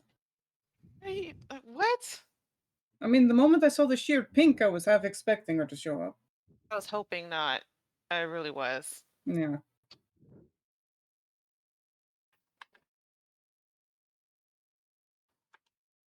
She sort of reclines in that sexy Playboy on a bed pose. Why are you here? Oh, you haven't figured it out yet. That's amusing. And a No, little I meant where are you frustrating. right now? God damn it. Yeah, no, I got that part. I knew it. Mm-hmm. Tolly didn't, but Arlene knew it. I suspected. Yeah. I assume nobody's really. Maybe Shliva may still be paying attention to Persicus, who has. Oh, I'm trying to keep him the fuck out of here. Yeah. Okay. I just grabbed the one tangible thing in the room to. I don't know. Sure. So you just want to hover at this mostly closed doorway. I mean, Tali did manage to get the door closed to most of the extent, but at a certain point, without a handle to pull it the rest of the way shut, it's kind of stuck. Yeah, I mean, Yeah. I can't help that anymore. So you can kind of like hover there and just get ready to throw your talons at anything that pushes past. Tell me, did you always travel with a giant bird? And whatever No, that that's other mangy animal is? no, they're new.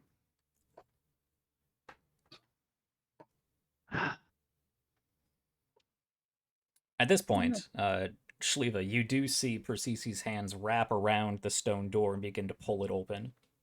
I don't suppose you can call him off. Oh no, he doesn't listen to me.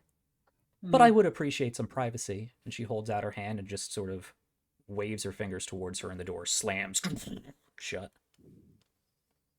Now that's better, isn't it? That would hurt his fingers. There's sand! Yeah, I mean, his fingers do get stuck, and it would be super painful, but they do just crumble to sand. Was that Tolly saying that? I His need a fingers were medic. in the door when it slammed. There's It's like, oh, sand! He's know, also been trying to kill us for. yeah. That poor man. He's already dead. Oh god. It's just that cringe factor. It's like, ugh. Now that's better, isn't it?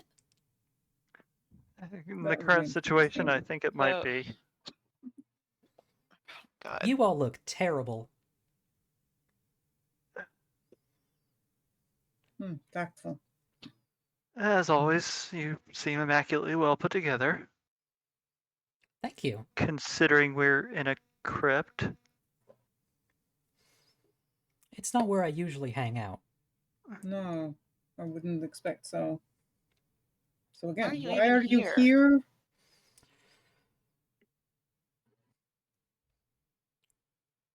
Let's say I have a vested interest in your success. All right. Why? What?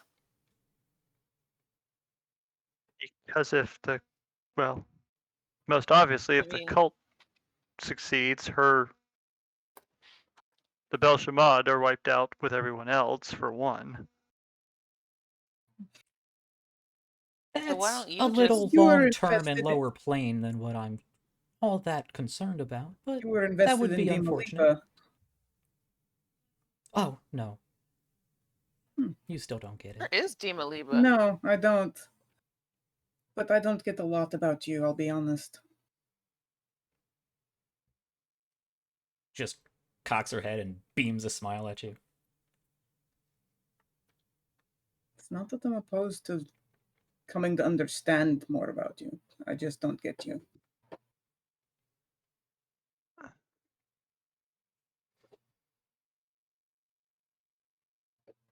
So, No. for the sake of explaining it to those of us here who aren't as intelligent, kind of just raises his own hand. Why are you invested in our success? Now that the door has slammed shut, now what is Shliva Bird doing? Now that the rest of the party is Waiting seemingly having a for- conversation with somebody they know in this tomb?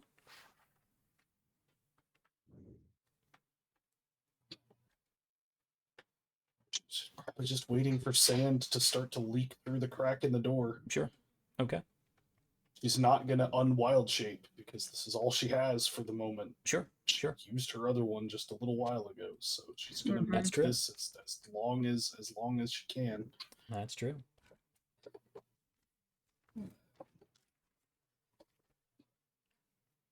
You really don't have any idea? You can't put the things. You used I'm to be a sure if lot more I amusing. We're a bit tired, unfortunately. if I just hadn't had an undead sand monster beat the living daylights out of us, we'd probably be a little more on the ball. Hmm. Oh, yes, he very unfortunate. He's persistent. Yes, he would be, wouldn't he?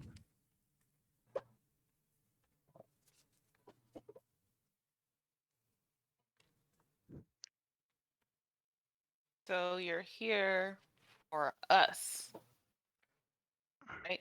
Why? Not here for you. I'm amused that it was you. We seem to keep running into each other. Well, who did you expect somebody else? Honestly, I wasn't expecting anybody. Then why were you here? Because you're here. It's not really an answer. Makes sense. No, it's not. I need to rest. I'm too tired. Well, I'd say make yourself at home, but this is a very uncomfortable bed. I don't know who designed this.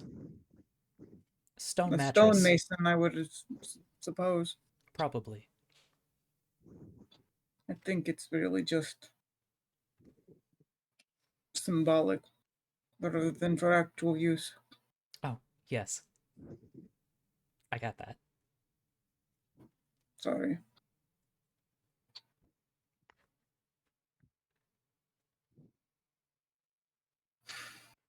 So where's the real Demoliba? Probably the other way. No. Damn it, I was hoping.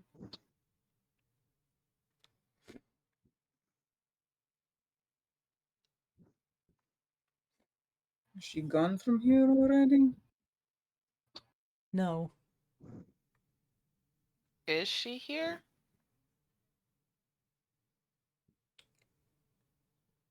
Here? Are you her?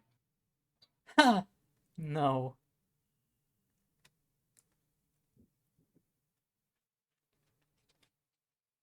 What do you want? If you have an invested interest in our success, then why Well, won't if you? you're too tired to play along,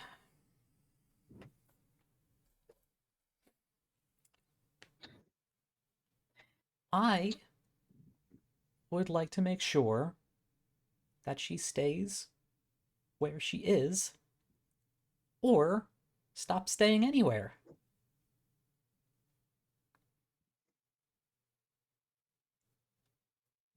Why? Is she competition for you? Huh. No. I've expected that answer. So, at least I'm not that far off the ball. I am glad we're on the same page, but I am honestly somewhat surprised. I would have thought the two of you would You have. usually are.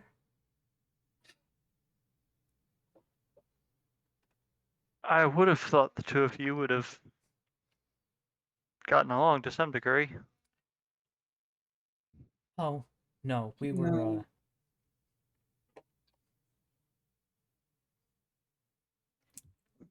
no. Well, considering what we've learned about her recently, I suppose that makes me feel better about everything, honestly.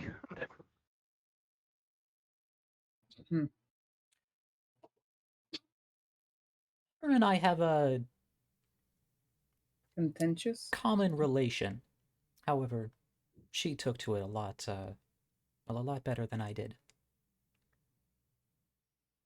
Of course, Given a few millennia, she may have eventually come around.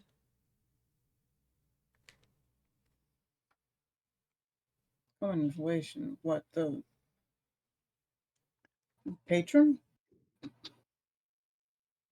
Patron. The words you use are so funny.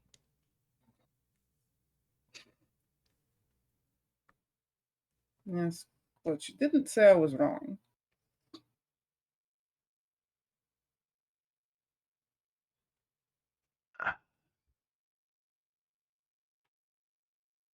That would make sense.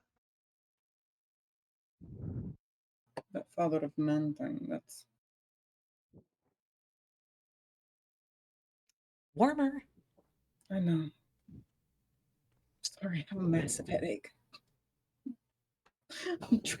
I've been dealing with it for like the last couple of hours. I'm trying.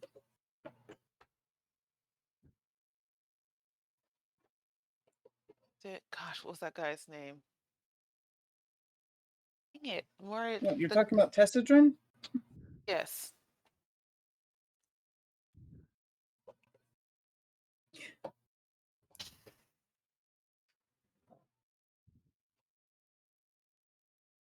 That's the father of man. That is where she got her power from.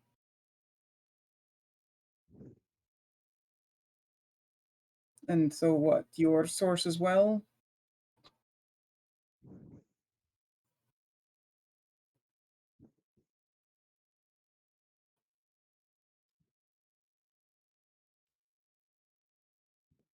You might say that she's my much, much, much, much, much younger sister.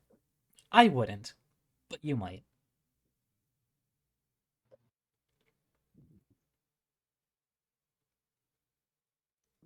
My actual biological sister? Wait, I wouldn't know that word, would I? No. It's like So the you blood? were Related by actual blood? No.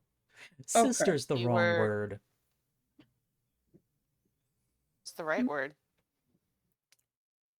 Well, not blood sister, but maybe sort of the way that I am with my pack Mistress? family. Mistress. You two were involved? No. No. Could have been fun, though. She was attractive, I suppose. She wasn't bad. No, she wasn't. At least when he was done. So somebody He was done. created Yes, that's right. She did her and change you? a lot. Oh, yes. She was quite a homely child. Yes, no, I remember. I saw her. That was Arlene laughing, not Tolly. That's funny. That would explain quite a bit about the change. I had wondered. It was very dramatic. So somebody either created or like enhanced you and her? I mean, sister that way? Said to have a common relation. But,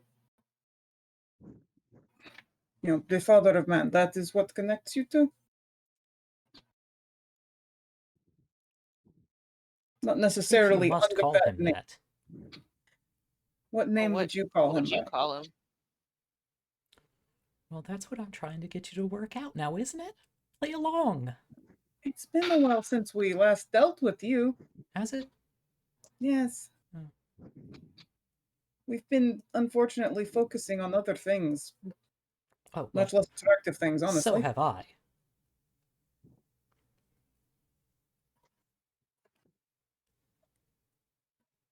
I sometimes forget that you have such a limited scope.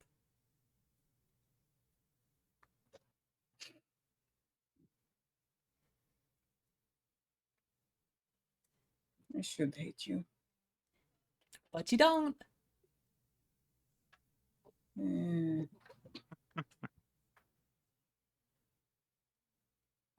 I got blood poisoning because of you. That sounds icky. It's terrible. Really unpleasant. You should do something about that. What am I supposed to do about it? Have you thought about getting rid of your blood? That could work. I'm kind of, I need my blood. I would like to get rid of the poison. Right. I can't do my things if I don't have blood. Hmm.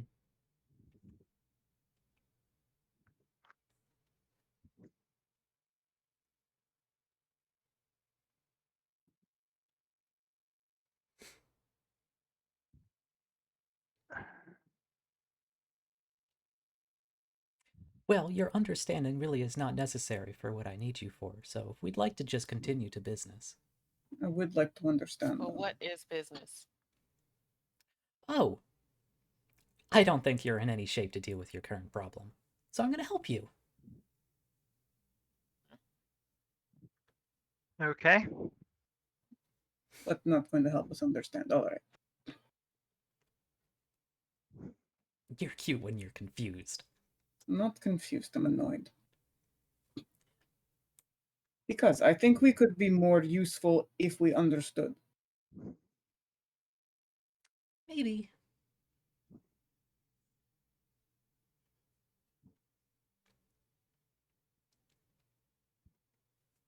Look, you don't have to give us all the answers, but something would be nice.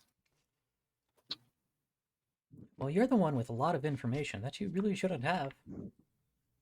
Ancient memories, and alphabets, and names. Yes. Look, I had to spend quite... I nearly died to get that information.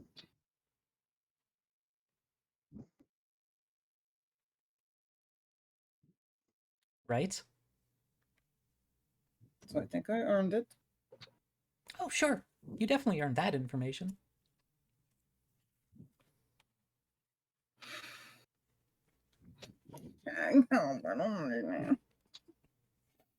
So, business is we keep Demoliba from ever seeing the light of day again. Hmm. Well, if possible, I would like you to utterly destroy her. Yeah, so would we. How am I supposed to earn my redemption? Prove you destroyed her. How Somehow. am I supposed to prove I destroyed something if it's I don't know. destroyed? But if we're being honest with ourselves, which of the two is the safer option? Yes, that one is. I won't deny. Let me remind you, Ander, that utterly destroying her sounds like a terrible idea to you.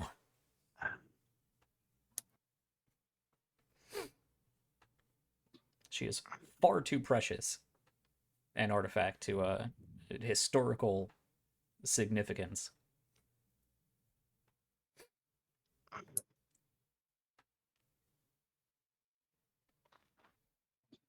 I think she's more valuable coming back. I mean, completely destroying her would, in honesty, be the best option. It is not necessarily the one that I want because of my own personal goals, but I can't deny it's the better one. Shliva, I will say, in this time, you can hear the sound. It started out as a sort of pounding on stone from the other side of this door, and continued into a sort of sand blasting on the other side of this door. But you don't see any sand working its way through the cracks between the doors or floor and ceiling. Seems to be held pretty tight at the moment.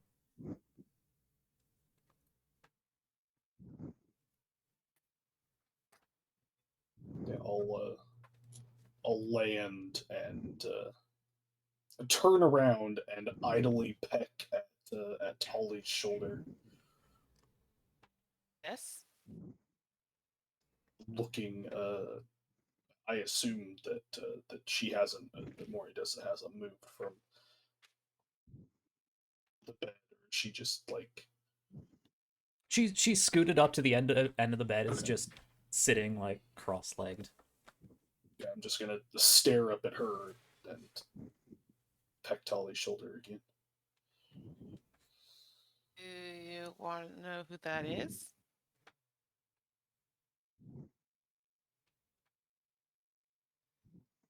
Slowly nod. Oh, do I need to introduce myself to your animals? Do you do that now? Shalifa's not an animal. I mean, she is right now, but not always. I'm sure people could say the same thing about you, dear. She never saw me transform. Okay, fine. She has at this point. But technically she hadn't before.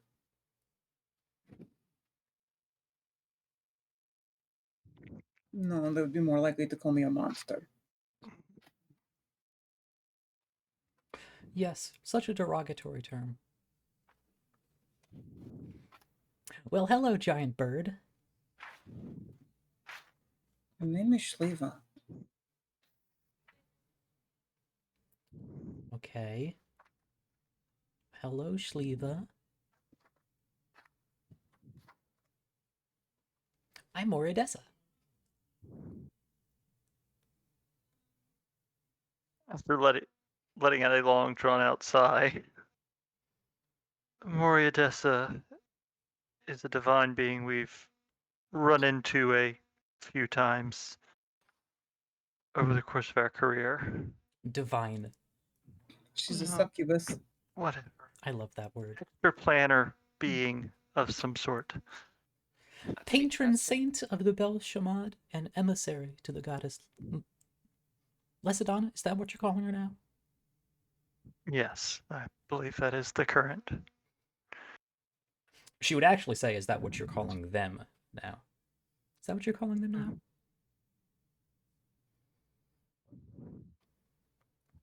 Yes, I Is that the believe so. pronoun thing, or are there multiple beings? Huh. I'll drop my wild shape. Oh, you're right, she's not an animal. Not really, kind of. She's still one of those little horny ones. I don't mean in the fun way. Unless you are. Kind of pats the stone bed and winks. I have horns. Yes. Yes, you do. Hello, person. Oh, You give everybody such lovely names, and I get person? I'm offended.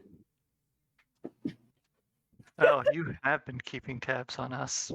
It's a lot easier nowadays. Easier how?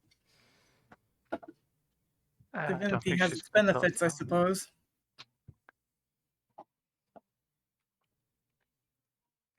Is this room safe from that guy out there with the sand and stuff? Oh, against the boy toy, you know, he's fine. Okay. You have to admit, Aquila, at least when we were going against her, it was more entertaining than not as depressing as damn it, I can't think of his name now. What do you mean Josh, Yes. going against? yeah, I'd probably have thundered the better opinion too, if not for the blood poisoning. Oh, we We've all have a been- sort of love-hate, highly sexually charged energy about us. Right? Definitely not love. We have It's more fun that way. fought against her in the past. I use the term fight loosely. No, And you don't one-sided that was. fight against her now? No. Hmm. At the moment, Not she's the here to help moment. us, and Well, frankly, considering the choices we made, I would say we're about as on the same team as we have ever been. I'm just a little worried about what kind of help she wants to give us. Well, I don't know about you and me.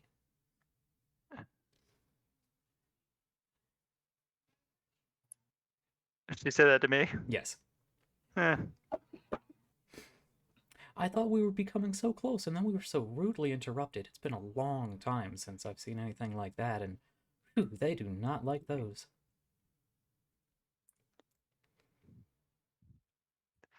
Ah. Yes, I'm he's not going particular. to take some time to get comfortable in here. I think we might all need to. yeah, we definitely need the rest. I'm going to start doffing Krishka's armor. As much as I'm not necessarily fond of the idea, perhaps we could rest and then get down to this,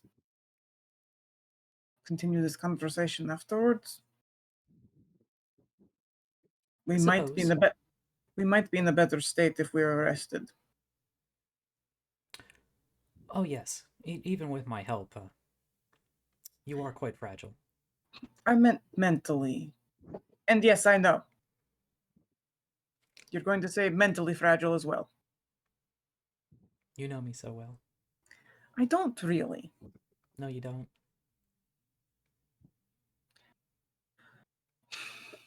Is this that sarcasm thing you were talking about? Not completely, no. It's I'm more like confused. flirting, but in a mean way. What? Come here, I'll show you. No, Trust you her. leave her alone. You're no fun. So do I leave the armor on or no? It wouldn't do any good. Yeah, It's a lot more don't. fun if you take it off. Okay. She continues taking Krishka's armor off. You leave her alone.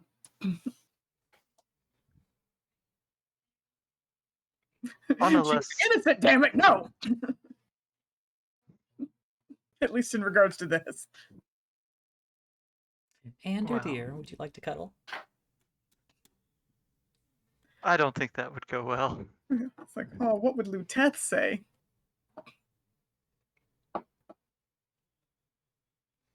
Does Aquila? You're- I'm sure Aquila doesn't say that. No, I was no, about to Aquila say- does not say that. I was about to say, Ander would. I don't know. That wouldn't be good. Yeah, no, it's like, if she actually said that, Mhm. she would deserve it.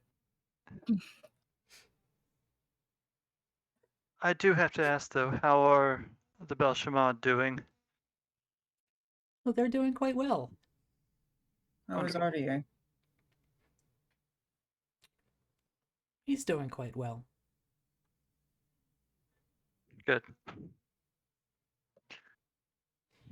An emissary of my people. For those willing to listen. So much prejudice nowadays.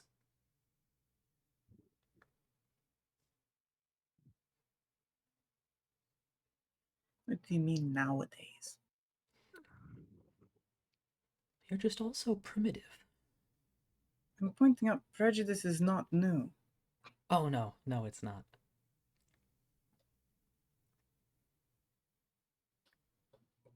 Like tieflings did. Fuck, why can't I remember the celestial version? ASMR. Thank you. SMR receive it.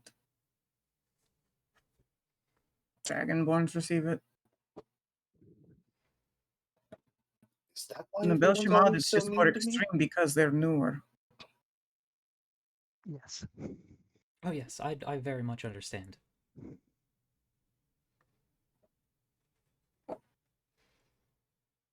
At one point, we were pretty much beyond it, but then somebody has to go and mess it all up. What point was that? Oh, long time ago. No, I figured that part. How old are you? Rough estimate. Carry Thought the it was million, impolite to. the other million. Oh, I don't know. I don't think you have a word for it. One probably exists whether I know it or not. Oh, yes, certainly. There's a lot that exists that you don't know about. I know. That is one thing I know. There is much that I don't know. You guys are just talking in circles again. Yep. It's amusing until it gets boring. Mm, Then I usually try to snog somebody and I guess just leave. Try to what? Come kiss. here, I'll show you. Looks back at Ander again, like confused, and then keeps removing the armor.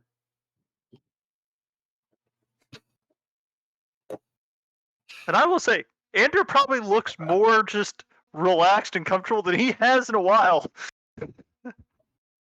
At least And with Moriadessa wanting to destroy Thimalima? he's safe for at least as far as he's concerned, he's about the safest he's been in a while. So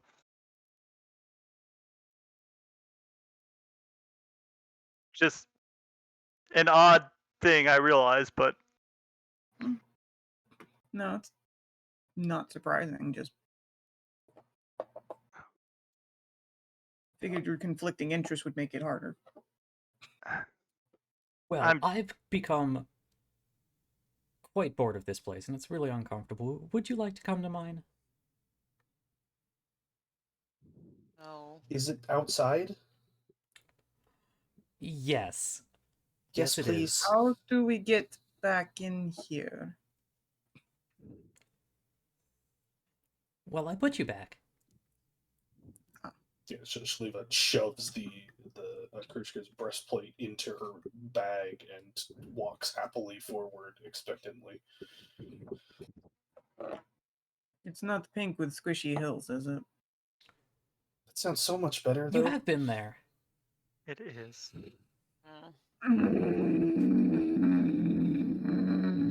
It's a big place, though. Yep, been there once. Actually, yes, that's probably not a bad idea. Yes, because going to Celestial Plains is great. Wait, It is, should we isn't it? Should we keep trying to find the body? I forgot about that part already. I think I missed something when I was. Ah, crap. I think at this point we'll find it. Okay. Oh, yes, it really is, right under your noses. Is it under the bed? I mean, this was the way that Tolly said it was before, so that's why I didn't mean to crush all your stuff. Is that your stuff? No. Oh, Not her stuff, she no, doesn't live no, there. dear. No, my stuff is much nicer. Okay.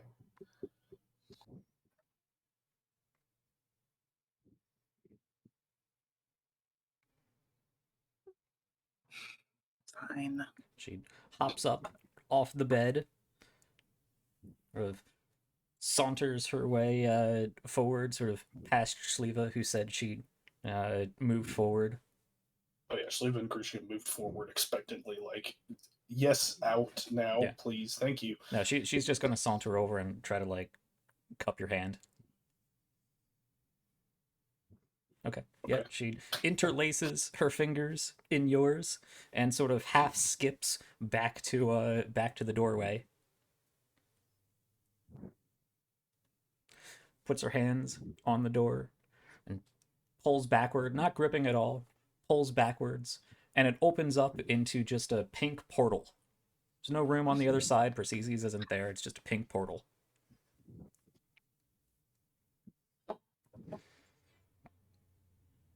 relevancy's sake, any similar notion to portals I have seen in the past, or is this different?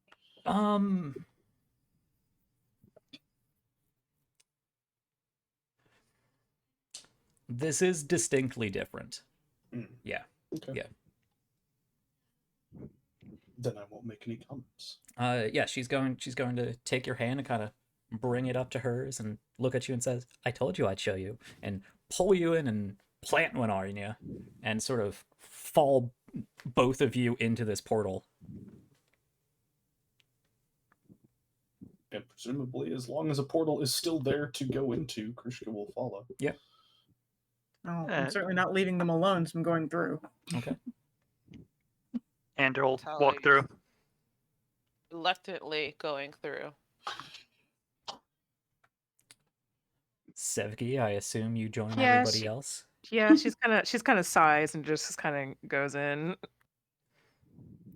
You all file forward into Moriadessa's particular domain upon the celestial realm, the glistening hills of ecstasy. Gross. And we will pick up there next week. Pink fleshy hills. Question before we close out. Sure. Can I see that same wall anywhere?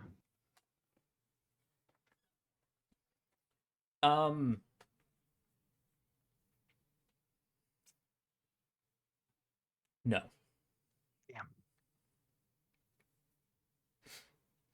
Damn. Ander, because you've been whisked away by her before, this is not the same place you were before.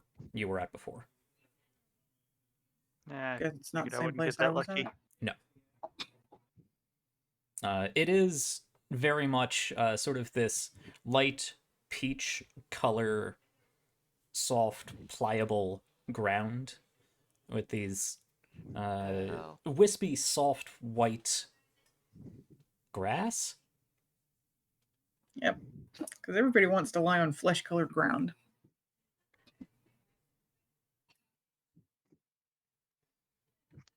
As you step or poke, there's a little bit of blush to the ground. Mm-hmm. And you're laying on a giant butt. Yeah. So it's all very fleshy. And we'll pick up with where exactly you are on the glistening hills of ecstasy next week, what that entails, what Moriadessa has in store for you, and then I guess we can get back to the trivialities of your mortal plane.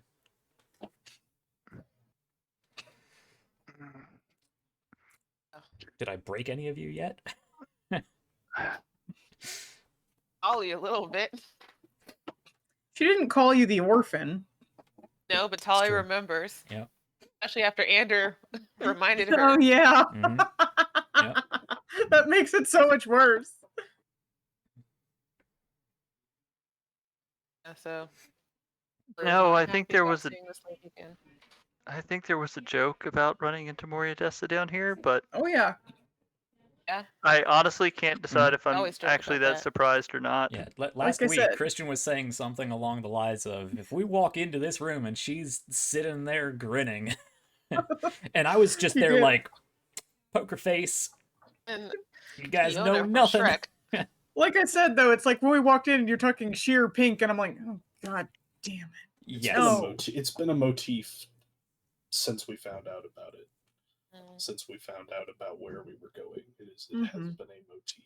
I mean, I've Yep. noticed it, but at the same time, it was just the specific mention of the pink sheer drapery and whatnot. and it's Yes, like, it oh, doesn't get no. much more blatant than that.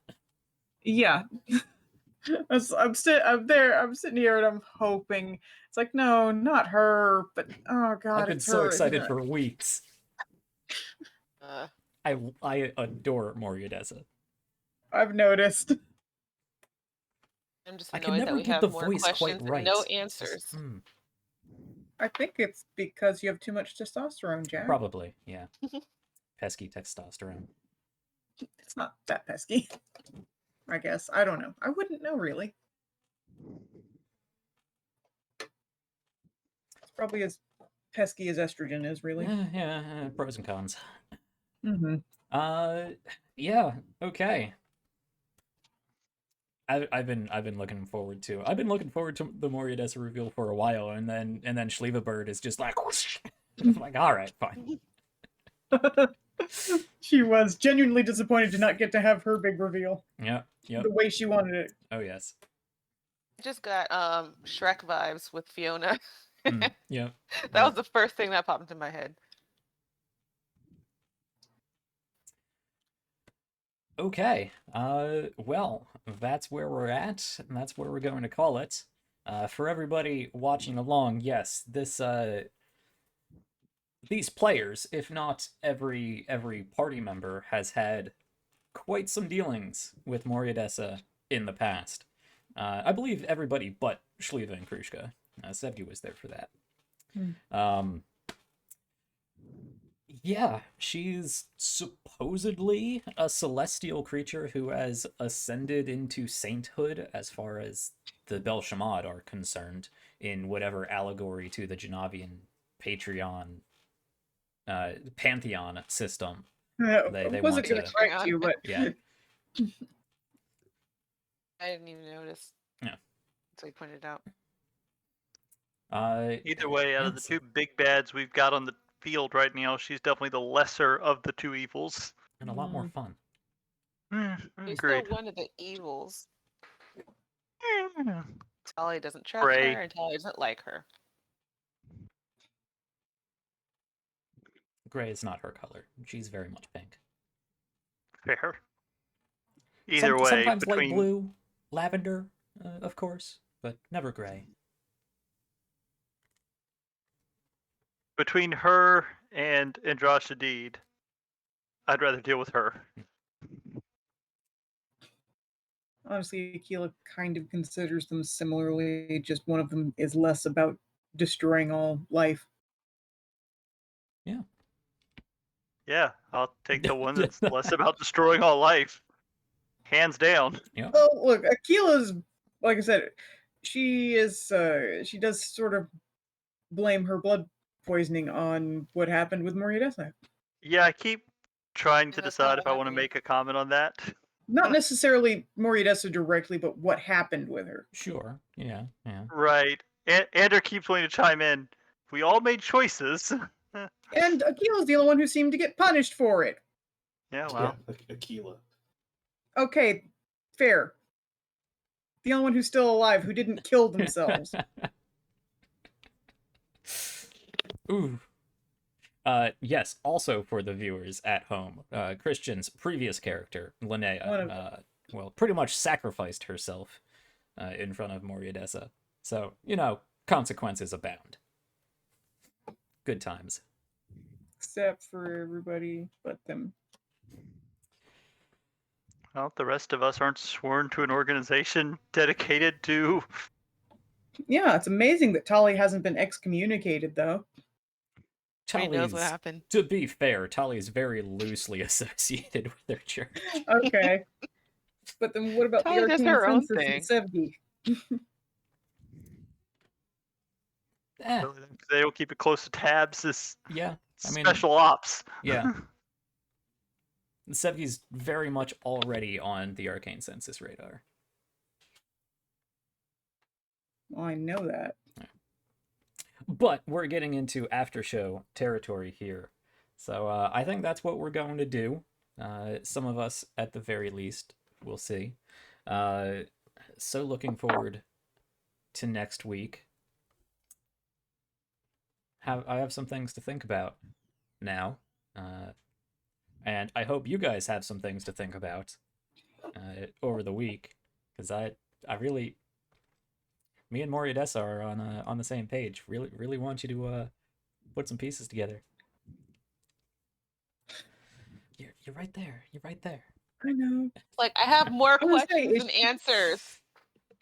Is she that figure on the altar? No. I didn't think so. Because that's at first when I first saw that, it's Her moment I was like, dad. is that her? No, that's not her. That's not the right shape. It's Not her quite. dad. No, I know, but like I said, I did have that moment where it's like, is that? Well, I was looking at my notes. I completely lost the page. Actually, no. This can wait for the after show. Yeah, let's get to our after show. Dang it. For those of us who can stick around. For the viewers at home, thanks for watching. I had fun this episode. We had some combat. We had some fun role play, and well, we had some really fun role play. At least on my side, I adore playing Moriadessa. He likes being a pretty lady. I do. Okay. Yeah, man, I want to keep going. I have so many things. So, that's where we're going to wrap it up. We're going to go do an after show. Thanks for joining us. If you like what we did today and you want to see more of it, more of our shining happy faces, well, my shining happy face and these guys' tired, frustrated, annoyed faces. It's just what my face looks like, man. You don't have to rub it in. Apologies.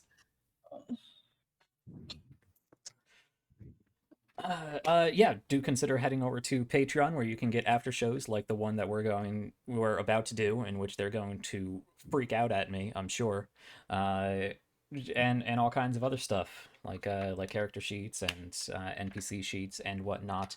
More to come, much more to come as I work through the backlog of things I need to get on Patreon. So sign up now because you're about to get flooded with stuff. Eventually, sooner rather than later, most likely, possibly. Again, more support means more time and mental energy I can dedicate to that sort of thing. That's where we're going to wrap it up. Check down in the schedule to see what I'm up to throughout next week. Keep an eye on our YouTube page where you can catch up on any of our previous episodes if you would like some context for anything that is going on. They are all available Except there. Moriadessa. Except Moriadessa, that was before the stream, so you're just gonna have to work with context clues going forward. But eventually, I do plan on doing some pre-stream season 1 recap videos. Where I just sort of very briefly recap an entire 2 years of play. So something else that's on my to-do list for Patreon. Yeah, Patreon, YouTube, go sign up for or follow us on Twitter, where I interact with the TTRPG community, talk about various just games and whatnot. I throw some polls up there every now and then, interact with the community. We also have a Discord, so if you want to say hi to us and my fantastic players, get in on the theories, wild speculations, and tinfoil hat polishing, that is the place to do it. I also likewise post polls on there, where you guys can help shape the world and the narrative that I have going on here whenever I need some help and want to get the community involved. I think that's a fun way to do that. And just generally hang out. Especially here on Twitch throughout the week when I do various, just chill, hang out, let's play, talk sort of shows. That's what I got. All right. Until next time, everybody stay safe, stay healthy, keep having fun out there, and when you find yourself being invited to a celestial being's realm, do remember to bring a fruit basket full of heart tomatoes, because Moriadessa really enjoys hearts. Goodbye, everybody.